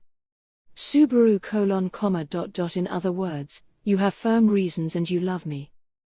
Beatrice, of course that's, just what are you trying to make me say? They were glued together, so he couldn't dodge Beatrice attacking him while having a red face. While getting hit lightly by her weak palm, Subaru said whoa, and calmed down Beatrice. Then, Patrasche raised her upper body, and shook them as if displeased with their behavior. They had on her back. Subaru, oh, what the? She fixes her posture in a way that was like doing a wheelie on a bike, and Subaru reflexively holds tight onto Beatrice. Normally they wouldn't feel the shaking while riding in the wind with the power of divine protection of wind evasion, but certain extreme movements like the one just now would have effect, as well as things like angle changes from sudden turning. It was the harassment from understanding those characteristics. When Subaru put in his objection and glared at the back of Patrasche's head, the earth dragon looked at Subaru and her for a second, squinting her eyes as if saying I'll bite my tongue. Subaru, she's kinda like Ram just from considering her level of pride. Seems like they'd get along, surprisingly. Beatrice, or maybe they'd clash with each other, and they wouldn't come to agreement at all. I wonder which would be the case. Subaru and Beatrice exchanged deep thoughts and nodded at each other. Then, Julius, Subaru, Beatrice Summer. It's splendid seeing you guys being intimate with each other, but this would be a good time to seriously brace yourselves. He looks towards the two relaxed people, and he speaks out from the side. At the driver box that traveled along with the dragon carriage, there was Julius holding onto the bridle. He was not separately mounted on the Earth Dragon. It seemed like being a driver was an unpleasant role that wasn't very fitting for Julius, but he didn't act like he cared about it. That being said, perhaps he didn't have the time to worry about that. Either way, at his side there was Meili. I don't mind Onii-san and Beatrice-chan being friendly with each other, but if I'm ignored too much, I'll pout. Meili said that, and she gave them a look that didn't fit her appearance. Meili was an essential member to deal with the Mabeasts, and they would have to always use her for conquering the Augria sand dunes. Thus, as a lookout for the Mabeats living at the sand dune, Meili was at the place where it'd be easiest for her to deal with them. In other words, she was standing by at the driver box. Julius took up the role of staving off her boredom. Subaru, you have the knight next to your side to escort you. He's much more smart, stylish, and elegant than me. Meili, I don't get more than half of what you've said. Plus, I'm fine with Mr. Knight. I'm unhappy with Onii-san. Subaru, with me? Meili glares at Subaru and pouts with her cheeks while playing with her braided hair. Meili, Onii-san made me come along, and so he has a duty to be with me. Subaru, don't say such unreasonable childish things. As you can see, that frame is filled with Biko. Right? Beatrice shrugs her shoulders in resentment, and Subaru looks at Meili again. Pouting was a suitable action for her age, but her mood would have a big influence from now on down the road. Considering that, it would be bold to make light of Meili. However, saying that really would make things unmanageable. Subaru, you're quite right. However, we'll have you fulfill your role first before you can say if it's a right or a duty. Meili, my role, Subaru, we'll be entering the most favorite Augria sand dunes soon. I don't think the Mabeasts will suddenly roar when we enter them, but when it does happen, calming them down will be up to you, Meili. You get that, right? Meili : yes. For someone who spoils Beatrice-chan, Onii-san sure is a bully. He wasn't being a bully to her, but even if he was taken as one, he would just have to cajole her. Subaru felt like Beatrice appeared to be satisfied as he looked at her with a side glance, and he raises his hands at Julius. After that, Julius quietly gave an acknowledging gesture with his chin. Unfortunately for him, he would have to be the little lady's sycophant. Also, Beatrice, Subaru. Subaru, I see it. Beatrice called out to him quietly, while Patrasche gave a faint neigh as she glared at the front. Those actions bring back his attention, and Subaru also squinted. He saw the tower with contours that were so clear that it'd be impossible to miss them from Milra, and he also saw the surface of sand surrounding that tower. It was the sand maze surrounding the Pleiades watchtower, and it was the magnificent arrival to the Augria sand dunes. The Augria sand dunes has a famous sand time, when the sand wind blows particularly strong. The sand wind that blows during the 3 periods of the day, morning, afternoon, and night, carries sand and miasma from the east towards west, and it's a disaster that silently presses on you. Wind got strong late at night, and this sand wind continued to blow for a few hours. It was pretty much midnight, so they couldn't move well at this time when the sand wind blew. Thus, they'd conquer the Augria sand dunes during the day, which was also the time when the sand time would take a break in the morning and in the afternoon, moving forward little by little. The grains of sand that fully covered the ground were small, and just like the rumors said, they'd trip many times due to the difficulty of walking on the surface. They marched slowly without speeding up, and it was an irritating situation. There was something about that situation which disappointed Subaru. That was, Subaru, there's the pain of this sand wind and the poor footing, but it isn't as bad as I thought. He turns away from the wind that came from the windward, and pulls up the mouthcloth to secure his breathing. He faintly felt his teeth biting the sand, but this type of initiation wasn't very different from his time at Milra. The sand falling made a yellow view, and he felt the sand tickling him in his clothes, but that was as far as its effects went. The sand dunes had few menaces. Subaru, I even prepared myself on the assumption that it'd be deathly hot when I heard there were sand dunes. Beatrice, there's no way there's anything green here in regards to the environment. The shrouding miasma kills anything and everything, so it only has this sort of scenery spread out, I suppose. Rain even pours on these sand dunes, so the temperature won't go extremely out of control either. Subaru had a strong impression of the desert being a red-hot hell. He never stepped foot into a desert back at his other world, but in mediums like games and manga, the deserts all had images of hot sand with them. Just from that, the severity of the Augria sand dunes was pleasant in comparison to what he imagined. Subaru, it wasn't hot or cold at the nearest town, so I guess it'd be weird for the sand dunes to be an extremely hot hell. So, we need to be careful of the wind and the beasts. Beatrice, as well as getting lost, I suppose. One worry disappeared, and Beatrice causes Subaru to stiffen up, as he seemed to be optimistic. In response to the point made by the girl in his arms, Subaru looked forward while being careful of the wind. Subaru still saw that majestic appearance of the tower that stood tall. Subaru, you bring up the question of getting lost, but it seems unnatural to miss that thing. Beatrice, I think so too. However, it wouldn't be weird for something to come up, I suppose. I don't know what kind of fake this sage is, but the fact that nobody has ever reached her is proof. Of course, Subaru had no intentions of underestimating things. Realistically speaking, it would be unlikely to miss the mark when it was a structure that huge, never mind getting lost. However, the people that have challenged it most likely thought the same thing. He thinks about that, but there should have been a reason for them to still not reach it. It wouldn't be weird for something to happen. Just like how Beatrice pointed out, this was that sort of region. Subaru, and so I guess it's about time we make the next insurance. Subaru looks back at the path they went across while he held his breath. The sandy soil left behind little by little was Patrasche's footsteps, who they rode. However, there wasn't any recent ones left behind. They too were washed away, replaced, and hidden by the sand. It was a natural trap for murder made by nature. Never mind the watchtower at the front, it hid the path they traveled along extremely well. However, that would only be true if these people were ones that could only take normal measures. Subaru, seems like the previous ones disappear. All right, this is a good time.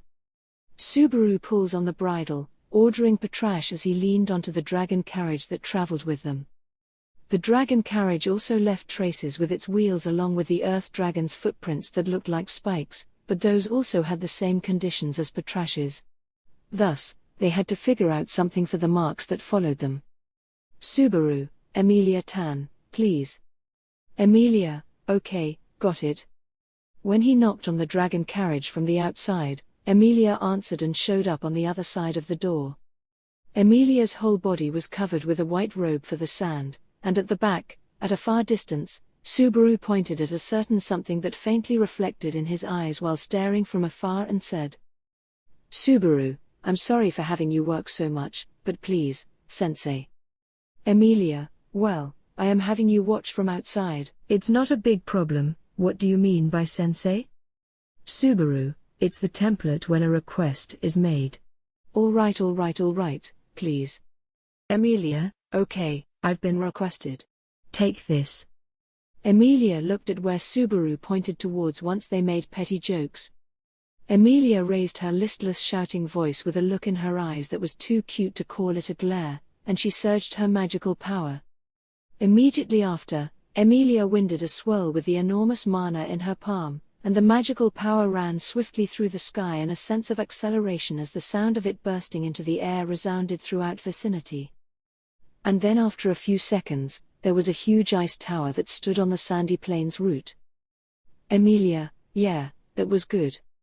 Emilia confirms that the task was finished, and she smiled, looking somewhat satisfied. It was a very conspicuous silhouette for their time at the Augria sand dunes, although of course it wouldn't be necessary at the Pleiades watchtower, and so that ice tower was stuck here and there in the route that they passed through to get to the Augria sand dunes, as it continued through a space that was a path they wouldn't miss. Subaru, the footprints can't be marks, but marks can be made with a more conspicuous method.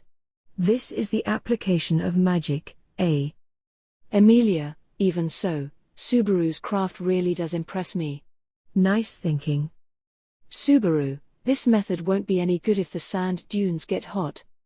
The ice Emilia created with her magic was fragile to temperature, perhaps because it didn't go against the law of nature. Just from knowing that, if this was a genuine desert, then maybe a forbidden method like this wouldn't pass. However, it was a valid plan in these sand dunes. Emilia's standing ice tower surely was functioning as a mark. In the worst-case scenario when something really would happen and they'd have to inevitably withdraw, they should be able to follow that and go back. Subaru, yeah, seems like you can walk on this tower. I'm still scared of it possibly toppling over, though. Since the foundation seems to be rustling too much. Emilia, I think it's fully pinned down, so I think it's no biggie, but you're worried? Subaru, don't really hear no biggie nowadays, alright. Subaru puts aside his worry, makes fun of Emilia, and lifts his head. Emilia seemed a wee bit displeased with that response, but for now he'd just give her a wry smile. After that, he looked towards the inside of the dragon carriage that was behind Emilia over her shoulder. Everything inside should have been the same, but there was one person that he was worried about in order for that to be true. Subaru, where's Anastasia? Anastasia, what is it, Natsuki-kun? Looking for me? Immediately after looking for her, Subaru jumps because of the person's voice. The person who showed her face a little from Emilia's side to cut into his view was Anastasia. She looked down on Subaru, him being surprised, and she squinted slightly with her light blue eyes. Anastasia, no need to get startled that much. Ain't I deliberately staying inside? Subaru, I knew that you were inside, but I didn't expect you to appear from Emilia's armpits, so I got startled. Emilia, hey, Subaru. You seem really irritated with how you said that. Anastasia, I thought that was unusual too, usually I'd be irritated. What a coincidence. Subaru gets irritated by Emilia and Anastasia, but he gets a hold of himself again. There was Beatrice shrugging her shoulders in his arms, but he turned to Anastasia for now. Subaru, we'll be relying on your knowledge to conquer the sand dunes. Please guide us well, okay? Anastasia, Natsuki-kun sure is a worrywart. I'll be with you, so we'll be in the same boat in regards to the outcome of this journey. There's no way I wouldn't try and cut corners, you know? Calm down. Beatrice, can one really nonchalantly believe a fox? Anastasia says those words, and Beatrice talked with a voice that could only be heard by Subaru. He was in complete agreement with her, but it would be wrong to provoke her by using that basis. If he was gonna say that, then choosing to set out to conquer this watchtower would be a mistake in itself. As of now, they should be using up all of their strength to fulfill their respective roles without complaining. Subaru, right, Anastasia. Anastasia, yes, Natsuki-kun. Since if something happens, I'll let Julius know, and if we come near the place Echidna said, I'll report that too. No need to worry at all.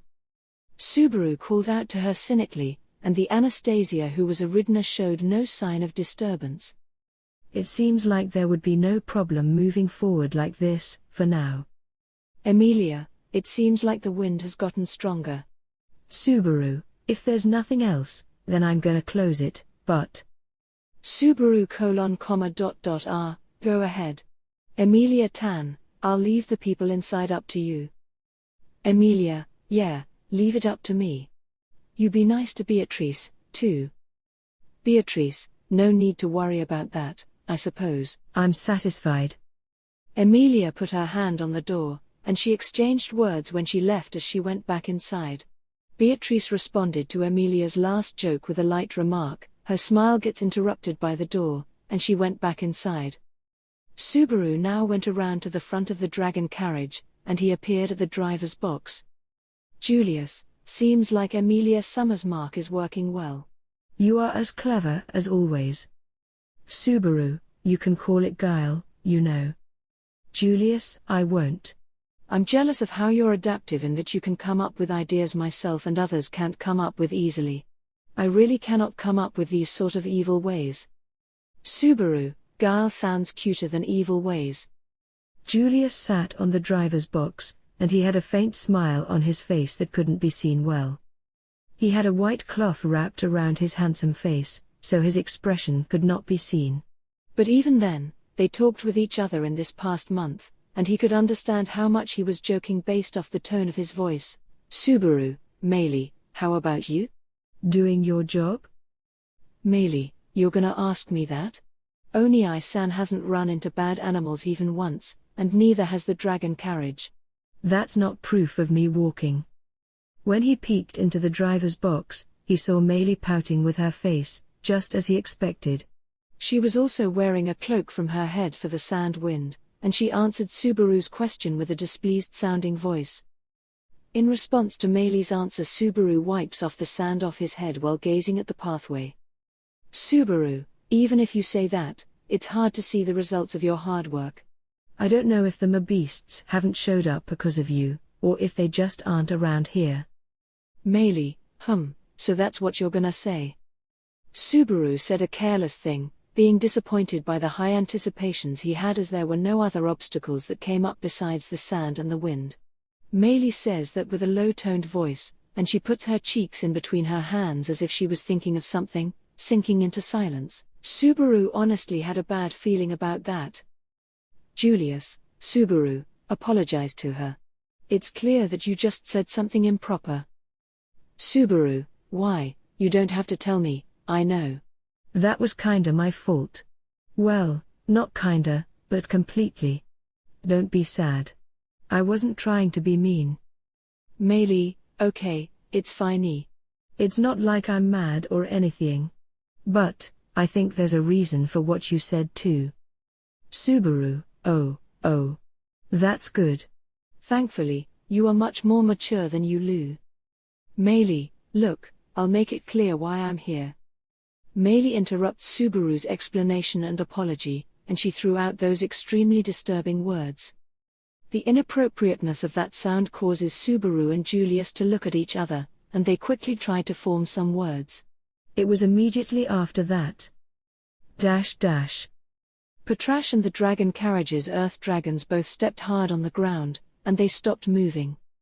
The earth dragon's instincts quickly sense something nearing them, and it alerts the master grasping onto the bridle. Then, Subaru and Julius opened their eyes at the same time, and they saw it. They saw the sand surface suddenly start wriggling as if on purpose, and something wriggling immediately came crawling out below the sand. It was a terrifying animal that had a large amount of sand stuck on its whole body, and it let out an unbelievable piercing cry with its gigantic mouth. It had no arms or legs, and the way it bent its long, fat body back and forth would make one think of a snake. However, it had slimy-looking skin that was close to the same color as the sand, a stink, and patterns of equidistant lateral stripes carved on its body. Subaru saw it slowly lowering its head, and he saw its true colors. It wasn't a snake. This was an earthworm. Subaru did not turn his hands. The body was so huge, and it seemed that its head and mouth could swallow 4 to 5 people whole. The stink it carried was similar to a rotten smell, and the dropping saliva from the cavities of its small teeth made noise as it evaporated the sand. The eyeless head turned towards them, and it was acting as if it was sniffing a smell.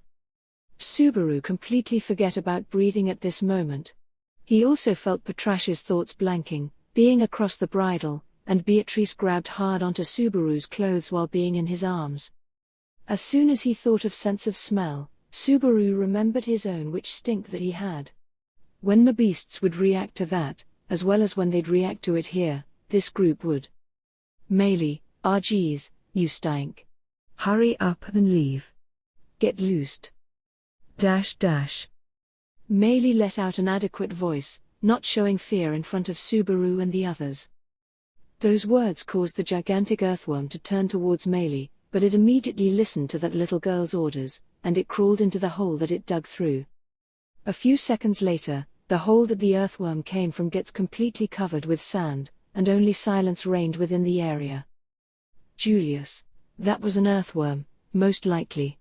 It's a beast that prefers to lurk beneath sandy soil, but it was a little bigger than I thought. Subaru, a little? How little? Julius, based off my knowledge, surely I thought they would have been as big as a male adult's arms. Even if the earthworm appeared as that size, that would be big enough for it to be a grotesque threat. But that sand earthworm was hundreds to thousands times larger than what Julius thought it was. The beasts at the Augria sand dunes did get ferocious, including the native species, but perhaps he should have considered that difference in scale as a type of difference too. Anyhow. Emilia, what was that loud voice? Emilia opens the dragon carriage's small window, and she shows her face from the window that was connected to the driver box and the inside of the carriage. Even if she didn't see that earthworm, she should have heard that beasts roar. Emilia looked worried, but Subaru couldn't speak right away. Then, Meili takes Subaru's place, as he stiffened up, and she faces Emilia as she said, "Meili, no need to worry. I just wanted to let you guys know how blessed you are because of how you don't have to worry about that thing." Subaru, geez, I really am no match for Meili-san. Subaru loosens up thanks to Meili's words, and he gave her a full compliment from the bottom of his heart. Emilia was surprised from that change, but after Meili's got surprised, she immediately appeared to be satisfied. "Meili, really? Is this it? Does Oni-san see me in a new light now?" Subaru, yeah, I seriously respect you. I sincerely felt just how dangerous this place would be, had you not come along.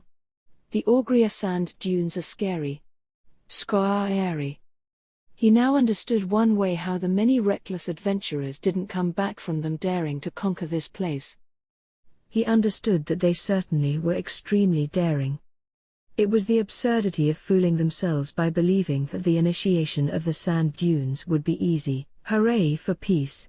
Peace is the best. Beatrice, you're flattering her quite a lot, I suppose. I'm disgusted. Subaru, shut up. Weren't you scared too? I'm scared. Beatrice, I was only with you because you were nervous. Don't get the wrong idea. Subaru, don't act so tough. You pissed yourself a little just like I did. I can tell. Beatrice, piss, I suppose. Their quarrel started like a comedy episode, but nobody could blame them for it at the time. It seemed like beasts would approach them if they caused a fuss, but the power of the being who countered that had been adequately proven. Thus, even Julius didn't try to stop their quarrel. He simply readjusted his consciousness to realize that the ice they were walking on was thinner than he'd imagined. That was the first day of the conquering of the sand dunes when they reflected that just that thought had enough significance. Suddenly, light ran through the sky, and it penetrated the wind. It makes a violent sound, and the ice tower that received a direct hit smashed in half as it crumbled down. The pulverized ice tower immediately reduces into mana, and every little bit of it that fell down was swallowed into the sand, disappearing from the world without any ruin, without a trace. The light continued several times more, and it ran through the sky in succession. Coincidentally, matched the same amount of times the silver-haired girl established the ice tower. Nobody knew what that meant at this point of time. They simply understood that the conquering of the sand maze was by no means a simple matter. That was the only established fact. Arc 6 Chapter 9, Breakthrough Sand Time. The first day of conquering the Augria sand dunes finished immediately after sunset. Once it became midnight, the sand time would arrive, which was a time when it'd blow the longest, happening 3 times a day. If they unreasonably advanced in the sand filled with miasma, it'd ruin their bodies, and they might lose their path. If they couldn't even see the sign of the Pleiades watchtower, then it would be wise to sit back, regaining their strength at night and spending the night to restore their energy for tomorrow. Subaru, maybe I should have asked earlier, but will the beast countermeasures work when we're sleeping too? Meili, of course. Having your butt chewed by animals you brought is such a stupid thought that it's not even funny. Subaru knew a few of the Augria sand dunes menaces, or rather, he was quite unsure of them. Meili was proud as she smiled at Subaru's fear. She appeared to be in a good mood ever since the earthworm incident, perhaps because of how she had proved her worth. Subaru understood that getting her in a good mood had benefits to their lives' safety, so from here on out, he wanted to be serious about dealing with that too. Anyways, it was night. Subaru and the others positioned themselves at an easily seen sandy plain in the middle of the sand dunes, and they started the sand protection preparations. Having said that, they didn't have to make very many preparations. Putting aside how the responsibility weighed on one person, the method really was simple. Subaru, all right, Emilia-tan. Sorry for always relying on you, but please. Emilia, okay, make sure to move away a bit. Take this. Emilia let out a flat yell and used her magic just like when she raised the ice tower. Then, an ice wall formed on the east side of the halted dragon carriage, which would act as defense against the sand wind, shutting out the sand entirely. If there was no worry about the ice melting, then it'd also protect them against petty beasts. It looked and felt cold, but after they'd closed their eyes, it would work well enough. Julius, I can't help feeling uncomfortable because of how we're always being spoiled by Emilia Summers' powers. Emilia, it's fine. I said it before, didn't I? Subaru and Julius will be the ones doing their best when we move. Also, I've said this too, but I am in really good condition. Subaru, seems like you'd usually start to feel sick. I feel like it's dangerous in that way. Emilia looks at the ice wall, and she flexes at Julius as he sighed. Subaru sees Emilia's soft, white upper arm at the side, and he thought about how he should pay attention to Emilia's condition. The sand dunes air that had miasma drifting about really did have a particular heaviness to it. That heaviness was vaguely working on Subaru's body, and it seemed to also have an effect on Beatrice and Julius being taciturn. It may also be related to Anastasia and Ram being quiet inside the dragon carriage. On the other hand, Emilia and Meili seemed to be in condition, Meili being the same as before. He didn't think they had common traits, but he had to watch out for any more extreme effects appearing, although the truth is that he wanted to quickly get out of the sand dunes. Julius, impatience is forbidden, although I do not understand why you want to rush over the path. Julius looks up at the eastern sky blocked by ice, and he calls out to Subaru, who kept silent. Subaru felt like he saw through him, so he snorted his nose and turned away from the ice wall. Then, Patrasche came near Subaru, and she pushed her nose on his shoulder. Subaru felt her doing it over and over, and he gave a bitter smile. Subaru, so, are you going to try and calm me down, too? Beatrice, it's not like I want to. It's not like the initiative has been taken, either, I suppose. Beatrice pushes his back, and she turns away, although previously she had been looking up at him meaningfully. Subaru scratches his head, thinking about how her irritation was obvious. After Emilia saw that, she also looked at Subaru with kind eyes. When their eyes met, she waved her small hand at him. Subaru suddenly feels embarrassed, and he clapped his hands. Subaru, all right, a place to sleep has been secured thanks to Emilia, so let's get ready for tomorrow. The sand time ends at dawn, so until then let's. Emilia, before that, Ram needs to be healed. Subaru, true, that's right.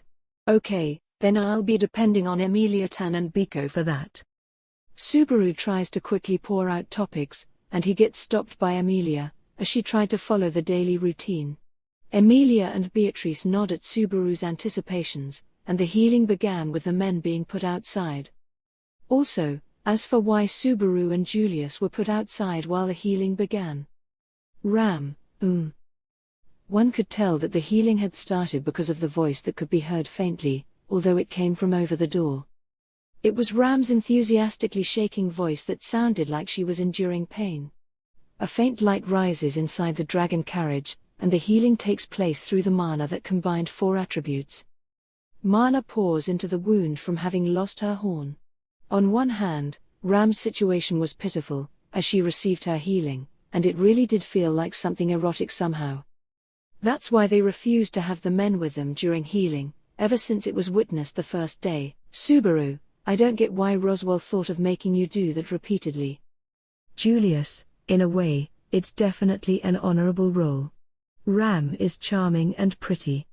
However, when I think about the obvious matter of who she has eyes for, I honestly can't be pleased with it. Subaru, Roswaal should know that too. Why these kind of things are being done. Is this when you wonder why Ram is doing that much? Julius, there are things you cannot plan about people's relationships from outside, even more so when it's a relationship between a man and a woman. To speak of extremes, I'm pretty sure I didn't say that my first meeting with you was a good one. Or at least, I didn't think I'd do something equivalent of going on a journey where my life would be at risk. Subaru : Well, I guess so. Hearing the lovely voice from the back made Subaru's face faintly turn red as he scratched his nose. Julius had a nonchalant face, but it was a very strong stimulus to the naive teenager. But still, they couldn't get sniffed out by dangerous beasts. It couldn't be helped. It was necessary. Anastasia, you look quite conflicted, Natsuki-kun. Subaru, you were? When Subaru was quietly listening carefully, the breath that blew against his ears made him jump. He loses his posture, and tumbles onto the sand. He saw Anastasia come around to him from the other side of the dragon carriage. Julius, who had been watching out for Subaru's panicking, grins at Anastasia, and he looks at him tumble. Julius, you got a little too surprised. It's as if you were thinking of something evil. Subaru, huh? It's not like I was thinking of something evil or anything, you know? Yeah, I don't know what you're talking about. Not at all. Not one bit. So, what do you need, Anastasia-san? I'll listen to anything. Anastasia, you are really bad at fooling people, aren't you? Well, it's fine. Natsuki-kun may have been interested in what was going inside, but I have something important to talk to you about. Subaru shakes off the dark disdain in Julius' eyes, and he gives a thumbs up to Anastasia. Anastasia smiles wryly at that reaction, and she steps over the sand as she says, Anastasia, wow, it's hard to walk. You and Julius seem fine, eh? Julius, I've trained, although I wouldn't go as far as to say that it was for this specific occasion. Subaru, when you feel unsure of your footsteps, don't walk slow in attempts to check them, leave it up to the firmness of your shoe soles, and take relatively hard steps. This is the Klein method. It was the basis of the rough road running style he learned from the all-purpose butler Klein when he was learning parkour. Anastasia gave an admiring nod at those words, and after that, she lowered the neck of her robe, and the lower part of her face showed. She takes a deep breath. Anastasia, I don't understand, but it seems breathing gets hard to do. This is when I'd like to quickly go to somewhere safe from the sand wind and breathe as much as I want. Subaru agreed. Then, I'd like to take a bath. My head is already smeared with sand. It was also him understanding the reason as to why people at desert areas would wear turbans on their heads. The countermeasure for sand, heat, and cold that the people living on rigorous land had made sense, although that was inevitable. Subaru also had cloth moderately rolled up, but it couldn't withstand these type of conditions. Anastasia, a bath sounds good, yeah. It would be nice if the sage's home has a bath. Subaru, of course, I don't know that much. Is it like that? Anastasia, even if Echidna knew how to get there, it's not like I've ever been in it. Anastasia pulls down the neck of her robe even more, and she shows the scarf that she always wore. Echidna being the journey's guide was a major premise this time. There was no point in doubting her, but he wanted to work out the details. Subaru, I can assume that you're going to tell me important things here on out, right? Anastasia, of course. Julius, I will listen gladly. Anastasia sticks out her thin chest, and Subaru and Julius get ready to listen. Anastasia accepts, and she looks back at the dragon carriage pompously, as she said. Anastasia, we'll be staying the night inside the carriage starting today, but you two boys need to sleep at the front seat. Can't have you getting carried away with the women and children in a small room, after all. Subaru, that's enough of that. Anastasia, hey, I just thought I'd loosen the tension. Oh well. It was too late and unthinkable to stay in the same room in the first place. His own courage and this person's wariness were enough for him to understand that. Anyhow, Subaru screaming his inner thoughts was put aside, and Anastasia went into the main topic. Anastasia, we've moved forward aiming for the watchtower today, but was it challenging? Subaru, even if you ask that, to be honest, the results weren't anything special. Subaru puzzles at her question, and he reflects on the day. They arrived at the Augria sand dunes during noon, letting the morning's sand time pass by, and after that, they spent nearly half the day moving. They passed the sand time that happened during the afternoon, and it was now sunset. As for the results that were had up to this point, they would be Subaru, the tower being perfect as a sign, and the mark for the way back that I requested of Emilia Tan. Also, Meili was more effective than I thought. Those were the results, I guess? Julius, the countermeasures for the sand time were perfect with previous preparations and Subaru's quick thinking. But, the question is the Pleiades watchtower, and why we can't see the route up to there, perhaps. Subaru, can't see the route? Subaru frowns at Julius, him having taken over speaking, and at the differing conclusion. Julius sighs at Subaru as he says, you didn't realize that? Julius, it is true that we've gotten this far in our journey, even without any deficiencies. I'm also in agreement with the opinion that we cannot let ourselves get out of shape. Subaru, don't beat around the bush. It's a bad habit. Say it more directly. Julius, then I will make it concise. Subaru, did you not notice the tower's disaster?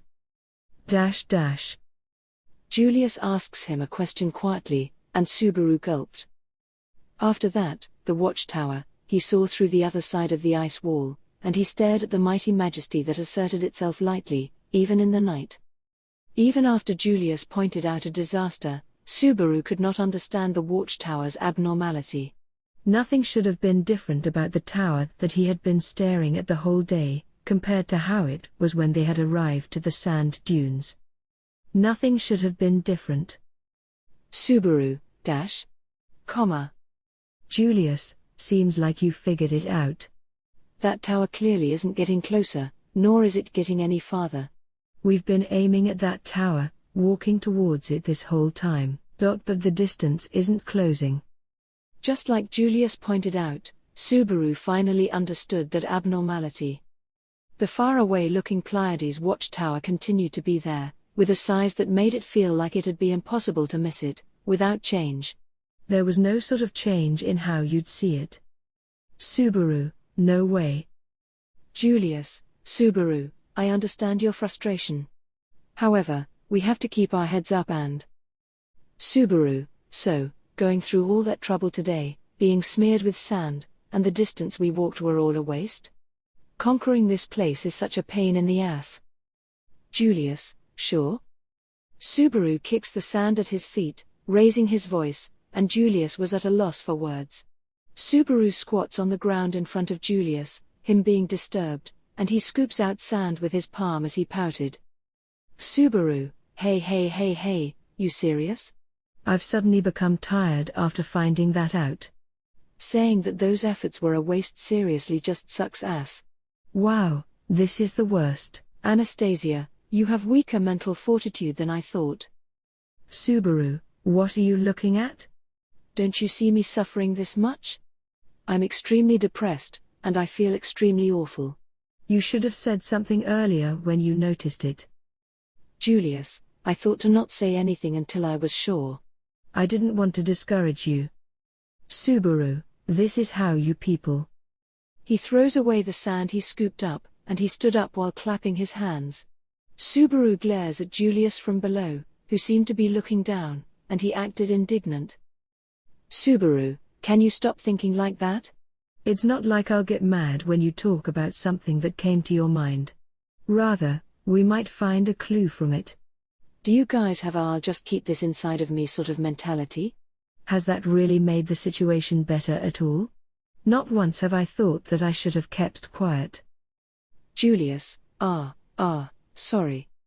Subaru, speak up immediately, even if it's something trivial. This is something that Ram said too, someone who is a disabled character in our conquering of this place. Does it need to be said to everyone? When Subaru became dumbfounded by the incompleteness of the 3 T's, told, tell, talk about, Julius also made a reflective look. Once Subaru ruled over the best night, which rarely would happen, he picked out good enough from the many inconveniences, and he turned to Anastasia. Subaru, so, I guess it's safe to assume you know what's up with this phenomenon. Anastasia, I thought about the insufficient explanation, or rather, I also felt confident about my suspicions all day. It would help if you thought of it like that. Subaru, start from when you had those suspicions. That's all. So, what's going on? Subaru sticks his tongue out at Anastasia, who said her excuses before talking, and he prompted her to continue. When he did, Anastasia said, please don't get surprised when you hear this as a preface and. Anastasia, about these sand dunes and the sandy plain between the watchtower, the space is distorted. Subaru, the space is distorted? Anastasia, in other words, the land isn't connected, unlike what you see. If we continue walking with it being like this, we probably wouldn't reach it, no matter how long we walked. Anastasia nonchalantly clarifies the truth of the impact, and Subaru could not close his mouth. The Anastasia who was equivalent to Aridna should have known it from the beginning, considering how it sounded as if that matter was being told from Aridna. Subaru, so I guess that's why Reinhard and all the other challengers couldn't reach it. Anastasia, the destination itself can be seen there. If the distance could be closed, if they were able to frantically escape the beast's den along the way, it could be seen even more, and they probably could not help but want to go further. For some reason, he thinks of the adventurers' regret from breaking down halfway after having their goal in front of them. It was the obstacle that obstructed the people that aimed for the watchtower, and the obstacle that even Reinhard gave up on. The distorted space and the end of the sand sea that actually couldn't be reached, perhaps those were the tricks. Subaru, how do you defeat that? Anastasia, aren't you kinda missing the point by asking about defeating and not defeating it? This is a trap of nature created by the miasma. There's no type of unnatural power going on here. Subaru, a trap of nature? This? It was an extremely rare set-up trap, which had a nature that he felt didn't have anything but an intent to kill with how it was. The frequently seen mirages at deserts, and the snow-covered roads that continued on the cliffs of heavy snow areas. Thinking about it generally, humans could get killed by things like bottomless swamps, and being pulled in by rising tides. However, as you'd expect, this watchtower was. Subaru, this is a trap made by nature? That's an exaggeration, isn't it? Julius, well, the Pleiades watchtower was built at a place where the phenomenon happens. If you think about it that way, it's not unnatural, also, it makes sense. Subaru, it makes sense? In what way? Julius, you cannot forget. Yes, the sand dunes lead to the watchtower, but you can't forget that the thing is not just a tower that is ahead of the sand dunes. Why do you think the watchtower is there in the first place? Julius chides Subaru, as he was talking in a rude tone, and he urges him to think. He immediately had an answer come to mind for his question. The watchtower they were aiming for was a seal of the witch's shrine. And assuming that the sand dunes' unsurpassed trap was the witch cult's deterrence to revive the witch of jealousy, it was probably extremely effective. He wouldn't stubbornly put the blame on that. Subaru. Fine. Anyway, forget the details about why that tower was built there. I'm concerned about something else. It's how we're going to break through that distorted space. Anastasia, you do know that we can't remove the source of it, right? This is the type of soil we're on. Subaru, that's okay. I've understood the terrain and the product. Next, let's look for a weakness. Since you volunteered to be a guide, that would be natural, right? To find a loophole. Anastasia, there's no way there isn't one. Putting it as something like a loophole is sketchy, though. Anastasia smiles wryly at Subaru, who continued to pressure her, and she showed a pompous sort of attitude. After that, she nods at Subaru and Julius, who gazed at her, and she said it. Anastasia, during that sand time, There should be a moment when the space connected to the watchtower collapses.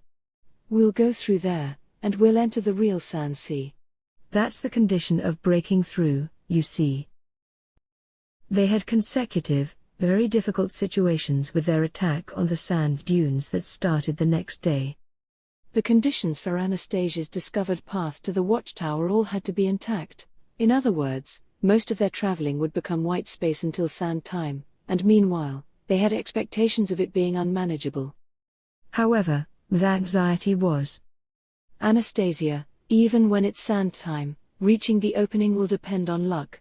Thinking about it that way, staying at one place doesn't sound like a bad idea. Meili, also, if we always stay at one place, the animals around it might remember our smell. I'll be fine, but if by any chance you lose me or something, then they'll chase you everywhere. It was Anastasia and Meili's opinions of how to survive without problems.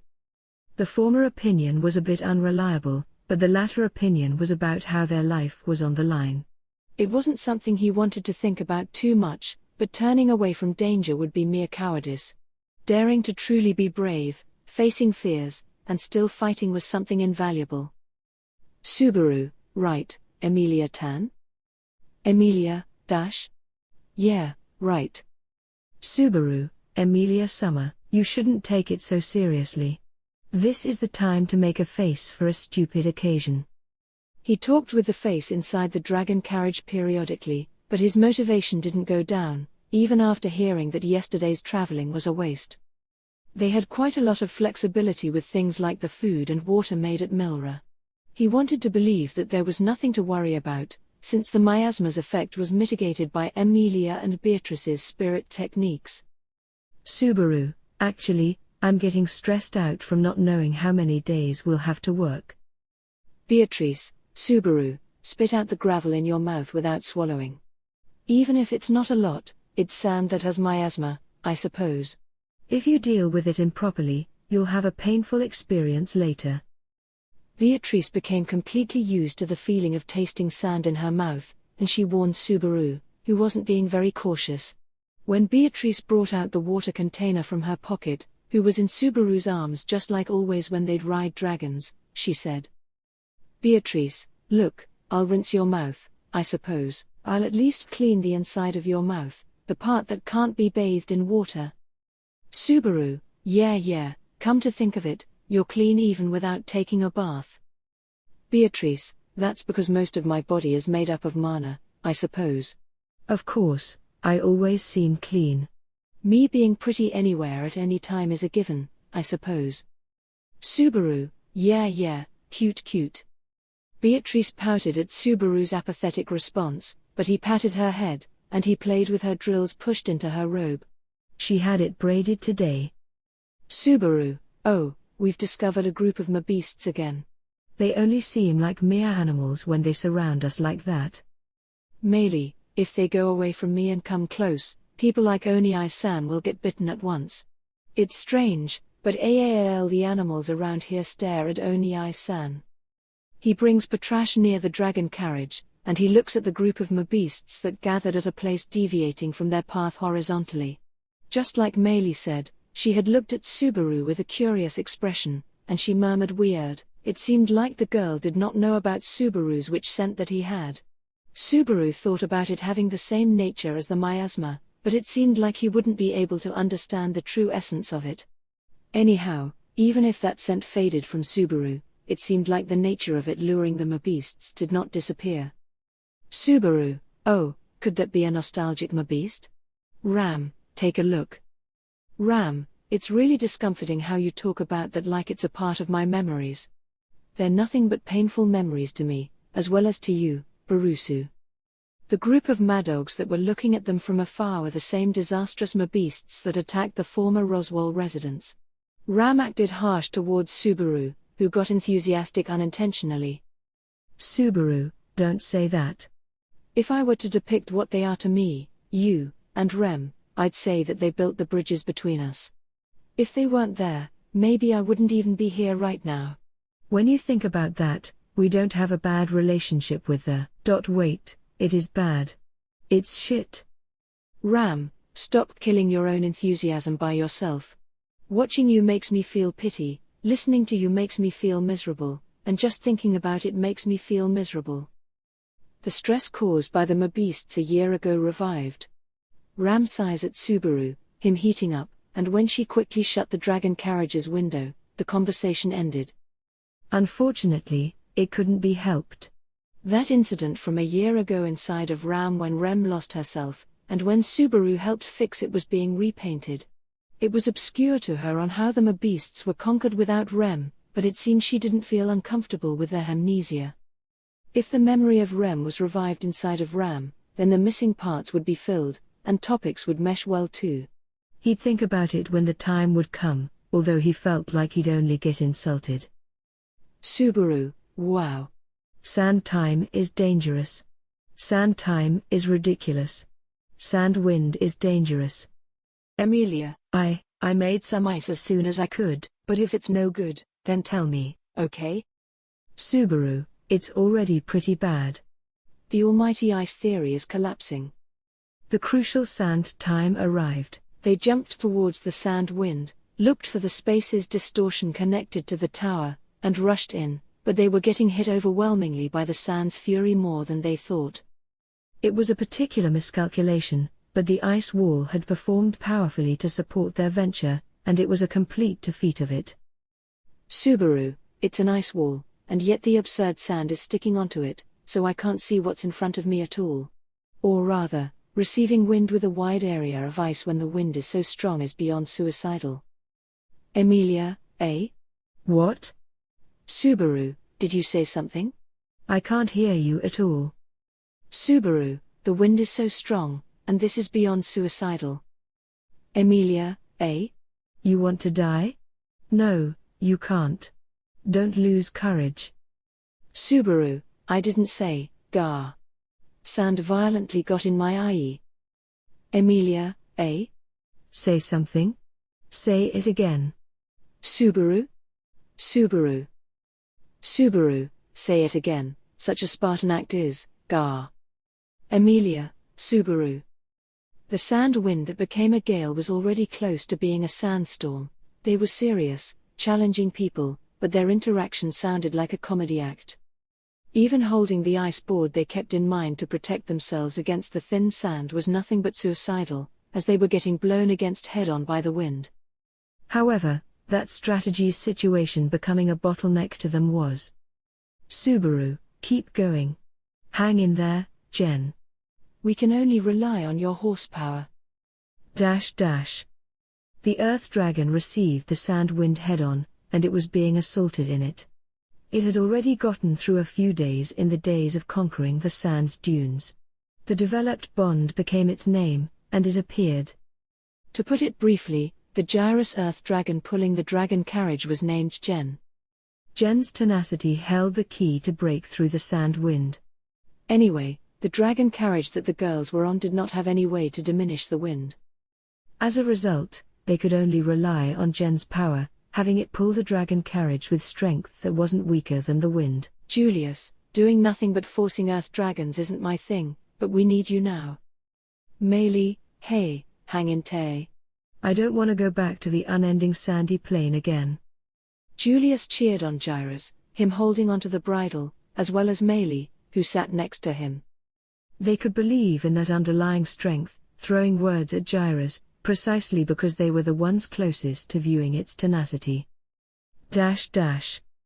Emilia and the others couldn't even open the small window in the wind, but you could bet that they were praying with worry inside the dragon carriage too.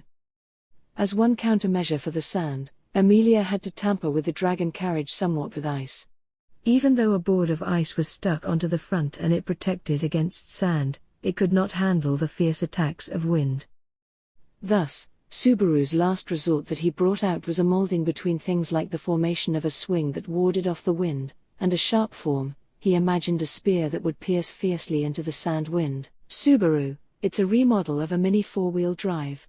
Reducing its weight to make it light would be fatal, so I couldn't do that, but I did what I could. All right, go, Gunjir, go through it. Jen stepped forward with fierce footsteps to respond to Subaru's shout. The dragon carriage that became a spear bites and tears on the wind, closing in on it head-on, and it escapes, moving forward and forward. Before long, the dragon carriage crowned with that name of a spear of a god stuck itself into the scar of the bitten and torn wind. It gouges out the sand's tyranny, and then it breaks through. The moment they escaped the sand wind, what swept over Subaru was extremely sharp silence. The wind that had made such an intense amount of noise close to their ears, the sand that struck them to shave their whole bodies, and the miasma that excited activity from the beasts all vanished as if it was all an illusion. The sand time certainly had a sudden ending, but it was even more resonating. The vigor of the wind with sand gradually weakened, and before long, it slowly disappeared as if from being pulled in by waves, and nothing but the smell of the peculiar sand was left. However, that was not limited to this time. In other words, that was proof of this sand time's ending being a special case. Subaru turns around while feeling thirsty. When he did, he saw Julius and the others, who escaped the sand wind and were dumbfounded, just like himself. Of course, him being there meant that Jen and the dragon carriage were there too. Subaru, Julius. Julius, hey. Subaru called out to him, and Julius gave him an acknowledging gesture with his chin, him having been stiffened up. After that, they both raised their hands at each other, unsure of who did it first, clenched their fists, and showed admiration for each other for breaking through the sand time. To Julius' side, Meili wipes the sand off her body, and she saw him thanking Gyras. Gyras certainly was this journey's MVP. It was shown gratitude freely, appreciated, and it had to be rewarded, but... Subaru, leave that for later. We broke through. We did it. Beatrice, God. You're always being so loud right in my ears. Subaru showed his joy, and his chin gets pushed up by the bottom of Beatrice's palm that came from below. The excellent blow makes Subaru's head spin. He topples over from Patrasche like that, and he falls defenselessly onto the sand. Subaru's head gets buried in sand, getting a large amount of sand in his mouth, and he lashes out at Beatrice, as she immediately got up. Subaru, why'd you do that to me out of the blue? What's up with you? People were trying to be joyful. You scared me and made me swallow a bunch of sand. Beatrice, getting excited by yourself even while holding onto me annoys me. I don't understand things like downshifts, off-roads, gene shifts, burning souls and all that, I suppose. I was hearing shrills this woo all time. Beatrice turned to Subaru, and she complained to him vehemently while being mounted on Patrasche. Subaru had various things to say, but he certainly could not deny the feeling that he got a bit excited, and he shouted the list of appropriate terms. What was a gugnia? Subaru, ahem, anyways, we broke through the sand time safely. First, let's celebrate that. Come on, Banzai. Beatrice, Banzai, I suppose. Putting aside Beatrice's sulky attitude, they certainly did break through the sand obstacle.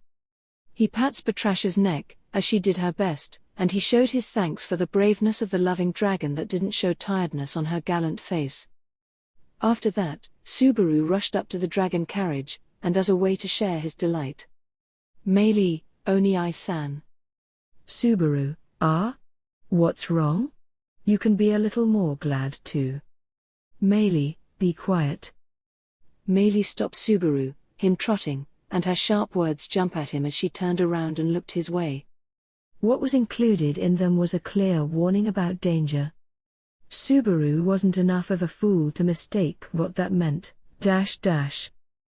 In response to Subaru, him keeping silent, Meili nodded while putting a finger on her mouth, and she slowly pointed towards the front with her free hand.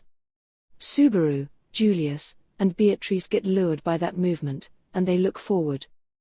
They got through the sand times sand wind, and the distorted sand sea up to the watchtower was cleared. Thus, the watchtower's silhouette that rose up before them was evidently very clear in comparison to how it had been up until now. He was able to think about the definite distance up to the mark that was created again. However, Subaru, what is that? Colorful flower beds were spread in front of them to fill the sandy soil that continued to the watchtower. Arc 6, Chapter 10, As if a flash. Jumbled together with the vast land of sand dunes, was a flower meadow with a variety of colors. It was nighttime, and mysteriously, the light of the stars in the sky of the sand dunes was not visible. The reason why the look of the sky could not be perceived despite there being no gathering of clouds was that the miasma enshrouding the space above ground covered this vast sea of sand, was the explanation given beforehand. It was not clear to Subaru whether the one to give that explanation had been Beatrice, or Emilia or Julius. But, now, what was clear was, rather than the imperceivable look of the sky, the alarm bell of caution directed from the ground, the ominous bloom of the flower meadow undefeated in front of the darkness of the night. The vivid, rather venomous flowers were, excessively mismatched in the sea of sand. Subaru, the sand dunes, flower meadow. Sensing the unsettling feeling while voicing it as well as he pronounced that word, there, Subaru had already been aware. Emerging at the back of his mind, was the information gathered in the bar of Milra. The bartender there, who had lost one of his legs, had spoken of the flower meadows that appear in the sand dunes. If flower meadows are spotted in the sand dunes, run away at full speed, is what he had said. Because those are the turfs of the ferocious, ugly witch beasts, courtesan bears. Subaru, but, even if you say run away at full speed. Pointing out the weakness in those words, the muttering Subaru, while gazing ahead, stepped back. The flower meadow was the territory of a witch beast, that information was beneficial. There was also the mention of immediately running from the, henceforth, ferocious and atrocious witch beast. But, if there was a problem, it was its scale. Keeping their silence, Subaru and the others, who were lined up in a row, held their breaths. In front of the row, having surmounted the menace of sand time, broken through the distortion of space, what had appeared was the continuous desert leading to the watchtower. Those lines of sight were now filled with a stretching flower meadow. It was, quite literally, dense enough for there to not be a single spot to step on. Springing forth all of a sudden in the desert, was the paradise of the flower meadow. There were limits even when it came to shadiness. It was something that they would have avoided even without the warning of the bar's bartender. That is precisely why, if flying through the sky was an option, then they would have had chosen that and avoided this without any hesitation whatsoever. Subaru, avoiding it, is impossible, you know. Murmuring it such that there was no difference between it and a hoarse sigh, Subaru aimed his voice towards Meili. Under the present conditions, regarding their countermeasures against witch beasts, relying on Meili was of an unexpected benefit. What she judged controlled their path, but the complexion of her face, glaring at the flower meadow, was quite pale. With the formation of cold sweat, blood vanished from her light-complexioned skin. Without the need of any words, she understood the negativity of the emergency, as if having picked it up with her own hands. Slowly, Patrasche, with her large build, drew closer with unbelievable silence. On her back was Beatrice, seeing the instruction in her eyes saying jump on. In fact, Subaru placed his foot on the saddle, and while doing so, silenced all sound and once again positioned himself on top of the dragon. Whether it was for continuing ahead, or for returning back, it would not be possible for Subaru's legs, who would get swallowed by the sand. Even if their judgments were made through the reins, they would have to rely upon the well-walking legs of Patrasche for fast movement. Meili, for now, it seems everyone is sleepy on. Holding his breath, how much time had it been since Meili's judgment had been awaited? As if 10 seconds had passed, or to him it felt like it had been nearly an hour, Meili spilled that out, as if whispering. Receiving that, Subaru, with energy draining from his shoulders, brought Patrasche closer to the dragon carriage. Subaru, that flower meadow is the turf of the courtesan bear. That would be correct, right? Julius, in addition to the received prior information, for now that doesn't seem to be wrong. But it is just that, the scale is larger than what even I had thought. Beatrice, that difference in scale, is addition of something as cute as it being twice or thrice, I suppose. Letting out a single sigh, Subaru and the rest, facing each other, exchanged their thoughts. Julius and Beatrice too, at the great reception surpassing their expectations, were in a state of having lost their voices. The ones inside the dragon carriage, Emilia and the rest, their voices of delight after having broken through sand time too, had come to a halt, as they were showing their faces through the small window, wondering what had occurred. Emilia, Subaru, did something happen? The sound of the sand breeze can't be heard anymore. Subaru, we did a splendid job clearing sand time. And, just when I thought we had cleared the first barrier, we're now standing, expecting the second barrier immediately. As you can see. Emilia, as you can see, you say. Ah. Seeing the clearly visible flower meadow, at a single glance through the small window, Emilia's throat froze in shock. She had also heard what the bar's bartender had said. Of course, the information she recollected must also have been the same. Emilia repeatedly blinked her eyes, and beside her, Anastasia and Ram also showed their faces. The two also gazed at the flower meadow, and grimaced at the cruelty of the trials to reach the tower. Subaru, even after passing through the sand wind and sand time, the obstacle this time are the flower meadows, Regarding the territory of these courtesan bears, does Anastasia happen to know something? Anastasia, guiding is my business, expecting anything more than that'd be a problem. That being said, this seriously is a bit of a problem. What should be done? Holding expectations from the opinion of the unexpressed Aridna, she, while shrugging her shoulders, did not seem to possess a plan to overcome the obstacle. Subaru let out a long breath from his nose, and looked at Meili. Subaru, Meili, with your physical constitution, you can draw in the witch beasts, right?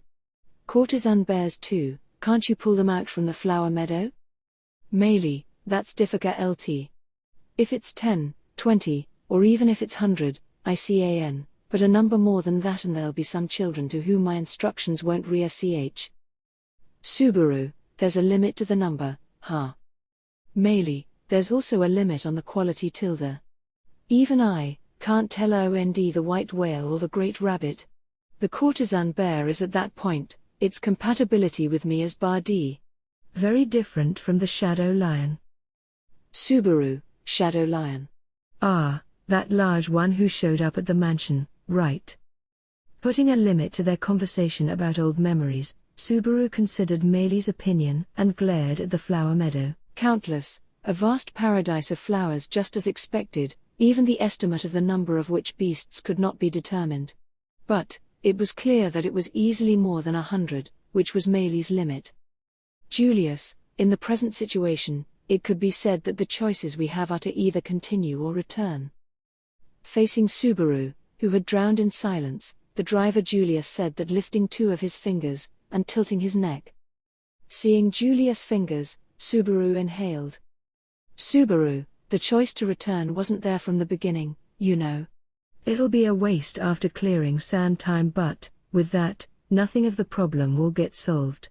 Going ahead is meaningless too. Julius, if we get under a different sand time, or if we take a different path entirely, we may able to challenge the watchtower. Putting a halt to consideration and plugging up its path, isn't that simply drawing a hasty conclusion? The sand time that occurred thrice in the day, amongst them lay the correct answer, and that was Julius' insistence. What Subaru and the others had escaped out from was the sand time of late night. Others were the sand time of morning and afternoon, but was it possible that the place that would be reached through would differ as different sand times were chosen? No, gesturing that, Subaru shook his head. Subaru, for argument's sake, even if a different path was to be taken, I don't think it can possibly guarantee the safety of the path all the way to the watchtower. Here are the flower meadows, but there's the possibility of there being a different obstacle someplace else. Probably, no enjoyable path has been arranged at all. Julius, certainly. Slightly, excessive hopeful observation, Subaru, on top of that, possibly, the situation of Meili being there and the turf of the courtesan bears. This one is actually the best path, that's also a possibility, you know?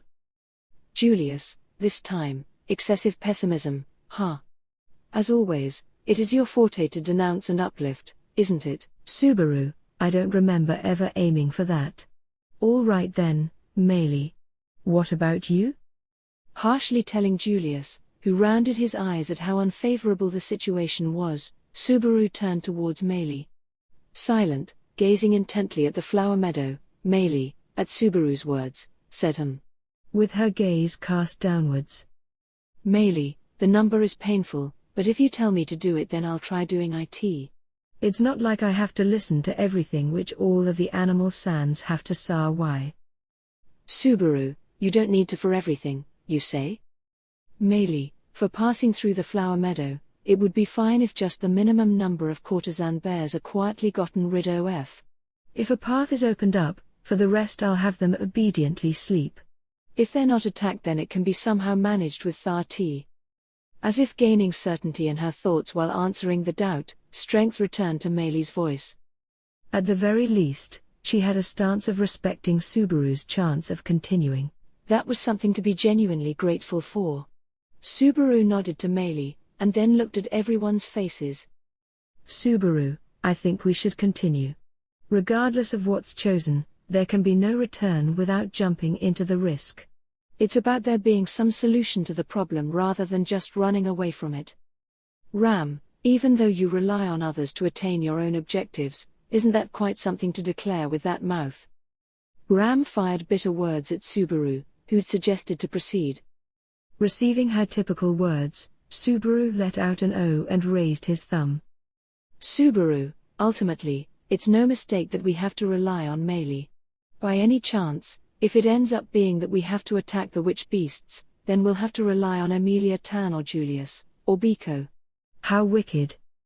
Subaru, oh, also, Patrasche too. My bad, my bad. He caressed his beloved dragon's head, who'd raised her neck up as if discontent at having her name absent as one of the members he could rely on. Against the pathetic declaration of Subaru's, Ram, with a frankly astonished expression, shrugged her shoulders. Ram, having self-awareness will be of no help. At best, in that unlikely scenario, fulfill the role of a decoy. Subaru, hearing that is also pretty nostalgic. You may not remember it though. At the words somewhat pertaining to the past, Ram made an anxious face. Those were words like those in the forest of the witch beasts, or on the morning of the day they headed out to the capital for the royal selection, which he had been slapped with by Ram. With Rem's existence disappearing from her memories, and accompanying memories altered, now, where must have the back and forth of that day vanished off too? Subaru, let's go, to take it back. I don't want to backtrack for even a second, anymore. Emilia, I guess that's so. I also think it's just as Subaru says. At Subaru's decision, who hardened his fist, consented Emilia with a gallant expression. She touched the pendant on her neck, and stole the feelings of the spirit sleeping within the great magic stone into her fingers. And, her amethyst eyes earnestly focused on the flower meadow. Emilia, beyond this flower meadow, is the key to precious memories. Let's go without stopping. For sure, I will make sure to protect everyone. Anastasia, isn't it a bit too uncool coming from a girl? At Emilia's majestic declaration, Anastasia said that as she looked towards Subaru. Keep quiet, he wanted to return that as response, but, the truth is, if it turns out just as how Emilia says, he thought that that would be the best, as there would be nothing to worry about left. The distance till the Pleiades watchtower, gauged with his eyes, had roughly decreased several kilometers. Before crossing through sand time, when they had recklessly proceeded through the Augria sand dunes, the supposedly visible distance to the watchtower, seemingly of 10 kilometers, had not reduced by even a single one. Compared to that, this reduction of distance was overwhelming, and it could be said that their arrival was right before their eyes. Subaru, but anything and everything, comes after escaping away from this nest of the courtesan bears. Completely filling their field of vision, the flower meadow, on top of the sea of sand enshrined majesty, strongly abhorrent. The plants having their roots embedded into the ground, such natural ecology was nowhere here. The slightly floating stems or roots were, not growing from the ground, but from, none other than, the bodies of those repulsive brutes. Around when they would be escaping the territory of the courtesan bears, What Meili had instructed to Subaru and the others was simple: to be as silent as possible. According to her remarks, the courtesan bears were currently lying dormant. They would not thoughtlessly wake them up, but in exchange for that, it seems they would not be able to get an idea of the ferocity of the witch beasts getting up after continuing to lay down. Meili, the bad animal sans being active, is the most brutal tiong. The exterminated white whale, when appearing immediately after the fog, used to be the most enraged and seemed to be most troublesome to Tilda. That was the digression Meili spoke of regarding the white whale. Thinking about it in accordance with that exposition of hers, the exact moment when Subaru and the rest had encountered the white whale at the Lifehouse Highway. In other words, immediately afterwards it had woken up. It had been the worst timing. Memories of suffering resuscitated. He painted his own praise for himself for having that desire of his fulfilled. Regardless of that, Meili, being angry when woken up, goes for everyone: humans, animals, and bad animal sans. That's why, Tilda, stay completely quiet. If you can do just that, I'll somehow manage from my side. Abiding by the remarks of Meili, who possessed such strong will, thus commenced the march of the row who'd clamped down their breathing. Their battle formation was a substitute for the occasion of capturing the sand dunes, the style of the dragon carriage proceeding further. Sitting as the driver, conveying the intents of the courtesan bears, was Meili, and in accordance with those aims Julius drove the dragon carriage further. Patrasche, on which Subaru had a good grip on, attached and detached to the rear of that dragon carriage and raced in a single line. Feeling himself bend, Subaru, holding his breath, clutched onto Beatrice's petite body. Her body temperature could be felt. It seemed that she had stiffened her body and was feeling nervous. On the side of the dragon carriage, upon the roof of the dragon carriage, was present a figure. A figure who need not be suspected, for the familiar silhouette was that of Emilia. Noticing Subaru's gaze, Emilia aimed her amethyst eyes towards him and raised her hand. The reason why Emilia was lying in ambush like that upon the roof was so that she could move instantly in case an issue of some sort rose. Though Subaru would have liked her to quietly stay within the dragon carriage, but with the support of Julius' spirit arts gone, the only ally capable of long-range attacks was Emilia. Though it wasn't as if Beatrice could not do it if she pushed herself, but with a single large blow, Subaru would exhaust his gas. It was a part of Subaru's inferiority complex that, in terms of strength, he had to depend upon others, for protecting him as well, if he was present. If that wasn't so, if he did not have to do that, perhaps even Rem would. The weakness of thinking in that direction was always present within Subaru. Subaru, HK. With the rise of such uncompromising emotions beyond his control, the back of Beatrice's head pushed up his jaw. At Subaru's surprise, Beatrice snorted her nose. Focus on what is in front of you right now, is what she must have had meant. Looking overhead once again, Emilia, too, had pointed her finger towards Subaru, and he understood that she was urging for similar caution. Unable to express either compromise or understanding, he exchanged a deep sigh. The truth was that he wanted to slap his cheek and alter his emotions, but that could put his life at risk, an action that could prove to be deadly. And, as Subaru's usual detour of thoughts gave rise to his resolution, the party's forefront arrived at the flower meadow practically at the same time. Meili, move. At once, Jen halted, pulling the dragon carriage, and Meili's faint voice slipped into the creaking sound of the wheels and was thrown towards the flower meadow. At first, there being no response to Meili's call, Subaru gritted his molars. Meili, move. Once again, Meili called out the order. Even still, indeed, no change was born in the flower meadow. In the vexing duration, Subaru's stomach lining started to grumble with something similar to itchiness. And, with that distortion, the ground, as if truly being stripped off, the flower meadow arose. Without thinking, looking straight at the form of the witch beast, Subaru's throat seized up. The witch beast, called the courtesan bear, befitting of its name, possessed a figure like that of a bear. The height of the courtesan bear was perhaps around 2 meters to 3 meters. Short legs, in exchange for that, arms long enough to drag on the ground. Its arms visibly concealed under black fur, and claw-like nails growing at the ends, is what he understood. From the rear to the armpits of that body, the vivid flowers swaying was the sort of impression it projected, but, observing that which beast from close proximity, one's eyes tended to turn towards the front rather than the rear of that body. Though its physique was concealed by black fur, creeping about that body was not body hair. Closely packed, wrapping the body were the finely jumbled together roots of the flowers. They appeared as if blood vessels that were floating on the skin. The minute roots were covering the body of the witch beast, Subaru, HK. On the body covered with closely packed roots, the parts which the roots did not reach were abnormally parched, and both the flesh and skin had withered. Its facial features, its cranium had reached the limit of dehydration to the point where it was visibly obvious, and its circular protuberant eyeballs were bloodshot, wielding hatred for everything in this world. That seemed to be, as if it was slurping the life of the flowers whose roots it had pasted upon its own body. The courtesan bears could not coexist with the flowers. Clearly, they had taken away the lives of the flowers.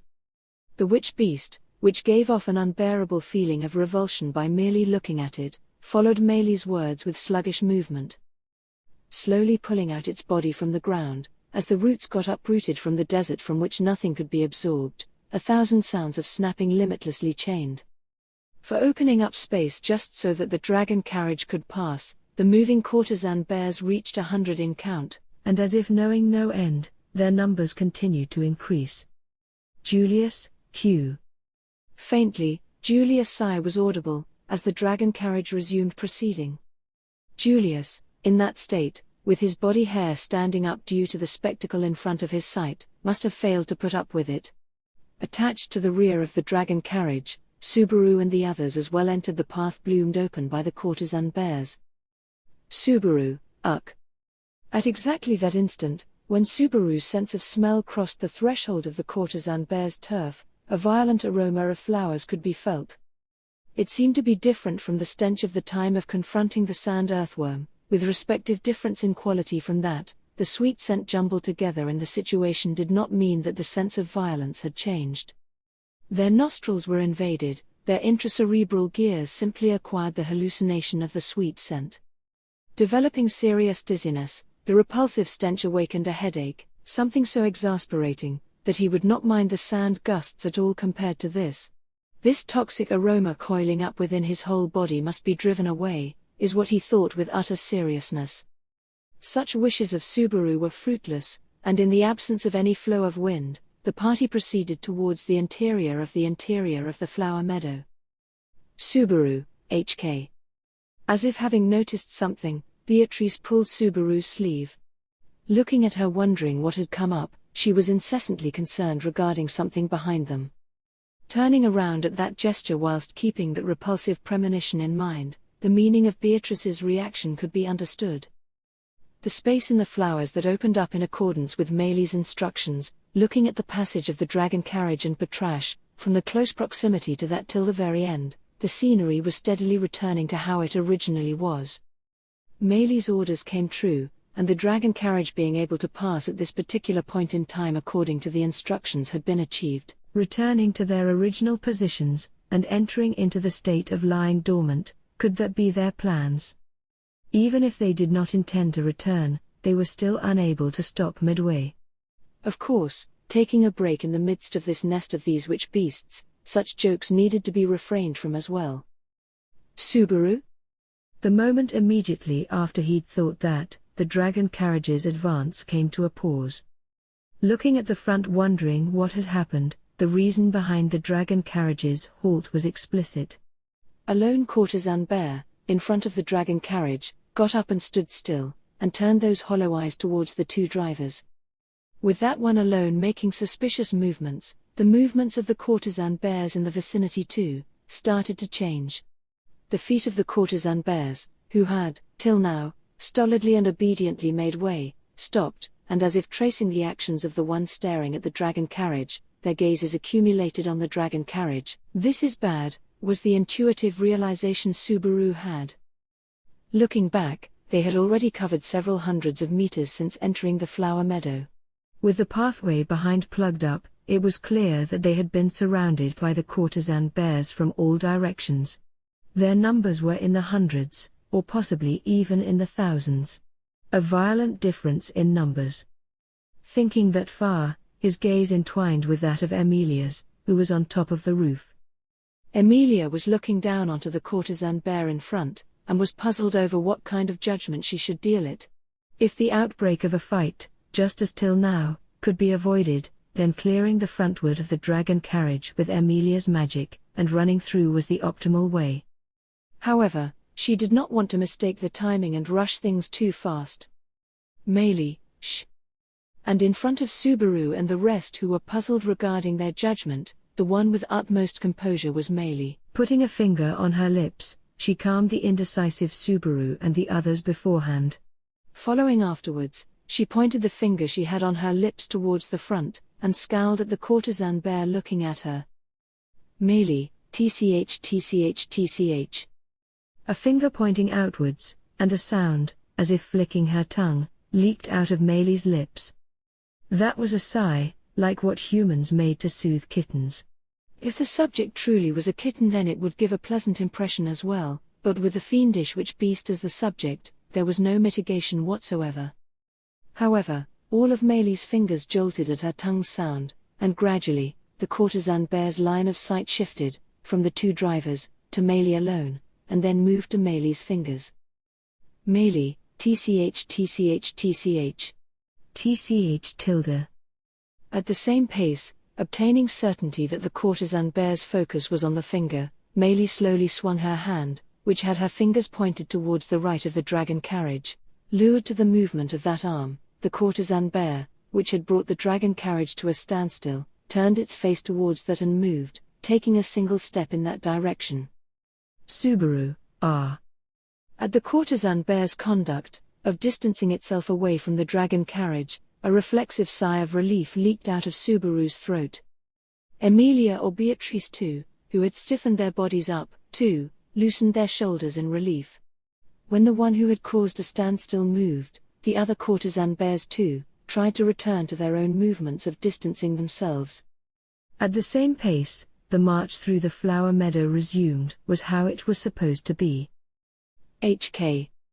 At that moment, the thread of tension snapped, and nobody could be condemned for raising their voice. Suddenly, in the situation of enduring under compulsion of utmost limits of the stalemate, the thing known as the heart could not stand strong. That goes for humans, and for ground dragons as well. Showered upon with the pressure of losing to the courtesan bear, Jen gave out a short growl, and stamped its feet on the ground, as if enraged. Subaru, OSHHK. At Jen's roar, which abruptly cut off the silence, the courtesan bears, which were in a state of lying dormant, reacted altogether at once. The one attempting to distance itself away from the dragon carriage turned back, and that reaction infected the environs as well. The witch beasts rose, and leapt upon the dragon carriage with their bare fangs. Immediately before Emilia, El Huma. The mana materialized rapidly, and the spearhead of the formed ice lance penetrated through the witch beast's cranium. The sharp vanguard of ice pierced through its large mouth, infringing upon its oral cavity, and broke through its nape. Its brain churned. The courtesan bear, without raising its voice, collapsed backwards as it faced annihilation. Caught up in that vigor, several courtesan bears, without pause, toppled sideways. Subaru, run! Shouted Subaru, instantaneously after witnessing the attack by Emilia, who was on top of the dragon carriage. Concording to that call, Julius operated the reins and the dragon carriage started running fiercely at once. Of course, Patrasche, too, followed that, jumping away from the side of the witch beast standing stock still, and broke off in a savage sprint. HK. Subaru, they're coming ing. Delayed by a single beat, the cutthroat, fierce voice tore apart the night of the Augria sand dunes. The vast flower meadow was shredded apart at once, with fangs and unsightly appearances naked. The flock sloth of courtesan bears advanced on, aiming for the dragon carriage, fiercely plunging its way through. Beatrice, Subaru. Firmly grip on or you will get thrown off, in fact. The hallucination bathing in strength, was the pressure of the thirst for blood and appetite of the innumerable courtesan bears. With thick arms endowed with claws turned overhead, their merciless attack struck Subaru as well, who was riding the dragon. A direct hit and his body would get torn off easily, with strength that could assuredly force his internal organs to protrude outwards. However, just when it was on the brink of striking, a bluish-white glimmer cut in between, and pierced through the witch beasts. Emilia, he. Yeah. All right HK. You. These, who Matilda? As always, with the mana forming a whirlpool and her voice coming from her heart, giving the impression that the bluish-white light was performing a boisterous dance in the dark sky, that was the transformation of countless sharp spearheads pointing above the ground into blades of ice. That was, immediately after the stagnation of a single moment, firing as if having acquired the propulsive force, tearing the craniums, the arms, the torsos, the legs of the courtesan bears swarming upon the dragon carriage into shreds, giving rise to spouts of blood. Subaru, OOOOH. As expected of Emilia Tan. I've fallen for you again. Emilia, this is not the time for saying such things, is it? Run. Subaru, yes. Having his life saved by Emilia's follow-up, Subaru further accelerated Patrasche. And with the sudden exchange, Emilia was coping with the fight with such composure that it was surprising. In retrospect, even if Emilia had shirked from fighting, it was not as if fighting intimidated her. The tendency to avoid fighting within her was the indecision that had been erased once that battle had broken out. Ram, Barusu, run till you die. If you do not wish to die. Subaru, yeah, of course Ram. The tough fight being put up by Emilia, the bluish-white light mowed down the frontward of the dragon carriage altogether, and the group of courtesan bears, who had taken a roundabout path, were frozen all at once. Within Jen's rush and breaking through the ice sculpture, sitting on the driver's seat gripping to the reins, was suddenly now Ram, having moved from the passenger compartment. At Ram, who was skillfully handling the reins, driving the earth dragon which was in an agitated state, Subaru peeled open his eyes and let his gaze wander around. Subaru, what about Julius? Ram, even if there are no means for a long-range attack, it seemed it would be unhelpful if he were to be the driver. That's why. At a glance, Ram looked towards the rear at Subaru's call. Lured to that line of sight and looking backwards, Subaru thoughtlessly felt dumbfounded. Biting the sand, beside the dragon carriage with its wheels roaring, clinging onto one of those ornaments, waving about the grasped knight's sword, was the form of Julius, clearing away the approaching witch beasts. Julius, burdening Emilia Summer with responsibilities and such, cannot be done either, you see. Subaru, was that directed at me? Julius, that would be. Putting a halt to his words there, Julius had his knight's sword meet with the claws of the approaching witch beasts. The decapitating slash weaved through the gap of those claws, and deeply gorged into the arms of the courtesan bears. At the same pace, the dancing tip of the sword pierced through the throats of the witch beasts, who let out screams, and as if a flash, it granted death by destroying their brainstem. That dance, with minimal destruction, was truly debonair. Julius, wrong. Successively crushing the witch beasts, Julius voiced what remained of his reply to Subaru while dusting away his sword. Subaru made a bitter face at that gesture, tasting reassurance and a sense of defeat. Simply, having put Emilia in charge of the long range, clearing away the close range was down to Julius. If that structure were to continue, the concern regarding the dragon carriage could be saved for later. Rather, the problem was, instead of other affairs, but in this course. Subaru, Biko, can you go for it? Beatrice, Subaru too, be careful that you don't run out of gas, I suppose. Above Patrasche, raising his body, Subaru held the reins with one hand, and the armed Beatrice with the other, and made her small body stand on top of the dragon. And steadily clasping each other's hands, something throbbed in the interior of Subaru's guts. That something, as if seeming sediment, wielded heat, and slowly streamed from Subaru's body into Beatrice's. Beatrice, Minya. The crystals of violet materialized with the chant, and aimed for the witch beasts blocking the path ahead of the ground dragon's nose. Accurate aiming, momentary advancement, the outcome visible immediately afterwards. Raising a sound as that of shattering glass, the magical attack directly struck the witch beasts, and the crystals fragmented. However, the following moment, the bodies of the witch beasts fragmented similarly as well. Subaru, all right, good going, Biko. Beatrice, but, reckless firing cannot be done, in fact. Cautiously saving. Minya. Subaru, what about the cautiously saving? Beatrice's battle strength depended upon the mana left within Subaru. In order to oppose the overwhelmingly advancing threat, even Beatrice was unable to compromise much, tasting the seeming sense of loss, as if his soul was being curtailed with every single attack of magic. Subaru, talkative and composed, abated Beatrice's nervousness. Of course, such consideration was clearly visible to Beatrice. Meili, enough. Why did it turn out like TS? This could have been taken a while. Why? And, the one who had been keeping their silence till now, the final ordnance stood up and trod. A driver, having been sat beside Ram, Meili, with her eyes tearing up, surveyed the swarm of courtesan bears crowding around their surroundings while making a red face. And, she pointed a finger towards the witch beasts who would not obey her. Meili, I'll give a scolding to the bad animal sans. Come, sand earthworm. Subaru, no way? Immediately after Meili pouted and declared like a child, the desert that had been turned up thanks to the rise of courtesan bears, and with the underneath of that sand being stirred up subsequently, a big frame rushed out, swallowed within the vigor of the gigantic beast pushing its whole body out from the underground. The countless courtesan bears dragged within were launched up into the sky.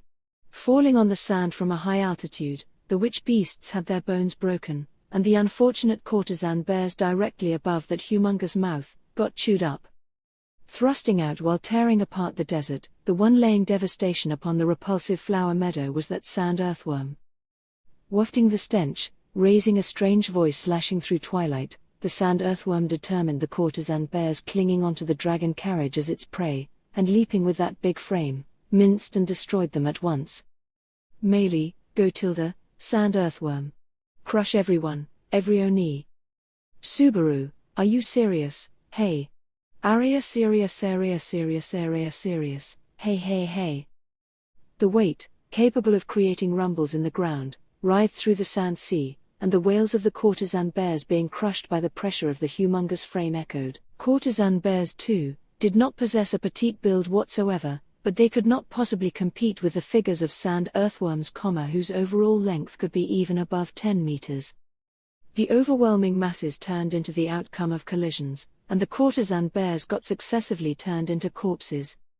At the circumstance which was a decisive battle between monsters at this point, Subaru had no words appropriate for it.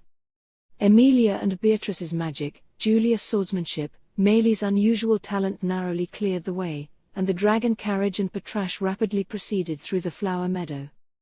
Meili, the sand earthworm is. Meili's shriek was heard. Observing it, the sand earthworm, possessed by a great number of courtesan bears who had their claws gouged into that humongous frame, was shedding large quantities of bodily fluids from its entire body, and collapsed on the ground. The outer skin of the slimy and soaking wet sand earthworm was not something as sturdy as that of snakes or insects. The skin sustaining the soft body easily fell prey to the claws, and a wail of agonizing death reverberated through the sand sea. Meili, next. Next, keep coming far st. Once a single giant collapsed, Meili clasped her hands with a pallid face. And, lured to that, once again the sand was uplifted, and a different sand earthworm made its appearance. This time there were 6 at the same time. However, compared to the first one, they were twice as small, and if they were to get enclosed by the swarm of courtesan bears, they would get hunted down in the blink of an eye. Subaru, at this pace. HK. They would get out-pushed in the amount of violence. With a sense of terrible hopelessness, Subaru desperately looked at his environs in search of something that could help them break out of this deadlock. And, he noticed. the watchtower that had been so distant, was close enough to be said that it was right before their eyes. Subaru, just a little bit left. If we can follow up to the watchtower at this pace. It was not as if the witch beasts would withdraw with this, but it appeared likely that there may lie some fearful power there. At that moment, it was not as if he had thought something special. However, if they were to follow up to the watchtower, he felt there may be the strength to break free of the deadlock of this situation. The spirit of hope was like clinging onto straws. And in reality, that was no mistake. Subaru, at this rate. However, that strength was not something so convenient. It was the iron hammer which rained incessantly without bias upon all insolent comrades approaching the Pleiades watchtower. Pushing open his eyes desperately, supporting Beatrice while clinging to Patrasche, Subaru scowled at the watchtower visible in front of him. Sweat dripping along, the moment he dimly narrowed his eyes, Subaru felt a faint sense of discomfort. The core of the tower, something was visible there, as if shining. Subaru, what's that? He was unable to resume onto the final word. The luster bolted through the sky, and its aim unchangingly landed a direct hit on Subaru's cranium. At that moment, everything above the neck of Natsuki Subaru was blown off by the attack, and evaporated with the same unconsciousness.